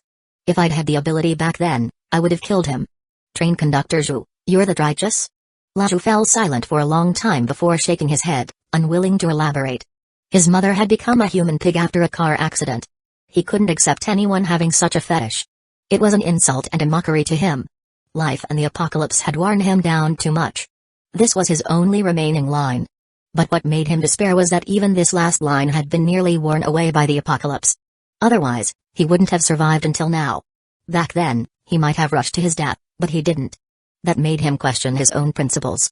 Seeing that Lao didn't want to continue the conversation, Biaozi rubbed his nose and said nothing more. He wanted to explain that train conductor Zhou might have misunderstood train conductors. He had been one too, and he didn't have any special fetishes. He had just worked diligently to manage the train until it was destroyed, and then began his journey of survival. From start to finish, he never had the time or capacity to think about fetishes. Survival was the biggest issue. His fetish might just be survival. Looking at it that way, he'd done quite well in maintaining this fetish. Despite the train being destroyed multiple times, he was still alive. In a daze, Biaozi pulled out a slice of bread from behind him, quickly stuffed it into his mouth, and chewed stealthily. It tasted great. This was the slaves' food. As enforcers, their staple was steamed buns, which was supposed to be better than the slaves' rations. But these bread slices, whatever Lord Meng did to them, were much tastier than the buns. That's why he occasionally snuck some. Even when he was a train conductor, he never had such a treat. These days, it's much easier to follow the right person. What's the point of exhausting yourself to be a train conductor? Just then, Chen Meng walked out of the train, leaning on his cane. Lao and Biaozi immediately straightened up and said in unison, "Lord Meng." Chen Meng stood still, looking at the two for a moment before speaking softly. "These goblins will be working with us now, digging for ore. Bandage up the injured ones. They won't resist. And take some time to study the hive mind feature. It has two modes, one is keeping it constantly active, which allows instant communication, the other is brief activation, where you can control what information to transmit.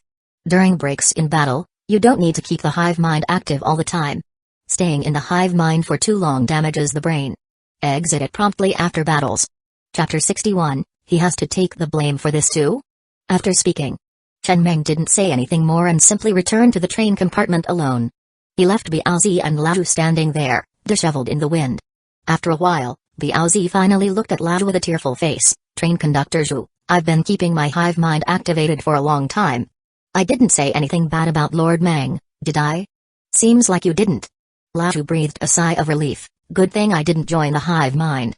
Alright, let's get back to work. In the future, try not to gossip about Lord Meng behind his back. Huh? Biaozi stared at Lao's retreating figure, his eyes filled with confusion and bewilderment. Wasn't it you who started this in the first place? And now he has to take the blame for it too? Soon. After nightfall, the slaves returned to the train carrying their pickaxes, lining up to receive their daily rations. They also brought back a large amount of iron ore. Including what was left from yesterday, the train now had a total of 14,403 units of iron ore. Inside the train compartment, Chen Meng gazed at the noticeably depleted open-pit iron ore, lost in thought without speaking. Only the flickering crimson light inside the compartment broke the silence. At the current rate, this iron ore mine would be exhausted in about a month.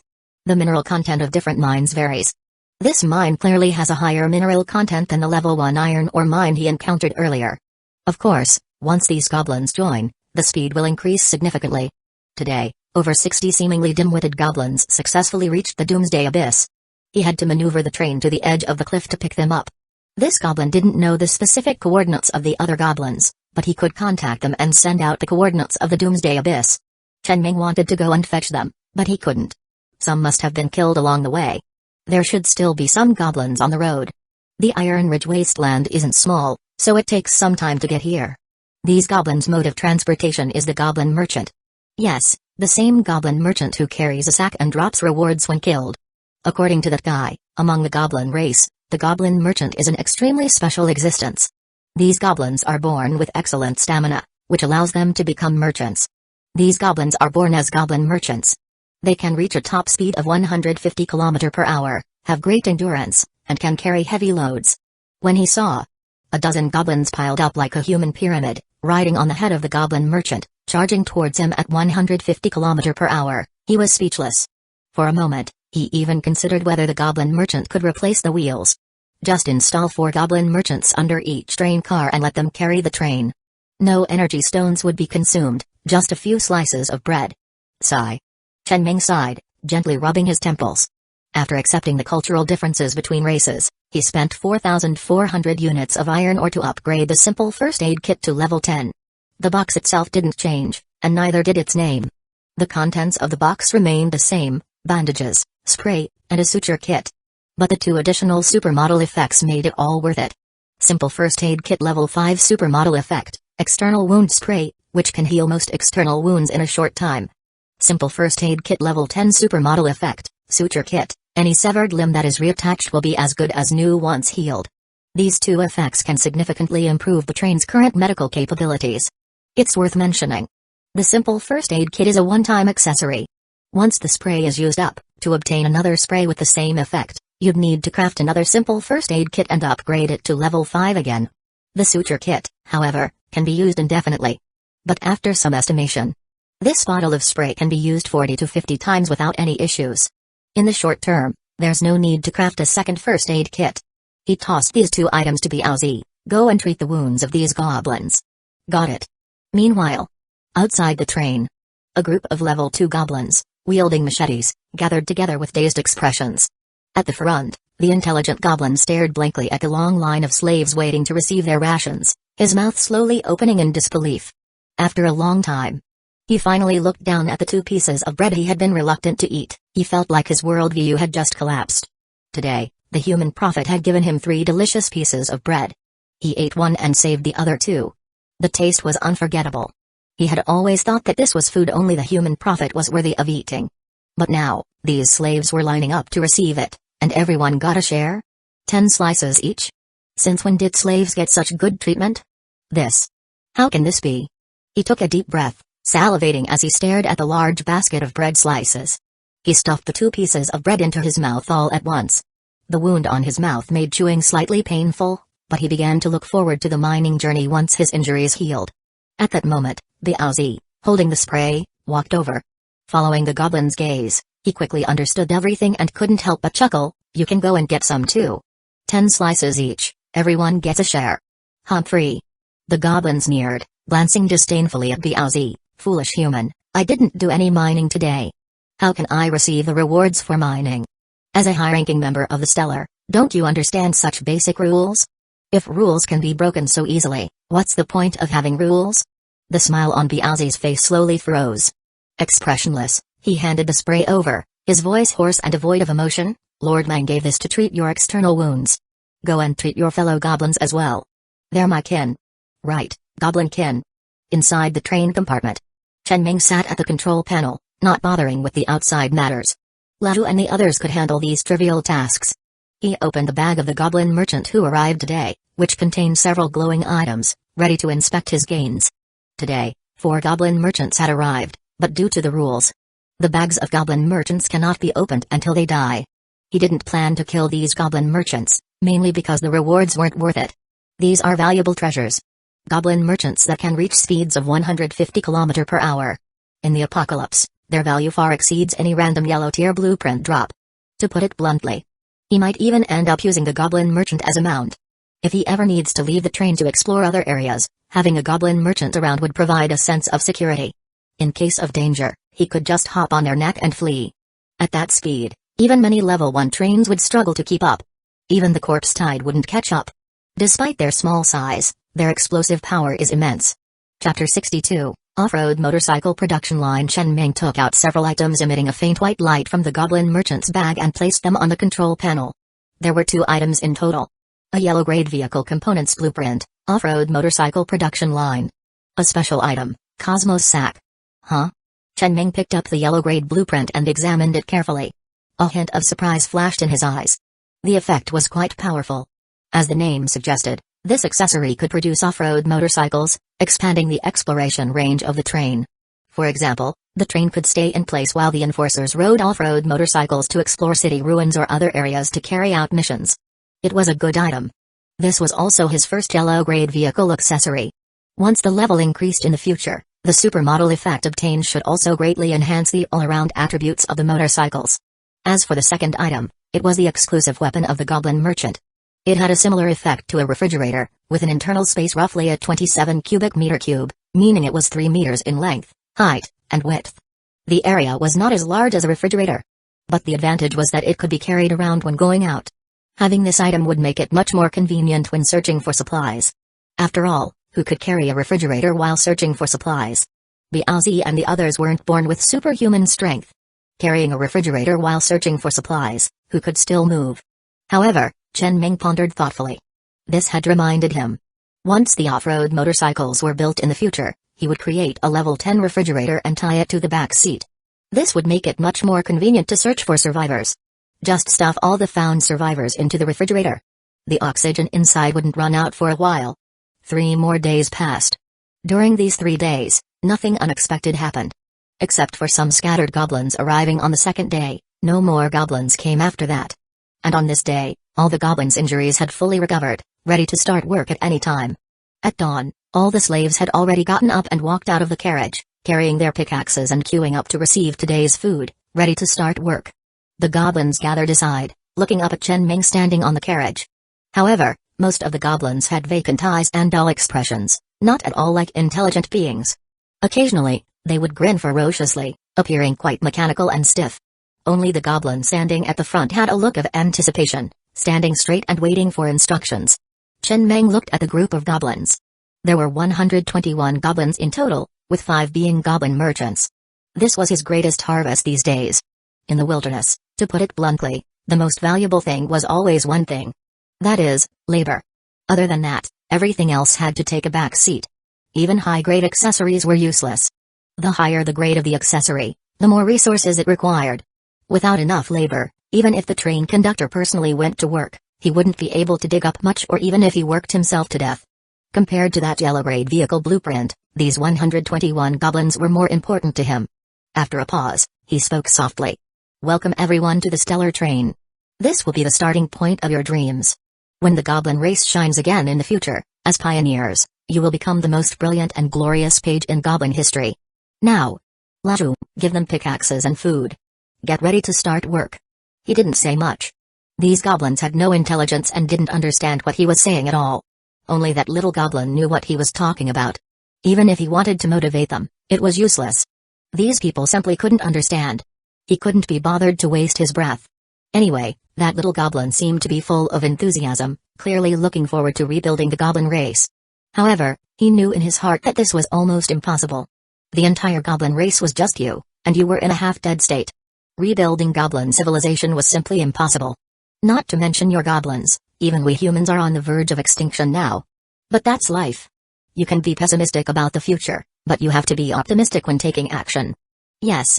The goblin took a deep breath and said seriously, we will not disappoint the human prophet. After saying that, he eagerly went to get the delicious bread. At this moment, Chen Meng called the goblin over, beckoning him to come closer. Then he walked down the ladder at the back of the carriage, circled around, and walked up to the goblin. Do you have a name? Yes, my name is Doba. Doba? A good name. Chen Meng nodded, looking down at the short goblin. After a pause, he continued, Lao has already communicated with you, right? The batch of goblins you are in enjoys second-class slave treatment. This is a relatively high treatment in the Stellar Train. Generally, newly joined slaves enjoy third-class slave treatment. The reason we gave you a higher level than newcomers from the start is because we value the goblin race's talent in mining. Don't let me down. Don't worry. Doba looked as serious as if he were making a military pledge. Goblins are the most diligent and united race. Mining is the most skilled thing for goblins. By the way, Chen Ming thought of something else, frowning slightly. Where was your goblin train built? Was the ability to quickly shuttle underground from the drill bit? And why couldn't the targeting radar detect your goblin train? Since the goblins joined the Stellar Train, he hadn't seen them much. His experience from his previous life told him. As a boss, you only need to chat with your employees occasionally about daily life. Work arrangements should be left to the managers. First, the managers do it better than him, and second, as employees, there is always resentment towards work. Even if they are dissatisfied with their work, the first target of resentment is definitely the manager, not him. When chatting with employees, it's best to treat the employees as a whole and chat broadly. Too detailed chats can easily give employees the illusion that they are valued by the boss, leading them to overstep and do some unimaginable things. So far, he hasn't managed the specific work processes and daily statistics of the slaves and goblins, nor has he spoken to any slave individually. All these were done by Laju. Laju indeed did a very good job. So far, there have been no mistakes. That. Doba scratched his head. That goblin train was built in a pitch-black space. There is no light there. Goblins sleep there after they die. There are many ores inside. There is iron ore, copper ore, and many other resource ores I haven't seen before. Chapter 63, finally, some progress. Every time I died and entered that pitch-black environment, I would grope around the surroundings. Once, I found a level 1 pickaxe and a train token, so I started mining and building the train all by myself. The other goblins were all in deep sleep, and no matter how much I called, they wouldn't wake up. So, I had to dig alone. I don't know how long I dug. But eventually, I built that level 2 goblin train. As for that drill bit, it's a level 1 white accessory that comes with the goblin train. It has the effect of splitting mountains and breaking rocks, allowing it to travel underground. However, it consumes energy quickly when activated.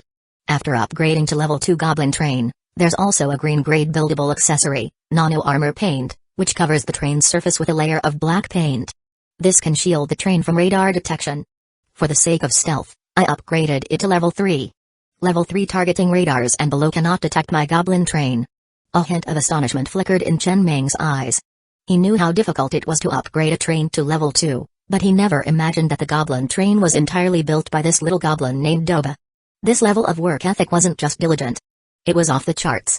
He could even picture the scene. In a silent, pitch-black unknown space, a short little goblin swung a pickaxe in the dark, continuously striking iron ore.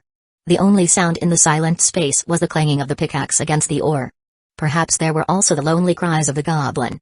And just like that, after who knows how many days, he finally, with great difficulty, built a level 2 train, proudly traveling deep underground, completing the tasks in his mind, Imagining himself as the greatest goblin, those foolish humans would never find him. Then, he turned his head to look at the nearby wreckage of the goblin train, which he hadn't yet devoured. The corner of his mouth twitched slightly, and he suddenly felt a pang of guilt. It felt like he was bullying a child. "I'll help you build another goblin train in the future." Doba didn't seem too upset about it, just smiled and said, "Respected human prophet, the only remnant of the goblin race in this world is not that train, but me. If I die, the goblin race will truly perish. You are the most cunning human I've ever met, unlike those foolish humans. I believe that one day, under your leadership, the goblin race will be rebuilt. At that time, the goblin race will be your most loyal subjects. We will also build you an extremely safe and luxurious palace deep underground. May your glory forever shine in the depths of the earth." After Doba left, Chen Meng looked at the wrecked goblin train lying on the open ground not far away, deep in thought. Was Doba just giving him empty promises? Or was he setting him up to ensure he fulfills his promise in the future? From the goblin, he learned a lot of information. First, the initial buildable accessories of the goblin train and the human train have some differences. Secondly, the silent space where monsters return after death is extremely rich in mineral resources. There are not only copper and iron ore but also many rare and high-grade resource mines. If his stellar train could go there, he couldn't imagine how happy he would be. Resource mines everywhere, waiting for him to dig at will, and most importantly, there's no danger. According to Doba, all dead monsters are in deep sleep in that space, and only Doba can remain awake. That place, for him, is practically a utopia. Wait. Chen Meng's expression suddenly turned slightly strange. Could that place really be hell? Is there some truth to the hell train? If he goes by his experience from playing some games in his past life, it makes sense that hell would be rich in minerals. But then he sighed lightly. Clearly, this is a place he cannot enter. It's where monsters go after they die. He has no way to get there. After mining the higher resource ores in the Doomsday Abyss, he'll have to look for new mines. No one ever has too many resources. After that, Chen Meng didn't linger any longer. He turned and returned to the train's interior. The iron ore he had accumulated last time, plus the iron ore from the past 2 days, now amounted to 34,008 units. Nearly a G-Chuku. Of course, barring any unexpected events, the amount of iron ore he would obtain today should be even more. After all, so many goblins had joined the battlefield today, and they're naturally skilled at mining, which would greatly enhance the train's construction progress. Of course. To accommodate this, he built 2 more carriages to house these goblins. Building 2 carriages isn't expensive, costing only 200 units of iron ore in total. But equipping these 2 carriages with level 2 armor is costly, consuming a whopping 12,000 units of iron ore. Since he had already built 2 carriages, he went ahead and built 2 more to categorize the current train's layout, spending a total of 24,400 units of iron ore. Thus, the stellar train, excluding the locomotive, now has 8 carriages. In carriage 2, he placed all the industrial production lines, such as the pickaxe production line, axe production line, and the future off-road motorcycle production line, etc. In carriage 3, he piled up all the iron ore. In the future, the bullets he produces, as well as copper, wood, and other resources, will also be stored in this carriage. Carriage 4 is used for the scrap bread slice production line, cola production line, steamed bun production line, and other daily necessities production lines. It's usually used to stockpile food, and any supplies found in the future will also be stored here. In carriage 5, he spent 1,000 units of iron ore to customize this carriage into a hard sleeper compartment. Each bunk has 2 levels, totaling 18 beds. The thugs usually sleep here, and Laju has his own private cabin in this carriage, equipped with a single bed confiscated from Master Kun's train.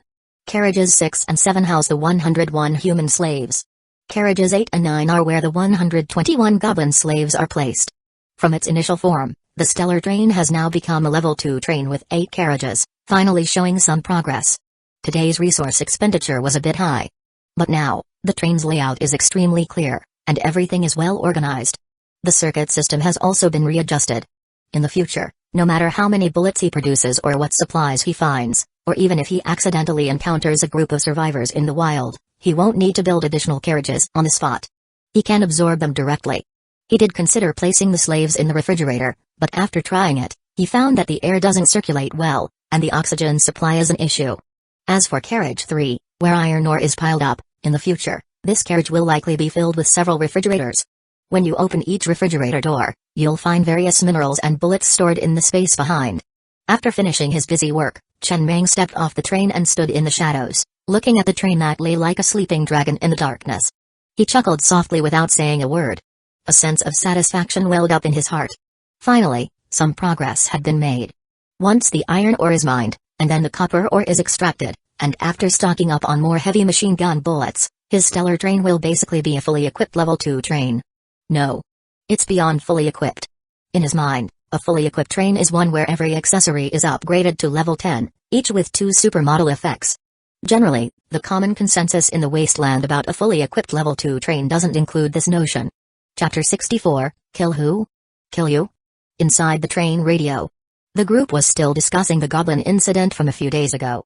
So far, no one had managed to find that elusive goblin merchant. Additionally, the corpse tide seemed to have become even more frenzied in recent days. It wasn't just attacking the train and humans anymore. It had also started hunting down other lone monsters. Of course. All of this had little to do with Chen Meng. No matter how dark the outside world seemed, he only needed to focus on developing safely in this doomsday abyss. This location was almost completely secure. Aside from the goblin he encountered a few days ago, no one else had come here. Chen Meng stood inside the train, gazing at the score of the stellar on the regional leaderboard. Overall score, 1,491 points. Ranked 46th on the leaderboard, up 1 spot. The main points came from the 100-plus goblin slaves, who were now officially labeled as survivors on the train panel. This was somewhat unexpected. He had initially thought he had found a loophole or a bug, but he didn't expect the train to actually acknowledge the identity of these goblin slaves. It was just dawn. Chen Meng took a bottle of chilled cola from the refrigerator, took a small sip, and stood by the window, looking out at the goblin slaves working diligently in the open iron ore mine. Everyone was putting in a lot of effort. These days, he had actually been hoping to find a lazy slave to make an example of, but for some reason, no one had slacked off. It felt like the process wasn't complete. Couldn't someone be careless and give him a chance to set an example? He looked down at the cool cola in his hand. In the apocalypse, this was truly a good way to replenish sugar. After a moment, he placed the bottle on the table and headed to the number 4 living carriage, planning to use the remaining iron ore to upgrade both the cola production line and the steamed bun production line to level 10. White tier components required far fewer resources to upgrade compared to other tiers. After consuming a total of 8,800 units of iron ore, he obtained 4 different supermodel effects. Cola production line level 5 supermodel effect, can choose to produce sugar-free cola or regular cola. Cola production line level 10 supermodel effect, consumption can slowly restore stamina. Steamed bun production line level 5 supermodel effect, can choose 2 types of fillings. Meat sauce or spicy sauce. Steamed bun production line level 10 supermodel effect, long-term consumption can slightly improve physical fitness. Chen Meng narrowed his eyes slightly. Not bad. These effects were quite practical. It seemed he'd have to add another meal for the slaves at noon. More stamina meant they could mine longer. As for the sugar-free cola, that was pure nonsense. In the apocalypse, who cared about that? Having something to drink was already a blessing. The upgraded steamed bun production line would improve his meals. He could finally eat something with flavor and meat. Eating steamed buns with the spicy sauce Biaozi brought back last time, or just bread, had nearly made him sick. Long-term consumption could also improve his physical fitness. But he wondered when he'd get to have something like stir-fried dishes. Although he liked steamed buns, eating them every day was starting to wear on him. As of now, most of the white-tier vehicle components in the stellar train had reached level 10. Next were the resource-heavy ones, such as carriage, steel armor and a wind-fire wheel. Just upgrading one carriage to level 3 required 10,000 units of iron ore. And he currently had a total of 8 carriages. Stupid humans. In the open mine, Doba looked at a human slave working with brute force beside him and couldn't help but sneer. This isn't how you mine. There's a technique to it. Hold the handle with both hands, one in front, one in back. Don't grip the very bottom. When you swing down, don't use all your strength. Let the pickaxe fall naturally with gravity. Don't just use your arms. Channel the force from your waist to your arms. You have to. Standing nearby, Biaozi, who was in charge of patrolling and supervising, watched the scene with a slightly odd expression. He lit a cigarette and brought it to his lips without saying a word. This guy really knew how to mine. But there was something strange about it.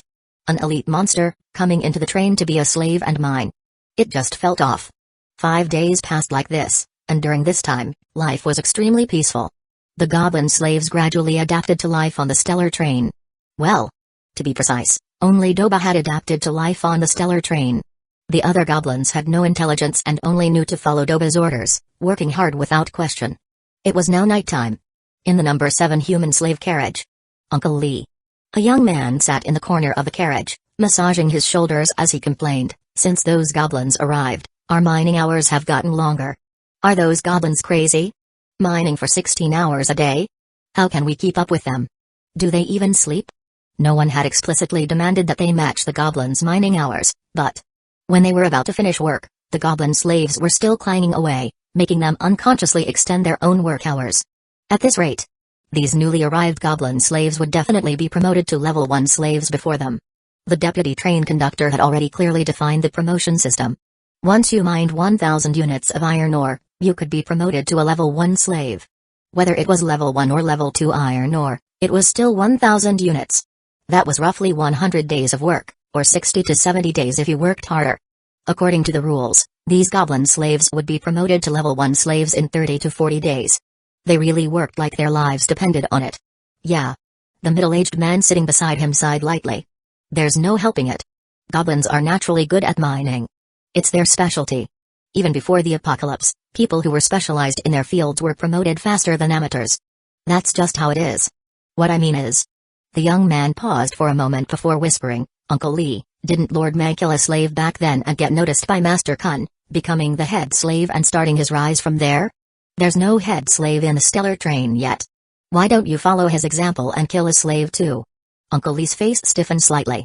He turned to the young man and said hoarsely, "Kill who? Kill you? Are you out of your mind? Back then, Master Kun's slaves were practically starving to death. Master Kun didn't even give them enough to eat. The slaves were on the verge of rebellion due to extreme hunger. At that time, they really needed a head slave to keep the others in line." Chapter 65, Try surrounding me again. But things are different now. These past few days, everyone has had enough bread, enough water, a can of cola every day, and the protection of the train, safe from attacks by zombies and monsters. Do you really think the slaves would riot at a time like this? Do you think Lord Mang needs a slave leader now? If you dare kill a slave at this moment, do you believe you'll be buried with them immediately? Well. The young man scratched the back of his head, realizing he had been rash. You're right. I must have been out of my mind. To say the least. These people had been through ups and downs for a year since the apocalypse began. To survive until now, they might not have the sharpest minds, but at least their luck had been decent. The past few days had been the most leisurely they'd experienced since the apocalypse started. No hunger, no fear of being devoured by zombies the next moment. Everyone cherished this life now. Yet they feared it might shatter like a bubble at any moment. Often, slave riots happened because they knew they were the train conductor's primary assets, confident that the train conductor wouldn't dare kill them, thus seizing some rights for themselves. As the saying goes, the law doesn't punish the masses, and the train conductor couldn't possibly kill all the rioting slaves.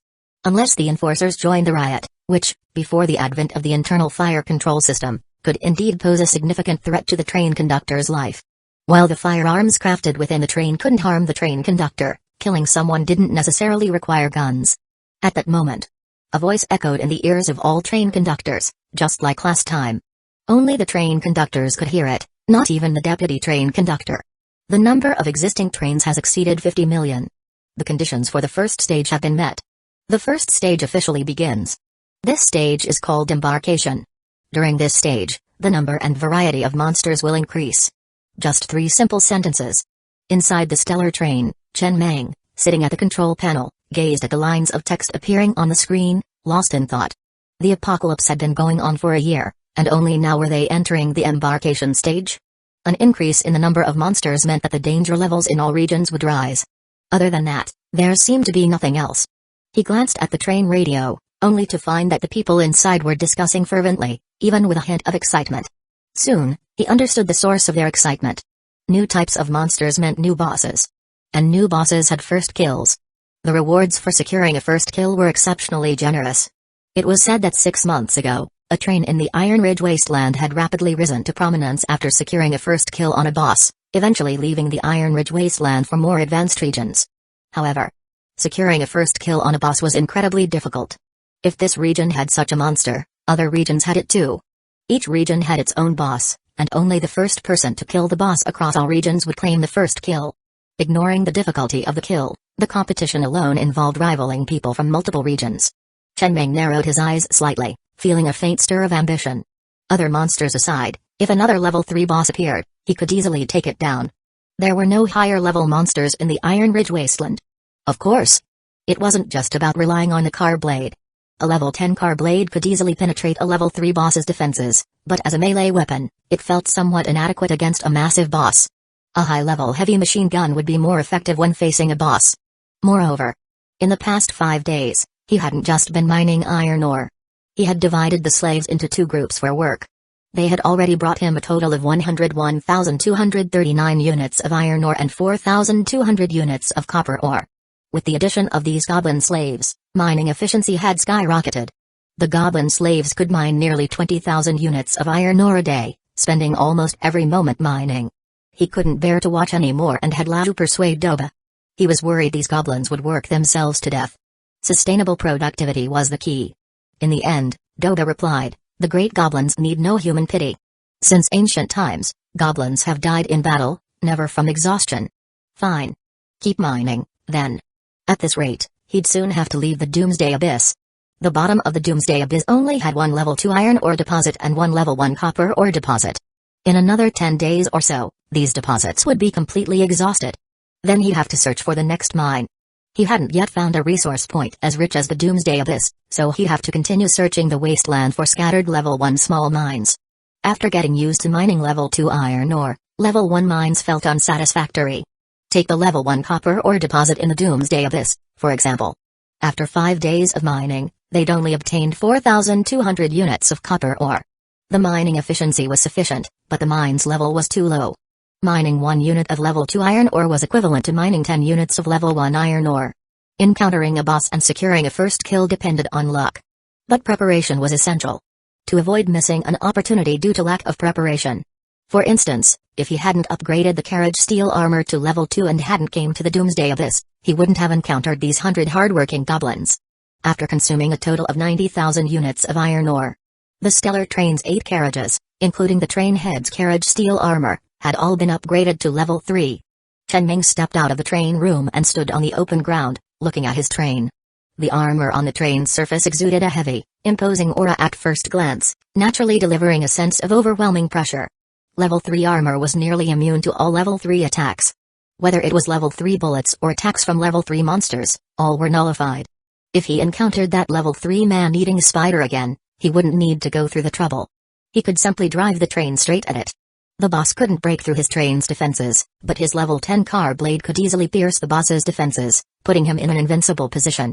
Even if the boss was massive, he could just circle it a few times with the train, naturally slicing it into mincemeat. Sure, it might take a bit more time. But if he encountered a corpse tide now, it would be a one-sided slaughter. Not a single monster in the corpse tide could breach his train's defenses, but wherever his train went, it would leave behind a trail of severed limbs and minced flesh.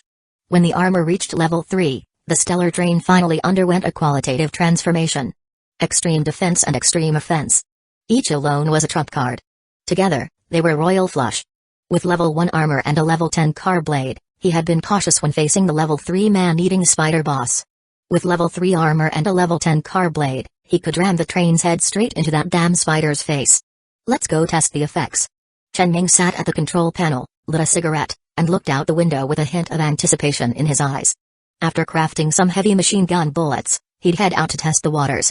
While he wasn't sure if he'd encounter a new monster boss, running into a corpse tide would be good too. He remembered how those damn corpse tides had surrounded him so many times before. Now he was back. Try surrounding me again. Chapter 66, Now, it's your turn to be nervous. Inside the stellar train, Chen Meng stood up and walked to the number 2 special carriage. He spent 1,000 units of copper ore to create both the 12.7mm heavy machine gun ammunition production line and the 5.56mm rifle ammunition production line. With these 2 production lines in place, the heavy machine guns mounted on the train's roof, which had rarely been fired, were no longer just decorations but functional weapons that could truly be put to use. It's worth mentioning that the heavy machine gun only increases its effective range and firing rate with each upgrade, not its power. What truly determines the power of a heavy machine gun is the level of its ammunition. The higher the level of the ammunition, the greater its power. Of course, a heavy machine gun can only use ammunition of the same level or lower, it cannot use ammunition of a higher level. For example, a level 3 heavy machine gun can use level 1 or level 3 ammunition but cannot use level 4 ammunition. The makeshift heavy machine gun, a green-grade accessory, is crafted from iron ore and upgraded using iron ore as well. After consuming 3,000 units of iron ore, he finally upgraded a heavy machine gun to level 5. Currently, the stellar train has a total of 8 carriages. The first 4 carriages each have one makeshift heavy machine gun mounted on their roofs, while the roofs of the 4 newly crafted carriages remain empty. Like armor, these machine guns need to be crafted and upgraded individually, unlike car blades, which automatically come at the same level in all carriages after an upgrade. Chen Meng sighed lightly. This thing was indeed a resource hog, but still. It was a green-grade offensive vehicle accessory, and the first supermodel effect it unlocked was truly impressive. Makeshift heavy machine gun level 5 supermodel effect. The heavy machine gun can be linked to the train auxiliary eye. As long as enemies are within the range of the targeting radar, the train auxiliary eye will automatically lock onto them, significantly improving accuracy. PS. Requires the train auxiliary eye, a green-grade accessory, to be fully upgraded. He had already started to figure out the pattern. The higher the grade of the accessory, the better the supermodel effect it unlocks. Moreover, the supermodel effects of offensive accessories are greater than those of functional accessories, which in turn are greater than those of lifestyle accessories. Take this supermodel effect, for example. It's essentially a forced headshot hack. Anyone within radar range who pops their head out gets instantly shot. No need to assign someone to operate the heavy machine gun anymore. Not only was it troublesome, but accuracy was also hard to improve. Now, entrusting it to the train auxiliary eye greatly enhances combat efficiency. Normally, the upper limit for green-grade accessories is level 3, so he had already met that condition. His train auxiliary eye was already level 5. After linking the makeshift heavy machine gun circuit system to the control panel, this machine gun officially became an eye-controlled machine gun.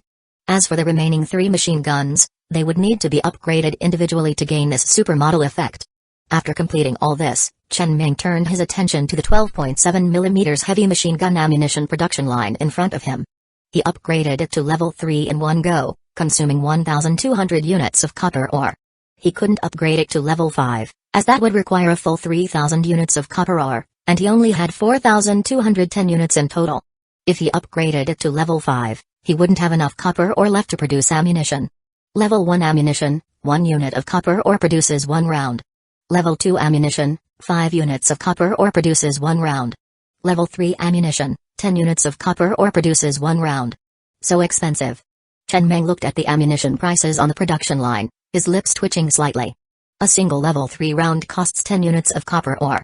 Heavy machine guns fire quickly, and in the blink of an eye, 200 to 300 rounds could be expended. If they were all level 3 rounds, that would be 2,000 to 3,000 units of copper ore. What kind of boss would he need to fight to make up for that cost? At least something on the level of the man-eating spider. But based on the man-eating spider he had encountered, 200 to 300 rounds of heavy machine gun ammunition probably wouldn't be enough to kill it. Although the ammunition production line had been upgraded to level 3, it didn't mean it could only produce level 3 ammunition. It could produce ammunition from level 1 to level 3. He spent 500 units of copper ore to produce a total of 500 rounds of level 1 ammunition. Adding to the previous reserves, the train now had over 800 rounds of level 1 heavy machine gun ammunition. This ensured that the internal fire control system was in a usable state.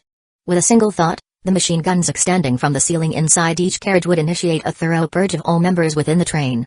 Power must always be backed by force. This thing might never be used, but it had to exist. Those machine guns pointed inward, in a sense, represented his authority and status. Finally, he spent another 2,000 units of copper ore to produce 200 rounds of level 3 ammunition. At this point, the resources accumulated over several days inside the train had been nearly exhausted. Only 8,239 units of iron ore and 510 units of copper ore remained. Chen Ming patted the resource-devouring heavy machine gun ammunition production line. He finally realized the greatest charm of white-grade vehicle accessories. Their cost-effectiveness. Both could break through the defense of a level 3 boss. The car blade only consumed some energy stones. But the heavy machine gun? Every single round was a piece of his heart.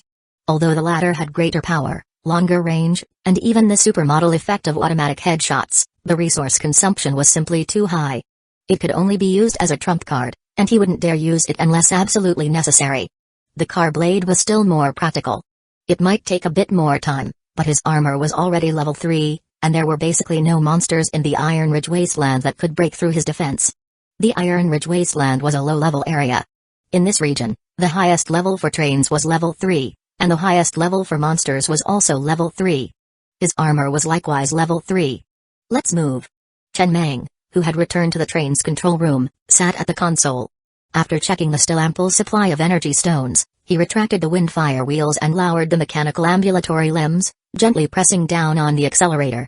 The train, resembling a centipede, was about to crash into the canyon wall when its mechanical ambulatory limbs effortlessly and naturally climbed onto the surface, scaling the vertical wall at a rapid pace. Zooming out the perspective, one could faintly see, in the darkness of the night, within the Doomsday Abyss, a train moving at a considerable speed, swiftly climbing the cliff face. Soon, the train exited the cliff, replaced the wind-fire wheels, and roared across the endless wasteland shrouded in night. The goal? To find the corpse tide that had besieged him multiple times. He had returned for revenge. Those bastards had constantly disrupted his mining back then, making him nervous every day, fearing that the corpse tide might sneak up on him at any moment. Now, it was their turn to be nervous. Chapter 67. This guy really knows how to steal the show. After upgrading the wind-fire wheel to level 5, the speed of the stellar train had significantly increased. It was already quite fast, and in a few more days, once it reached level 10, it would become even faster. This was the first time in a long while that the stellar train had truly left the Doomsday Abyss. A few days ago, when they had left the abyss to pick up the goblins, they had only lingered at the edge of the cliff, not truly departing from the Doomsday Abyss. Deep down, he still held a sliver of hope. Perhaps he really would encounter a new monster boss. With the current strength of his train, as long as it wasn't some ridiculously overpowered level 3 boss, he felt confident he could take it down, even if it took a bit longer. Even if he didn't get the first kill, the rewards from simply defeating a boss would still be substantial. He had been quite satisfied with the rewards he got from killing that level 3 man-eating spider boss last time. Inside the train, Chen Meng gazed into the distance. Without the headlights, the road ahead was almost pitch black. He lightly pressed the accelerator, not daring to go too fast. The adrenaline rush made his arms tremble slightly. Although the train currently had level 3 armor, and not many things in the wasteland could collide with it, the lack of a gyroscope, a yellow tier accessory, meant that if the train tilted too much, it could still tip over. This accessory was one of the craftable items available after upgrading the train to level 3. What puzzled him, though, was that something as basic and ordinary as the headlights wasn't among the craftable accessories for level 1, level 2, or even level 3 trains. Could it really be a level 4 train accessory? Or perhaps the blueprint for it could only be randomly dropped in the wild? Whatever the case, he drove across the wasteland for half an hour, during which both the targeting radar and the resource detection radar remained eerily quiet, with no activity whatsoever. Big haul tonight. But the more this was the case, the more excited Chen Meng became. His eyes narrowed as he stared intently into the dark depths of the wasteland. Logically speaking, it was impossible to not encounter a single monster in the wasteland for half an hour. Unless... Yes, just like last time, when a boss appeared, the sheer pressure it exuded would cause all the monsters in the wasteland to hide. There was definitely a big haul in the wasteland tonight. Just then. Beep, beep, beep. The targeting radar was the first to sound, followed closely by the resource detection radar. The radar detected a level 1 iron ore deposit not far away, and beside it was a parked level 1 train. TCH. Chen Meng suddenly laughed, as if he had thought of something. The external sound system of the train blared with loud DJ music, the volume cranked to the max. Like a gust of wind, the train roared past a level 1 train, honking 3 times. In the blink of an eye, both the train and the iron ore deposit were left far behind. As for how he identified it as a level 1 train, it was quite obvious. It only had 3 carriages, with no armor or heavy machine guns. Clearly, it was a level 1 train, a complete newbie. He had no intention of stopping to seize the ore. On one hand, he couldn't really bring himself to care about such a small level 1 deposit. On the other hand, back when he had just built the stellar train and was mining in the wasteland, a level 2 train had roared past him without trying to steal from him. His worldview and values had been shaped in his previous life. But as he integrated into this world, the ethos of this place had subtly influenced his actions. If that level 2 train had tried to rob him back then, he would have surely done the same to this level 1 train now. But since that train hadn't robbed him, he didn't mind emulating that senior, teasing the newbie a little. Having satisfied his mischievous streak, Chen Meng suddenly thought of something, and the smile on his face slowly froze. This scene felt so familiar. Back then, that level 2 train had roared past him in the same arrogant manner, heading off to find a boss, only to return in shame. Now, he was also preparing to go hunt a boss. Surely, he wouldn't. He quickly shook his head, dismissing the chaotic thoughts in his mind. Thinking about such things late at night was just bad luck. On the Iron Ridge wasteland, beside an iron ore deposit, a small train with only 3 carriages was parked. Inside the train, a young man with dyed white hair stared intently in the direction where the train had disappeared. Only after letting out a sigh of relief did he grit his teeth and mutter, "This guy really knows how to steal the show. Damn it. Why can't he be so brazen in the wasteland? Doesn't he fear that the music might attract monsters?" When he had clearly seen the appearance of that train earlier, his heart had nearly leapt out of his throat. A full 8 carriages, each covered in thick black armor, including the locomotive. On top of the carriages were 4 heavy machine guns with large calibers. If that train had wanted to rob him, he would have had no means of resisting. If the train were to fall, everyone might survive, but the train conductor would inevitably die. However, the other party seemed to have come with goodwill. No intention of robbing him. One day, he, too, would be like that, blasting deafening music, controlling his train as it roared arrogantly and recklessly across the wasteland. Inside the train, the young man with dyed white hair clenched his fists, silently resolving to make this train, which he had only encountered once, his goal. But when he looked at the train panel, which showed the 49 survivors, his face was filled with worry. Before the apocalypse, he had been a junior in college. After the catastrophe, he and his classmates had hidden in the university's air raid shelter, which had enough food, water, and other supplies. They had stayed there, quietly waiting for rescue. But the rescue never came. A few days ago, a monster had broken into the shelter. After gathering his courage and killing it, a train token had unexpectedly dropped. After discussing it, they decided to embrace the new era, no longer hiding in the air raid shelter, but instead building their own train to survive in this new world. As the class monitor and the only one who had killed the monster, and with the train token in his possession, he had naturally become the train conductor. But when he had finally, after great effort, found an iron ore deposit, his classmates had been slacking off every day, only managing to mine 2 or 3 units of iron ore. He had to step in every day, personally mining around 10 units himself. He kept trying to reassure them, but the resentment among the group grew. Some had even gone on strike. He didn't know how to handle it and could only keep trying to persuade them, making sure everyone understood that if the train didn't quickly upgrade to level 2, it would break down in the wasteland. But his efforts had little effect. Many of them thought it would be better to return to the air raid shelter. The food there could last another 5 years, and by then, the world would surely have returned to peace, and rescue would come. There was no need to risk their lives wandering the wasteland, especially when it was so exhausting. If another monster happened to break in along the way, he could just kill it. If it were you. The young man stood inside the train, gazing in the direction where that train had disappeared, murmuring in a daze, "If you were in my position, what would you do? Since you have such a powerful train, you must have a good solution. I've explained all the reasoning. But they won't listen. The logic is so simple. It's about life and death for every one of us. But why won't they listen?"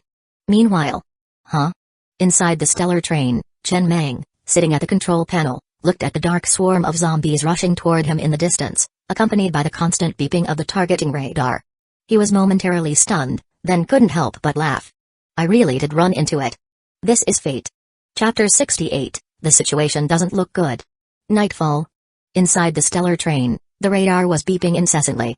In the distance, countless zombies were sprinting wildly under the cover of darkness. Zzz. The car blades extended from both sides of the train and began to rotate at high speed. Along with the whistling sound of the blades cutting through the air, electric currents continuously crackled on the blade surfaces. The zombies' speed was no match for the train. In the blink of an eye, Chen Ming had already caught up to the horde of zombies, maneuvering the train like a tiger pouncing into a flock of sheep, or like a red-hot iron rod piercing through snow. In almost an instant, countless dismembered limbs and blood were scattered across the night. A one-sided massacre. Occasionally, a zombie's claw would strike the train's armor, but it couldn't even leave a faint scratch. He retracted the wind firewheel and deployed the spider legs. This vehicle accessory ensured that his train wouldn't get stuck amidst the zombie corpses, allowing him to recklessly plow through the corpse tide. The width of his car blade had now reached 120 centimeters. Wherever it passed, dismembered limbs were left in its wake. These zombies had no choice but to flee for their lives, completely incapable of causing even the slightest damage to his train. In terms of speed, there were very few creatures on the wasteland that could outrun his stellar train. These zombies were no exception. But the number of zombies was simply too vast.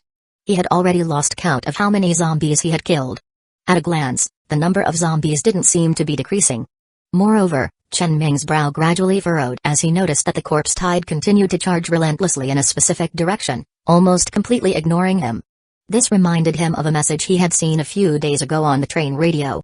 It mentioned that the corpse tides on the wasteland had recently become much more aggressive for some unknown reason. Not only did they frequently besiege trains, but they also often attacked other monsters, which was a rare occurrence in the past. The abnormality before him quickly brought this message to mind. Chen Ming slightly narrowed his eyes but didn't slow down the pace of the massacre. Upon encountering the corpse tide, he had immediately spent 500 units of iron ore to craft a green-tier accessory, the powerful magnet. The blueprint for this accessory had dropped when he killed that level 3 man-eating spider the other day. Its effect was to collect all items dropped by monsters killed by the train or its crew within a certain range and store them in the train's compartment. He hadn't crafted this blueprint before.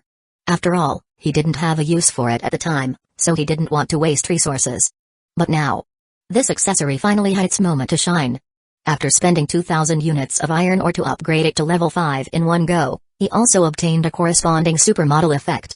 Powerful Magnet Level 5 Supermodel Effect collects all items dropped by monsters within range upon their death and stores them in the train's compartment.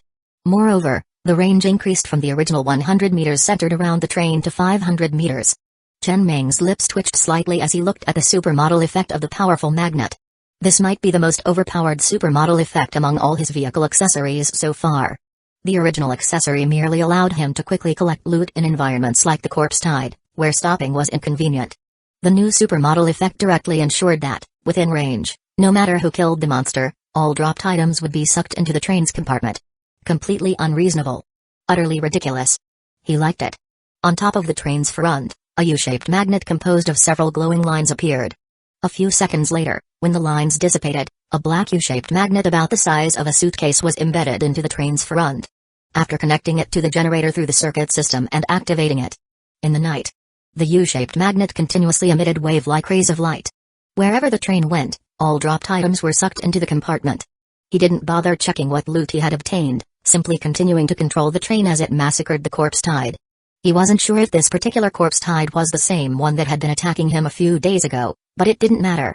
They were all zombies, after all. The train's control method was primarily brain-based. In other words, it was consciousness-driven, with his consciousness merging with the train. As he thought, the train moved. However, there were also some mechanical manual control methods, such as the throttle and control stick. These manual controls weren't just for emergencies. A train conductor would only lose the ability to control the train with their consciousness upon death. These manual controls served two purposes: one was to assist with precise operations, and the other was to give the train conductor a sense of driving experience, allowing them to feel the immediate feedback physically. About half an hour later, the zombies before him no longer formed a tide. Only a few hundred scattered zombies remained. If these few hundred zombies were placed into city ruins, they would undoubtedly be a disaster for the survivors hiding within. But in the face of the stellar train, they were no different from ants. However, sitting at the control panel, Chen Ming frowned slightly as he looked out at the zombies. The zombies that had been charging relentlessly suddenly stopped. He had been chasing them all this way. Looking back, behind him was a long, crimson path composed of countless dismembered limbs and black blood. And those zombies had suddenly stopped, kneeling on the ground like fanatical cultists, vomiting continuously. Large amounts of flesh and blood were spewed out, splattering on the ground. The entire scene was both bloody and nauseating. They even completely ignored the threat posed by his train. At this moment, Chen Ming also noticed that the wasteland before him was covered in a thick layer of bloody, sticky substance. Numerous limbs could be seen. Human, zombie wolf, man-eating spider, and even goblin. After all, that small, green arm was easily identifiable as belonging to a goblin. The situation doesn't look good. Although he wasn't sure what was happening, Chen Ming couldn't help but feel uneasy. He still knew too little about this world. It was better to leave now and return to the Doomsday Abyss to continue developing. The outside world was too dangerous. Just then, boom. The ground suddenly began to shake. The zombies kneeling on the ground started to roar incessantly. Immediately after, a level 2 zombie standing on that bloody, sticky substance suddenly opened its bloody maw, and a powerful suction force emanated from its mouth. The bloody, sticky substance covering the ground was all sucked into its mouth, forming a crimson whirlwind. This level 2 zombie's body size rapidly increased, quickly growing to a towering 10 meters tall. After all the bloody, sticky substance was absorbed into its abdomen. Roar. The now 10-meter-tall zombie let out a deafening roar, its eyes filled with brutality and bloodlust as it glared down at the stellar train. Its gaze pierced through the train's windows, directly locking onto Chen Meng, who was sitting at the control panel. Chapter 69, It's Gotta Be the Car Blade. Impressive. Chen Meng, who had witnessed the scene firsthand, gave his evaluation. On the control panel screen, several lines of crimson regular script were flashing incessantly. Ding ding. Level 3 zombie detected, posing a significant threat to the train. Level 5 makeshift heavy machine gun has locked onto the zombie, ready to fire. Awaiting the train conductor's command. Fire. Without a moment's hesitation, the next instant, the heavy machine gun mounted on the roof of carriage number 2 swiftly turned and locked onto the massive zombie, the barrel emitting a faint red glow. Rat-tat-tat. It initiated the attack first. The sharp, muffled gunfire abruptly echoed across the desolate wasteland under the night sky. Several bullets formed a straight line, shooting directly toward the head of the level 3 zombie. The level 3 zombie reacted with incredible speed. Almost instantly, it raised both palms to shield its face. The bullets that shot out almost entirely struck the zombie's palms. In the blink of an eye, when the gunfire ceased, the intimidating arms of the level 3 zombie had been blasted to pieces, instantly turning it into an armless zombie. This firepower is impressive, Chen Meng muttered as he observed the scene. But soon, he noticed the heavy machine gun had fallen silent and ceased firing. Suddenly, it dawned on him, and he instinctively glanced at the train panel. Sure enough, the 200 rounds of level 3 bullets he had just crafted had been completely exhausted. And now, the level 3 zombie, furious and in pain from losing its hands, was charging toward him at full speed. The corner of his mouth twitched slightly. Those 200 rounds of level 3 bullets had cost him 2,000 units of copper ore, and they were gone just like that? Without daring to linger, he immediately maneuvered the train to avoid the attack of this zombie boss. But the train's acceleration was inherently slower. Boom. Unable to dodge in time, the 10-meter-tall level 3 zombie had already reached the side of the train. Its face twisted like a national football player as it fiercely kicked the train, producing a loud collision sound and a piercing, agonizing roar. That kick struck directly at the rapidly spinning car blade. A massive gash appeared on the zombie's toes. In pain, the zombie went berserk, repeatedly kicking the train. After several kicks, its right foot was essentially destroyed, and it lost its balance, collapsing to the ground. Inside the train, Chen Meng, seated at the control panel, observed the scene. After confirming with Lao that all the slaves had reported no casualties, he finally breathed a sigh of relief. His stellar train had been pushed several meters across the wasteland by those kicks. That was some force. Although his armor had completely withstood the zombies' attacks, the train's vibrations were unavoidable. Those kicks left his chest feeling heavy. Now, the zombie had fallen to the ground, continuously roaring, clearly unable to launch another attack any time soon. It was now his turn to strike. Chen Meng narrowed his eyes slightly and immediately maneuvered the train, aiming at the fallen zombie, repeatedly ramming into it, using the car blades on both sides of the carriage to slowly dismember the zombie king. 10 minutes later, the battle ended. The level 3 zombie was nearly dismembered, its head and body scattered across the wasteland. The time taken was significantly shorter than when they had killed the level 3 man-eating spider. This was largely due to the level 3 armor, which allowed him to ram into the zombie without worry. Additionally, the zombie's size was overall smaller than that of the spider. Under the night sky, Chen Meng walked alone out of the train, leaning on his cane as he stood on the wasteland. The air was thick with the scent of blood. Looking around, there were no living creatures in sight, only him standing alone on the desolate plain. The hundreds of zombies had all been devoured by the level 3 zombie during the battle to heal its wounds, though it had been futile. It's gotta be the car blade, Chen Meng sighed as he glanced at the scattered bullet casings on the ground. The heavy machine gun with level 3 bullets was indeed powerful, but the consumption was too high. In the blink of an eye, 2,000 units of copper ore were gone. Who could afford that? The car blade is better. It only consumed a bit of energy, which was practically negligible. Energy stones were cheap, costing only 500 units of iron ore to craft one. He finally understood why the train with the level 3 heavy machine gun he had heard about on the train radio had chosen to flee when encountering the level 3 man-eating spider, even though it had the ability to kill it. To kill that spider, how much copper ore would it have cost? Whether it would be worth it was completely uncertain. If there was a chance to escape, better take it. The stored level 3 bullets were meant for life-saving moments, not for killing bosses to loot rewards. In this world, the hierarchy was extremely rigid. If your level was suppressed, you couldn't even break through the enemy's defense, let alone deal significant damage. For example, a level 1 car blade couldn't penetrate the defense of a level 2 zombie. Only when the levels were equal or you had the level advantage could you break through their defense. After that, the damage dealt depended on the combat effectiveness of the equipment itself. The car blade was good. But it was, after all, a white tier accessory, limited to melee attacks and with a very restricted attack style. If only there was a white tier offensive accessory with a ranged attack capability. White tier accessories generally consumed very little energy. And even though it was also a level 3 boss, the pressure this zombie king exerted was far less than that of the man-eating spider. As for the reason, he naturally knew. This level 2 zombie had advanced to a level 3 zombie king by relying on the flesh stored in the bellies of the corpse tide. But along the way, he had killed nearly 90% of the zombies. With so much flesh missing, this level 3 zombie king naturally wasn't at its peak form after advancing. Level 3 zombies could heal their wounds by devouring other zombies. But in the end, only a few hundred zombies had made it here, which was far from enough. Through a twist of fate, he had increased his chances of victory. Fortunately, he had crafted level 3 bullets before coming here. If he hadn't blown off both arms of the zombie king, he strongly suspected that the zombie king would have grabbed the stellar train and swung it like a whip, smashing it repeatedly into the ground. The train could withstand it, but the people inside couldn't endure such impacts. He still needed to grow stronger. The stellar train still had many shortcomings. He also understood why the corpse tide on the wasteland had been so active these past few days. They were likely gathering flesh everywhere to prepare for the zombie king's advancement. This boss wasn't a first kill. If it had been, the control panel screen would have displayed the corresponding information. The night wind blew. Standing alone on the wasteland, Chen Ming tightened his coat and turned back to the train, preparing to check what the zombie king had dropped. Then, it was about time to return to the Doomsday Abyss to continue mining. Although he hadn't encountered any new boss monsters this time. He hadn't expected much in the first place. This trip had yielded enough gains, it was time to go back and continue mining. If only he could find a level 2 copper mine, stockpile tens of thousands of level 3 bullets, and he could slaughter all the bosses on the Iron Ridge Wasteland. But level 3 bullets were already this expensive. In higher level areas, level 4 and level 5 bullets would probably cost even more. He still had to rely on white tier offensive accessories. Next time, he'd see if he could get a few blueprints for white tier offensive accessories at the gathering.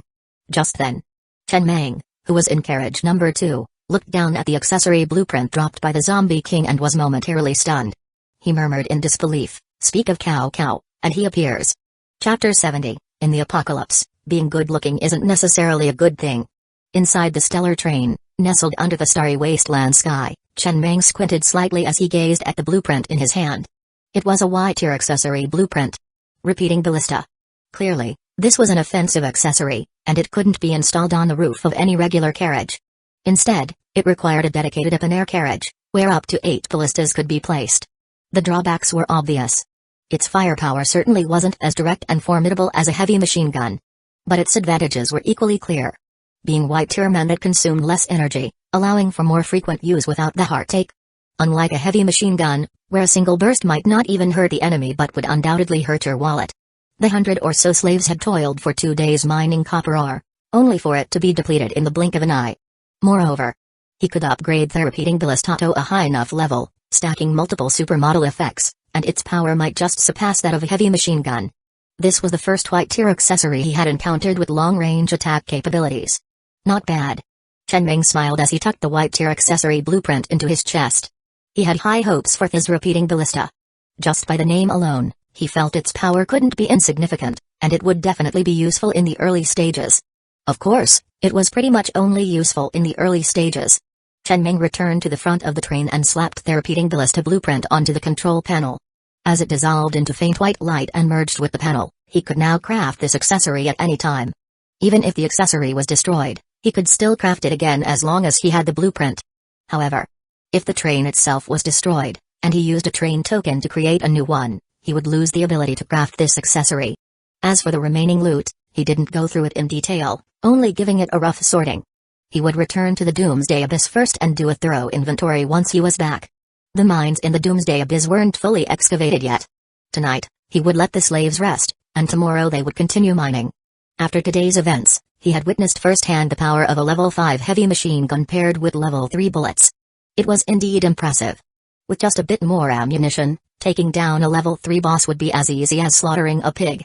However, until he found a level 2 copper mine, he wasn't planning to use this thing again. It was simply too costly. In the night, the gradually accelerating stellar train began to turn, heading toward the coordinates of the Doomsday Abyss. Time to go home. In the number 5 Enforcer carriage, the group of enforcers who had been clutching their soaring dragon assault rifles tightly, ready to join the fight at any moment, finally let out a collective sigh of relief as the outside grew quiet and the train smoothly traversed the wasteland. It's over. Biaozi, sitting by the window, looked out at the crimson wasteland rapidly disappearing behind them. His heart, which had been hanging in suspense, finally settled back down. The fight's over. Everyone, relax. No need to stay so tense. Fear? Who wouldn't be afraid? He was scared too. If the train couldn't hold, they, the enforcers, would be the last line of defense. They would have to step up. Even if they wanted to run, there was nowhere to go. Out in the wasteland, if the train broke down or was destroyed, they would likely meet their ancestors in no time. After the stellar train's last upgrade and renovation, their number 5 carriage had been converted into a hard sleeper carriage, with each enforcer having their own dedicated bunk. It was also the only carriage with windows, and they had all witnessed the battle firsthand. The 10-meter-tall zombie had brought a suffocating sense of pressure. But thankfully, Lord Meng held the line and emerged victorious in the end. Then, Biaozi turned to Shan Maozi, who was tightly clutching a photo, and asked with a smile, "What's that? A picture of your girl?" During the train battle, Shan Maozi had been gripping a photo he had pulled out from somewhere, his face pale, clearly shaken. Ever since Biaozi had risked his life to save Shan Maozi last time, this once unruly troublemaker had become extremely obedient to him. And Biaozi had started to take a liking to the kid. With his short buzz cut, he handled tasks cleanly and efficiently. Shan Maozi sheepishly tucked the portrait photo back into the hidden compartment of his necklace and whispered, "My ex? We broke up just before the apocalypse." "Ah." Biaozi lit a cigarette and took a drag, exhaling a puff of smoke before leaning back in his seat and glancing at the necklace around Shan Maozi's neck. The pendant was a steel square resembling a wish fulfillment charm, with a hidden compartment perfect for storing photos. Was she pretty?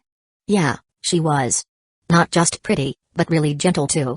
I don't know how to explain it. Before the apocalypse, I wasn't much of a success. I worked at a container factory, but she never looked down on me. She said life gets better slowly when two people work on it together. We should focus on living our own lives, not envying others. If there's one thing I regret most in my life, it's not taking her out for steak before we broke up. She always wanted to take me out for steak, said she'd treat me. Of course, I couldn't let her pay. The place was a bit pricey, but I could afford it. I just felt this inner sense of inferiority, never daring to step into that kind of setting. I thought there'd always be time later when I had more money, but... Shan Maozi, who was usually quiet, suddenly had a light in his eyes as he spoke of his ex, but it quickly dimmed. Biaozi was silent for a long while before looking down at the flickering cigarette in his hand and murmuring, "In the apocalypse, being good-looking isn't necessarily a good thing." Shan Maozi didn't respond, just stared out the window, gently stroking the steel wish fulfillment charm in his hands for a long time before speaking. "Surviving is already a blessing. Why did you break up?" She left without a word. "A few months after we broke up, I heard from a friend that she had gotten married. She met him through a matchmaker. I saw a photo of the guy. Pretty chubby. Probably rich. You don't hate her?" "No." Shan Maozi shook his head. "Everyone has the right to choose a better life. She stayed with me for a long time. It's just that I didn't fulfill the promises I made to her." At this moment, Laju, who had been sitting silently nearby, couldn't help but interject, "Brother, I gotta point something out. Based on what you said, you two had a good relationship, and she didn't seem like the type to chase wealth. This whole situation sounds like she might have had some terminal illness and left you to avoid dragging you down." Shan Maozi was momentarily stunned. "That's too melodramatic, isn't it?" "Could be." Laju said earnestly, "Just think about it. What if she really did have a serious illness and needed a lot of money for treatment? If she told you, what would you have done?" "I would have died with her." Chapter 71, Every barrier overcome is another barrier to fall, every endeavor failed is another endeavor to pursue. That's it. Laju sighed, "That girl probably knew about your stubborn nature, which is why she left without saying goodbye. But if that's the case, I think she definitely wouldn't be too far away from you. Maybe she's rented a place nearby, watching over you all along. First, she wanted to see you a few more times before she passes. Second, she was afraid you might do something foolish. Think about where you lived before leaving Ping City. If that girl is lucky, she might still be alive, hiding in some corner." Shan Maozi froze on the spot, his eyes immediately turning red. He knelt down facing Laju, his voice hoarse and panicked, Train conductor Zhu, could you ask Lord Mang to take me to the factory outskirts of Ping City to look for her? She might really be waiting for me there. I can trade my life for this. If there's ever a suicide mission that needs to be done on the train in the future, I'll be the first to go. Is that okay? Get up first. Lao waved his hand, signaling Biaozi to help Shan Maozi up. After a moment of silence, he spoke, I'll find a chance to bring this up with Lord Mang. But the train's most important task right now is mining. Don't get your hopes up too much. I can only say I'll try to bring it up with Lord Mang. Alright. Shan Maozi shakily got up and returned to his bunk, burying his head in his chest, his body trembling slightly as if lost in thought. Sigh. Biaozi glanced at Shan Maozi but didn't say much. He pinched out the nearly burned cigarette butt between his fingers and sighed softly. He only had a bedridden father, and beyond that, he had no other attachments. It's just that he hadn't thought about it for a long time. When the apocalypse first came, he still thought about saving his father. But later, he had basically accepted in his heart that his father was already dead. Everyone here had loved ones, but in an environment like the apocalypse, everyone tried their best not to think about such things. If fate wills it, we'll meet in hell. In slave carriage number 7. Uncle Lee felt the smooth movement of the train beneath him and let out a sigh of relief. He glanced at the dim light on the ceiling of the carriage and regretfully looked down at the burnt-out cigarette butt in his hand. If I knew I wasn't going to die, I wouldn't have smoked this cigarette. What a waste. Uncle Lee, the young man beside him whispered, are you really that reluctant to smoke those 2 cigarettes Lord Mang rewarded you? Wrong. Uncle Lee shook his head softly, I'm not addicted to cigarettes. It's just that they make me feel like I still have some connection to the modern world, rather than being born a slave. It reminds me of past glories, makes me feel like I'm still a person. Uncle Lee, you don't want to be a slave? Uncle Lee glanced at the young man. Wasn't that obvious? If given the choice, who would want to be a slave? A hint of helplessness flashed in his eyes. Do you? Not really. The young man scratched the back of his head. I used to work as an outsourced delivery guy. Honestly, I don't think the workload now is that heavy. Not much pressure. My life can basically be summed up in 14 words. Every barrier overcome is another barrier to fall, every endeavor failed is another endeavor to pursue. This isn't so bad. Uncle Lee didn't speak, just withdrew his gaze. He had already figured out how to climb into the management ranks these past few days. He had a plan, but he needed the right opportunity. He needed to wait. Wait for a new batch of slaves to join the train. Then, it would be his time to rise. Under the starry sky of the wasteland, the stellar train was moving extremely smoothly across the wasteland, maintaining this speed for a full half hour. The trick was to keep it at maximum speed. Chen Meng looked in the rearview mirror at the 2 small, ferocious-looking rabbits that had been chasing the train in the night. These 2 red-skinned rabbits had been chasing him for half an hour. They were incredibly fast, almost matching the stellar train's top speed. Beep. Level 3 unknown monster detected. No relevant information found in the database. Please note, train conductor. The red text kept flashing on the control panel screen. To make a long story short, half an hour ago, he was driving the train toward the Doomsday Abyss coordinates, and the journey was uneventful. But suddenly, there was a thud, as if the wheels had run over something, like a speed bump. Then, in the rearview mirror, he saw the 2 rabbits, which had been piled on top of each other, struggle to separate and then started chasing the train with a fierce, unrelenting look. Most likely, these 2 rabbits were mating when his wheels ran over them. In that case, it's understandable that they're a bit pissed. An unknown level 3 monster. Most likely a new boss monster. He was instantly intrigued. A potential boss first kill was right in front of him. But the car blade was installed 1 meter above the ground, and these rabbits were only 30 centimeters tall. Too low for the blade to hit. He didn't have a good way to kill them at the moment. Although he had hit them once, it didn't seem to have caused any damage. He wasn't worried about his own safety. Even if he stopped the train, with its level 3 armor, these rabbits couldn't break through his defenses. Moreover, the level 5 wind firewheel supermodel effect doubled the train's speed at the cost of heavy energy stone consumption. If he wanted to escape, these rabbits in heat wouldn't be able to catch him. The reason he was still stuck in this stalemate was, he had already decided to kill them. He planned to lure these rabbits to the Doomsday Abyss, the burial ground he had chosen for them. Huh?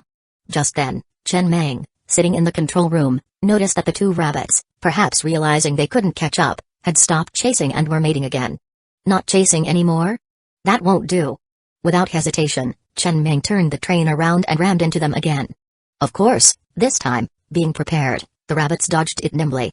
But this made the 2 rabbits, who had just calmed down, bare their fangs and charge forward again, chasing the train with fury in their eyes. That's more like it. He nodded in satisfaction, checking the coordinates of the Doomsday Abyss. Half an hour away. The first kill should be secure. He had already experimented. The level 5 makeshift heavy machine gun loaded with level 1 bullets, under the train auxiliary Ilocon effect, fired 100 shots. All of which missed. The rabbits were too fast, dodging left and right, making it impossible to hit. So he didn't bother crafting level 3 bullets. The train still had 510 units of copper ore, enough to make 51 level 3 bullets. With a rabbit's small size, if all 51 bullets hit, they'd be dead. However, he needed to find a suitable terrain where the rabbits wouldn't have as much space to dodge, ensuring the heavy machine gun bullets could hit them all. The Doomsday Abyss was a good choice. These 2 level 3 new bosses were likely only found in low-level areas. His heavy machine gun, even with lock-on, couldn't hit them. Other trains in low-level areas, facing such fast and agile bosses, would find it even harder to kill them. With all the high-level components on his train, its top speed had reached 254 km per hour. Yet these rabbits could keep up, showing that their speed was far ahead of other level 3 monsters. They were much faster than the level 3 man-eating spider. Chapter 72, Congratulations, you've successfully secured the first kill of the level 3 red-eyed rabbit boss. Impressive burst, but lacking in stamina. Inside the stellar train, Chen Meng, seated at the control panel, squinted at the rear-view mirror where the 2 rabbits were gradually showing signs of fatigue. These monsters, resembling red-skinned rabbits, had terrifying explosive power, their peak speed even rivaling that of his stellar train. They didn't seem to have any long-range attack methods. However, their stamina was lacking, maintaining their peak speed for only half an hour before gradually slowing down. Now, they could only manage a top speed of 150 km per hour. Just then, Chen Ming noticed dozens of red dots appearing on the targeting radar screen at the front, unmistakably from the level 1 train he had just passed. He immediately sounded the horn in warning. While these 2 level 3 monsters were merely troublesome for him, they would be a catastrophic disaster for the level 1 train. In the past, the train conductor of the King of Electronic Music train had honked in warning under similar circumstances, and now Chen Meng carried on that tradition. The next moment, he saw the level 1 train quickly start up and flee into the distance under the cover of night, just as he had done that day. Chen Meng glanced back at the 2 rabbits in the rear-view mirror. He had thought the monsters might be distracted by the level 1 train, given its slow speed and apparent vulnerability. However, he might have underestimated the hatred stirred by interrupting their joyous pursuit. From beginning to end, the 2 rabbits hadn't even glanced at the level 1 train, their eyes blood-red and faces ferocious as they clung closely to the stellar train. I don't remember rabbits being this vengeful, Chen Ming muttered as he observed the scene. Inside the level 1 train, a young man with white hair looked at the departing stellar train and the 2 swiftly moving red-skinned rabbits behind it, his eyes filled with fear and gratitude. He remembered this train, it had sped past him playing DJ music without a care when the night had just fallen. And now it had warned him to evade the monsters. Although the 2 red-skinned rabbits didn't seem much of a threat, their speed alone was enough to prove many things. He was a novice train conductor, still unfamiliar with the changes in the world. Much of his information was self-taught. The young man exhaled deeply, looking at his white hair in the mirror. In the apocalypse, he naturally didn't have the means to keep dyeing his hair. The white hair had appeared overnight shortly after the apocalypse began, when communication was still possible, after hearing his parents being devoured by zombies that had broken into their house during a call. A young man's hair turns white. Only after losing family. Finally here. At the control panel, Chen Meng looked at the screen showing the Doomsday Abyss just ahead. He deliberately slowed down, allowing the 2 rabbits to get close enough to the train to create more blind spots. The next moment, under the effect of the red accessory wheel changer, the stellar train quickly extended its spider legs and retracted the windfire wheels. The process was seamless, with no lag, and the train's speed was insignificantly affected.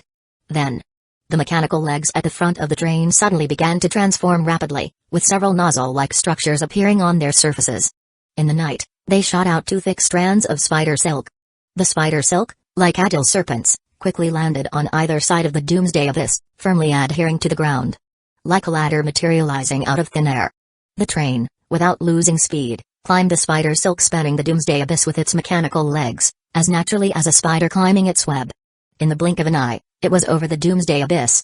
The 2 rabbits, upon seeing this, desperately tried to stop themselves, but their speed was too great. In despair, they plummeted into the depths of the Doomsday Abyss. The Doomsday Abyss was a staggering 6,000 meters deep. At such a height, few carbon-based life forms could survive the fall, Not even level 3 monsters. But it wasn't over yet. The level 5 makeshift heavy machine gun atop the stellar train almost immediately locked onto the two falling rabbits.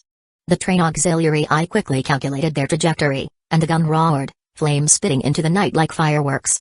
Several bullets shot straight towards the two rabbits like meteors. Almost instantly.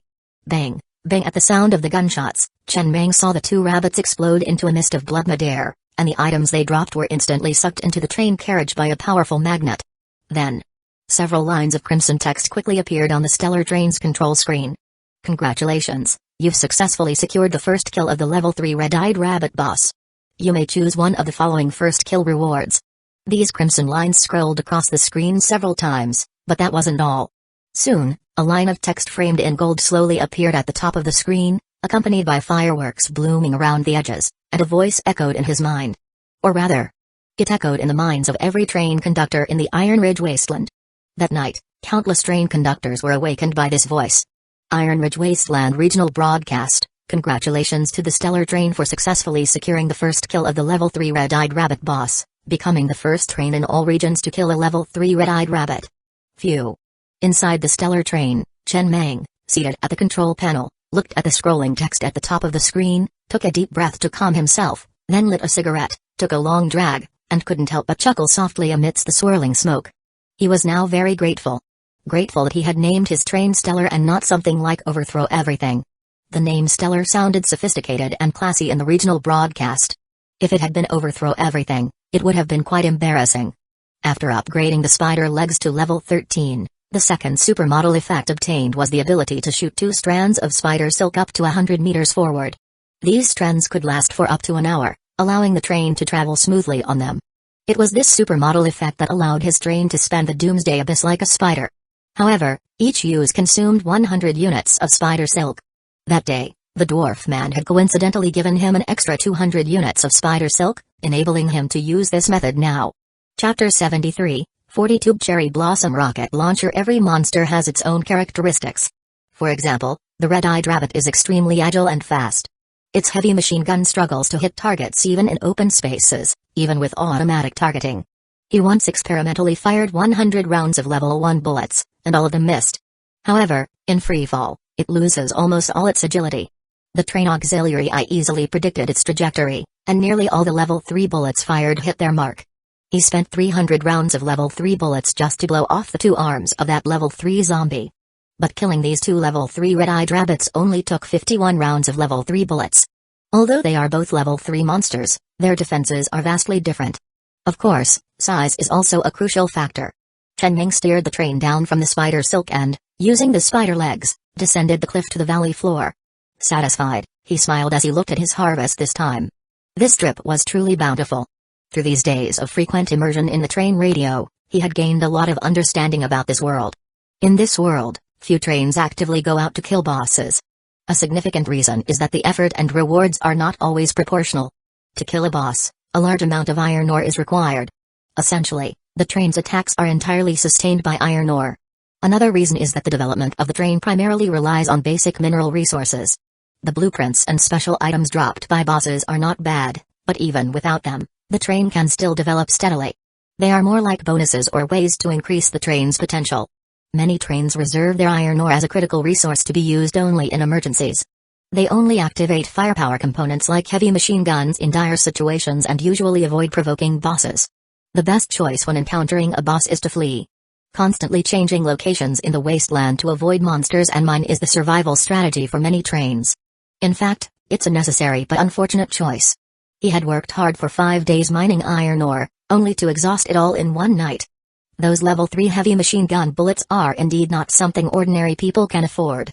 At the very least, one would need to occupy a level 2 iron ore deposit to afford them. Currently, his train has 0 units of iron ore, completely depleted. Besides that, he only has a little over 700 rounds of level 1 heavy machine gun bullets. In reality, he didn't even need to fire. Letting those 2 rabbits fall into the Doomsday Abyss would have killed them for sure. But that way, the first kill likely wouldn't be credited to him, nor would he receive any rewards. Now, it's time for inventory. Chen Meng extinguished his cigarette butt in a nearby cola can and then took another can of chilled cola from the refrigerator. After gulping down half of it, the coolness of the cola instantly calmed his excitement by more than half. His eyes filled with anticipation as he looked at the large hall in the carriage. Satisfying. The cola in his hand was naturally the sugary kind. He never drank diet cola, let alone room temperature cola. Diet cola? That stuff isn't fit for human consumption. And if it's room temperature? It's worse than Chinese medicine. Setting aside the rewards from the corpse tide, there wasn't much of significance. The biggest harvest was naturally the first kill reward. Although it was a level 3 boss, the lowest tier boss in this world, it was still a first kill. The rewards were far more generous than those from killing an ordinary level 3 boss. Choose one of the following first kill rewards: 1. Level 2 iron ore, level 2 copper ore, or level 2 lumberyard refresh scroll. Choose 1. 2. Rare train token. 3. Yellow grade vehicle component blueprint compound eye lookout tower, exclusive to flesh trains. Without much hesitation, Chen Ming chose the first reward, the level 2 iron ore refresh scroll. It was a special item with a simple effect. Using it would create a level 2 iron ore deposit in any chosen area. However, it was a one-time use. Unlike naturally generated mines, which have a chance to regenerate after some time, there's no specific standard for how long that might take. It could be fast or slow. With this item, he could generate a level 2 iron ore deposit at the bottom of the Doomsday Abyss. For a long time, he wouldn't have to worry about iron ore shortages. This would greatly compensate for his lack of firepower. Although all 3 rewards were good, he didn't have much of a choice. His stellar train was already built using a rare train token. Trains built with rare train tokens gain an additional red grade vehicle component at both level 1 and level 2. Apart from that, there wasn't anything particularly special. Most train conductors' first trains aren't built with a rare train token. If one were to obtain this special item by chance, they might seriously consider starting over. As for the third option, it was an exclusive component for flesh trains. Its effect was almost equivalent to a targeting radar, but it required the eyes of 36 carbon-based life forms as carriers. It was an upgraded version, possessing all the effects of a targeting radar and an additional offensive capability. Additionally, the rewards dropped by these 2 level 3 red-eyed rabbit bosses were also quite substantial, 1 male and 1 female. 1. Special item, Doomsday Marriage Certificate. 2. Blue-grade vehicle component blueprint, 40-tube cherry blossom rocket launcher. 3. White-grade vehicle component blueprint, reproduction spray. Chen Meng looked at the rewards dropped by the 2 rabbits, his eyes instantly turning red as he stared at the 40-tube cherry blossom rocket launcher. His breathing grew increasingly rapid. This was a true weapon of mass destruction. You didn't even need to look at its grade. Just the name alone indicated that it was far more powerful than the makeshift heavy machine gun. It could provide suppressive level firepower coverage, something a heavy machine gun could never achieve. Of course, the consumption of this thing was also undoubtedly high, making it a true last resort weapon. But such a weapon could be unused, but it couldn't be unavailable. Just like a man over 25. He might not use sildenafil, but he must have it in his bedside drawer. This component, like the repeating ballista, couldn't be directly installed on a carriage. It required a dedicated open-air carriage. One open-air carriage could accommodate 4 40-tube cherry blossom rocket launchers. Phew. After a moment, Chen Meng looked up through the skylight at the narrow strip of starry sky above the Doomsday Abyss. He couldn't help but grin. This was a good item, a truly good item. Even if it had no ammunition, just having it on display would be a sight to behold. With 4 of these installed on his train, which train in the Iron Ridge Wasteland would dare to have any ideas about him? As for the other 2 rewards, perhaps because the 2 rabbits were crushed while in the throes of passion, the 2 special items they dropped were also related to pleasure. Reproduction spray, a white-grade component. It could be installed in a dedicated carriage, putting the unintelligent creatures inside into a mating phase and accelerating their reproduction and offspring growth. One could create a dedicated breeding carriage for raising chickens, pigs, cows, sheep, and other creatures. Doomsday Marriage Certificate. Chen Ming weighed the 2 red booklets in his hand, frowning slightly. This was indeed a good item, and it would be quite helpful for the train's future upgrade to level 3. However, the triggering conditions were also quite difficult. It required finding a pair of truly loving lovers to join the train and hold a wedding for them. But finding a pair of truly loving lovers in the apocalypse? That was no easy task. Talking about true love in the apocalypse? That's pure nonsense. Even the truest of affections would be shattered by 3 strikes in the apocalypse. Just like he would never ask Kusagakure if he was truly loyal to him. If they could be used by him, then they were loyal. If they couldn't be used by him, then they were disloyal. Everything, as long as it could be used by him, was his. There was no need to ponder whether it truly belonged to him or whether the other party was sincere. Women and all things were the same. As long as they could be used, that was enough. Chapter 74, Doomsday Marriage Certificate. The Iron Ridge Wasteland was a low-level area, capable of accommodating up to level 3 trains and only spawning level 3 monsters. When a train reached level 3 full configuration and prepared to advance to level 4, it needed to head to a higher level domain and begin preparing for a class change. There were 2 class change directions, mechanical train and flesh train. Each level up of the train not only increased its base speed and unlocked more craftable vehicle components but also added one or several new functionalities. For example, the new functionality upon reaching level 2 was personalized customization. And the new functionality upon reaching level 3 was inheritance value. Inheritance value was exclusive to level 3 trains. A high enough inheritance value could grant more opportunities in advanced areas, such as encountering elusive black market merchants who might flag down the train to sell rare goods or gaining access to certain black markets with inheritance value requirements. Some special accessory blueprints also required a certain amount of inheritance value to install. And so on. There were only benefits, no drawbacks. There were several ways to obtain inheritance value. Taking in a child under 12 years old, +1 inheritance value. Having a couple who signed a contract with a Doomsday Marriage Certificate on the train, +100 inheritance value. A newborn among the passengers, +1 inheritance value. And so on. Inheritance value, as the name suggested. Whether taking in children or having newborns, these passengers contributed little to the train's strength and continuously consumed its resources. Inheritance value was the corresponding compensation. A modest reward for those willing to consider the continuation of civilization in the apocalypse. The reward wasn't too generous. If it were too generous, reproduction would become a business. The Doomsday Marriage Certificate, a special item, could add a full 100 inheritance value if a suitable couple was found on the train. He had no concept of inheritance value, but he did understand what taking in 100 children meant. 100 inheritance value was definitely not a small number. However, Chen Ming regretfully shook his head and placed the Doomsday Marriage Certificate into the drawer beside the control panel. It wouldn't be useful for a while. The stellar train currently had no couples, let alone ones truly in love. Moreover, the train hadn't reached level 3 yet, so inheritance value wasn't needed for now. He'd deal with it later. After tallying the items dropped by the red-eyed rabbit and the rewards from the boss's first kill, Chen Ming turned his attention to the remaining rewards. The level 3 boss, the Zombie King, not only dropped a white-tier accessory blueprint for a repeating ballista but also another reward. Handheld zombie perception blocker. This thing again. If he hadn't given one to the train conductor of the bloodthirsty Mad Bull train during their last transaction, he would now have 3 of these. This item was only useful in specific situations. Most of the time, its effect was quite limited since the wasteland monsters weren't just zombies, and it could only block the perception of level 1 zombies. But having it was better than nothing. He tossed it into the drawer along with the Doomsday Marriage Certificate. The final rewards were from the drops after killing the corpse tide. The quantity was substantial. Hundreds of items. 928 units of level 1 corpse meat. 23 units of level 2 corpse meat. Yes, killing zombies only dropped these items, all of which were corpse meat. It seemed to be a special resource, similar to spider silk. Nothing else dropped. No accessory blueprints that could utilize this special resource corpse meat were dropped. The white-tier repeating ballista he had looked at didn't require corpse meat as a resource. He still didn't know what these resources were for. He dumped them all into a corner of the refrigerator. The quantity was quite large, taking up space, and the bloody appearance was a bit disgusting. Storing them in the refrigerator was just right. Not only was there plenty of space, but it also kept them fresh and locked in the smell.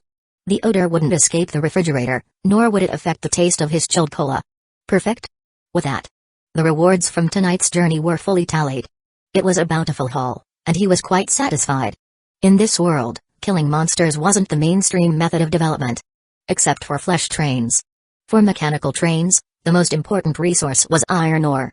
The status of other resources paled in comparison to iron ore. Even if his train could now slaughter the corpse tide with ease, all he could obtain was more corpse meat. Slaughtering the corpse tide wouldn't yield important resources like iron ore. Mining was the primary path of development. Dealing with monsters, avoiding them was the best approach. Time to sleep. Chen Ming stood up from the control panel, stretched his body with a long yawn, and then walked over to the bed, collapsing onto it. It was already late, and he was tired. He'd deal with the rest tomorrow after he woke up. In his drowsiness, he dreamed again.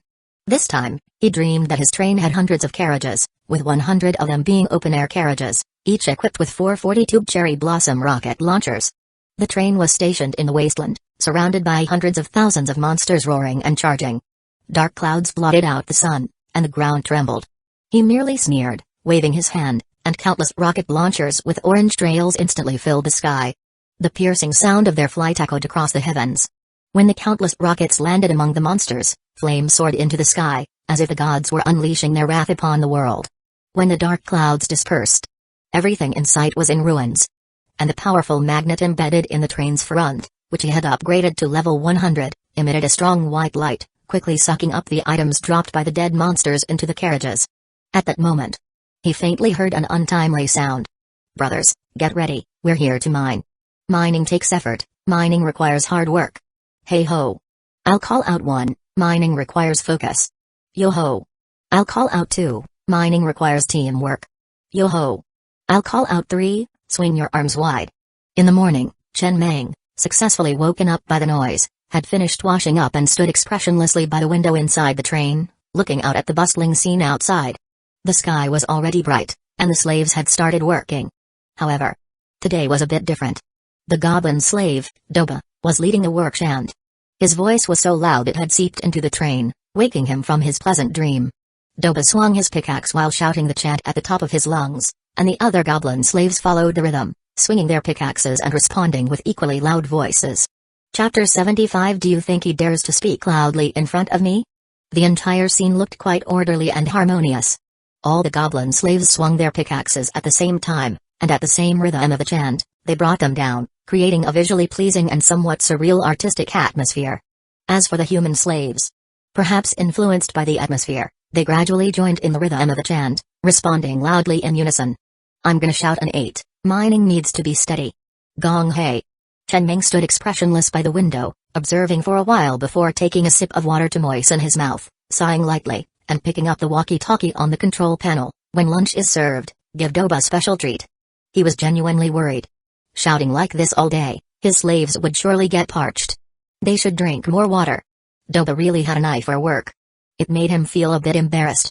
Doba truly expected him to help rebuild the goblin civilization. It was clear that Doba took this matter seriously and genuinely believed he could do it. But only he knew. That was just something he made up on the spot. Human civilization couldn't even be rebuilt, let alone goblin civilization. Now, with Doba's work attitude, he had to think about how to fulfill his previous promise. He had fooled many people in his life. But he had never fooled a fool. He always felt a strong sense of guilt and unease when it came to deceiving fools. "My moral standards are still too high." Chen Meng clicked his tongue, silently admiring his own moral standards, then turned and sat back at the train's control panel. He glanced at yesterday's harvest.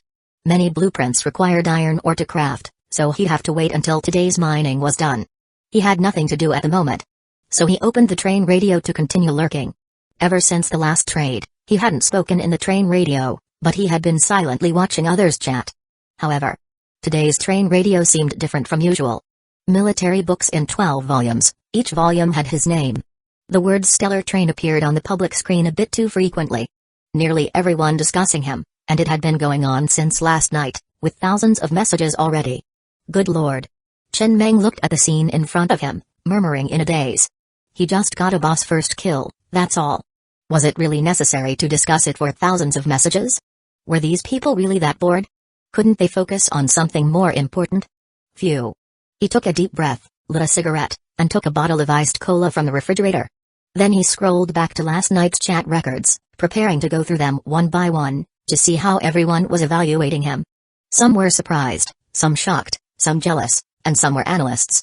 So the train, that stellar train is only a level 2 train. What are the chances of it getting a level 3 boss first kill?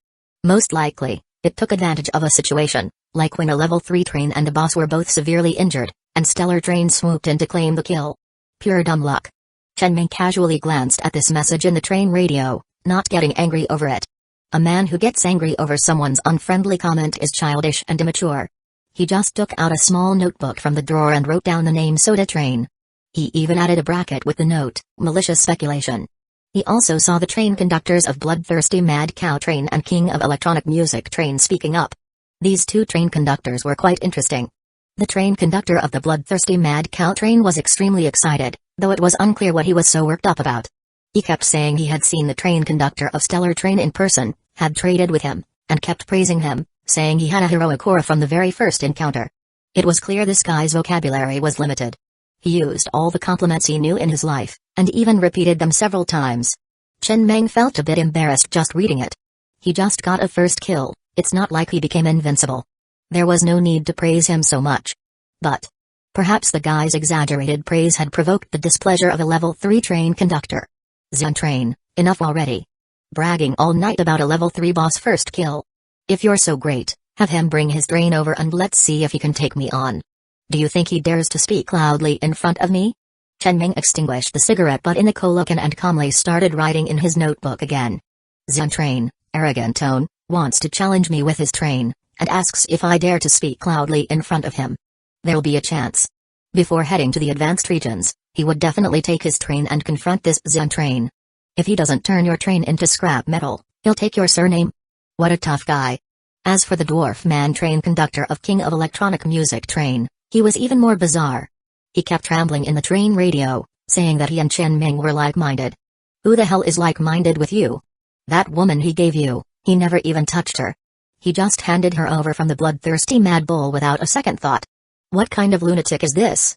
Even if we were like-minded, is that something you need to keep bragging about repeatedly?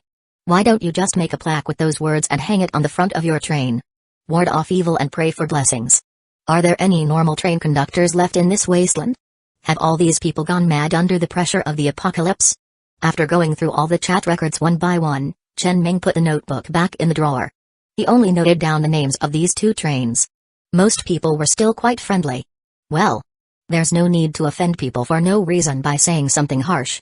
Why seek that kind of attention? But some people just can't control their mouths. Especially that Zen Train. It has to be said. These people are really bored. A small level 3 boss first kill, something he didn't even care much about, and they've already discussed it for thousands of messages. They must really have nothing better to do. In the blink of an eye, night fell, and the slaves began queuing up with their pickaxes to receive their food, starting their evening meal. Inside the train, Chen Ming stood by the window, looking at the scene, deep in thought. It was about time to put the train rules on the agenda. These days, the train had been developing in a wild, unregulated manner, and many things had been selectively ignored. A socialized group must have rules to facilitate management. At the same time, he should formalize the titles. It can't always be a ragtag group. At least on the surface, it shouldn't look so makeshift. When the 2 mines in the Doomsday Abyss, along with the newly acquired level 2 copper mine, are fully excavated, he'll handle both matters at once. By then, the train should already be a fully equipped level 2 train.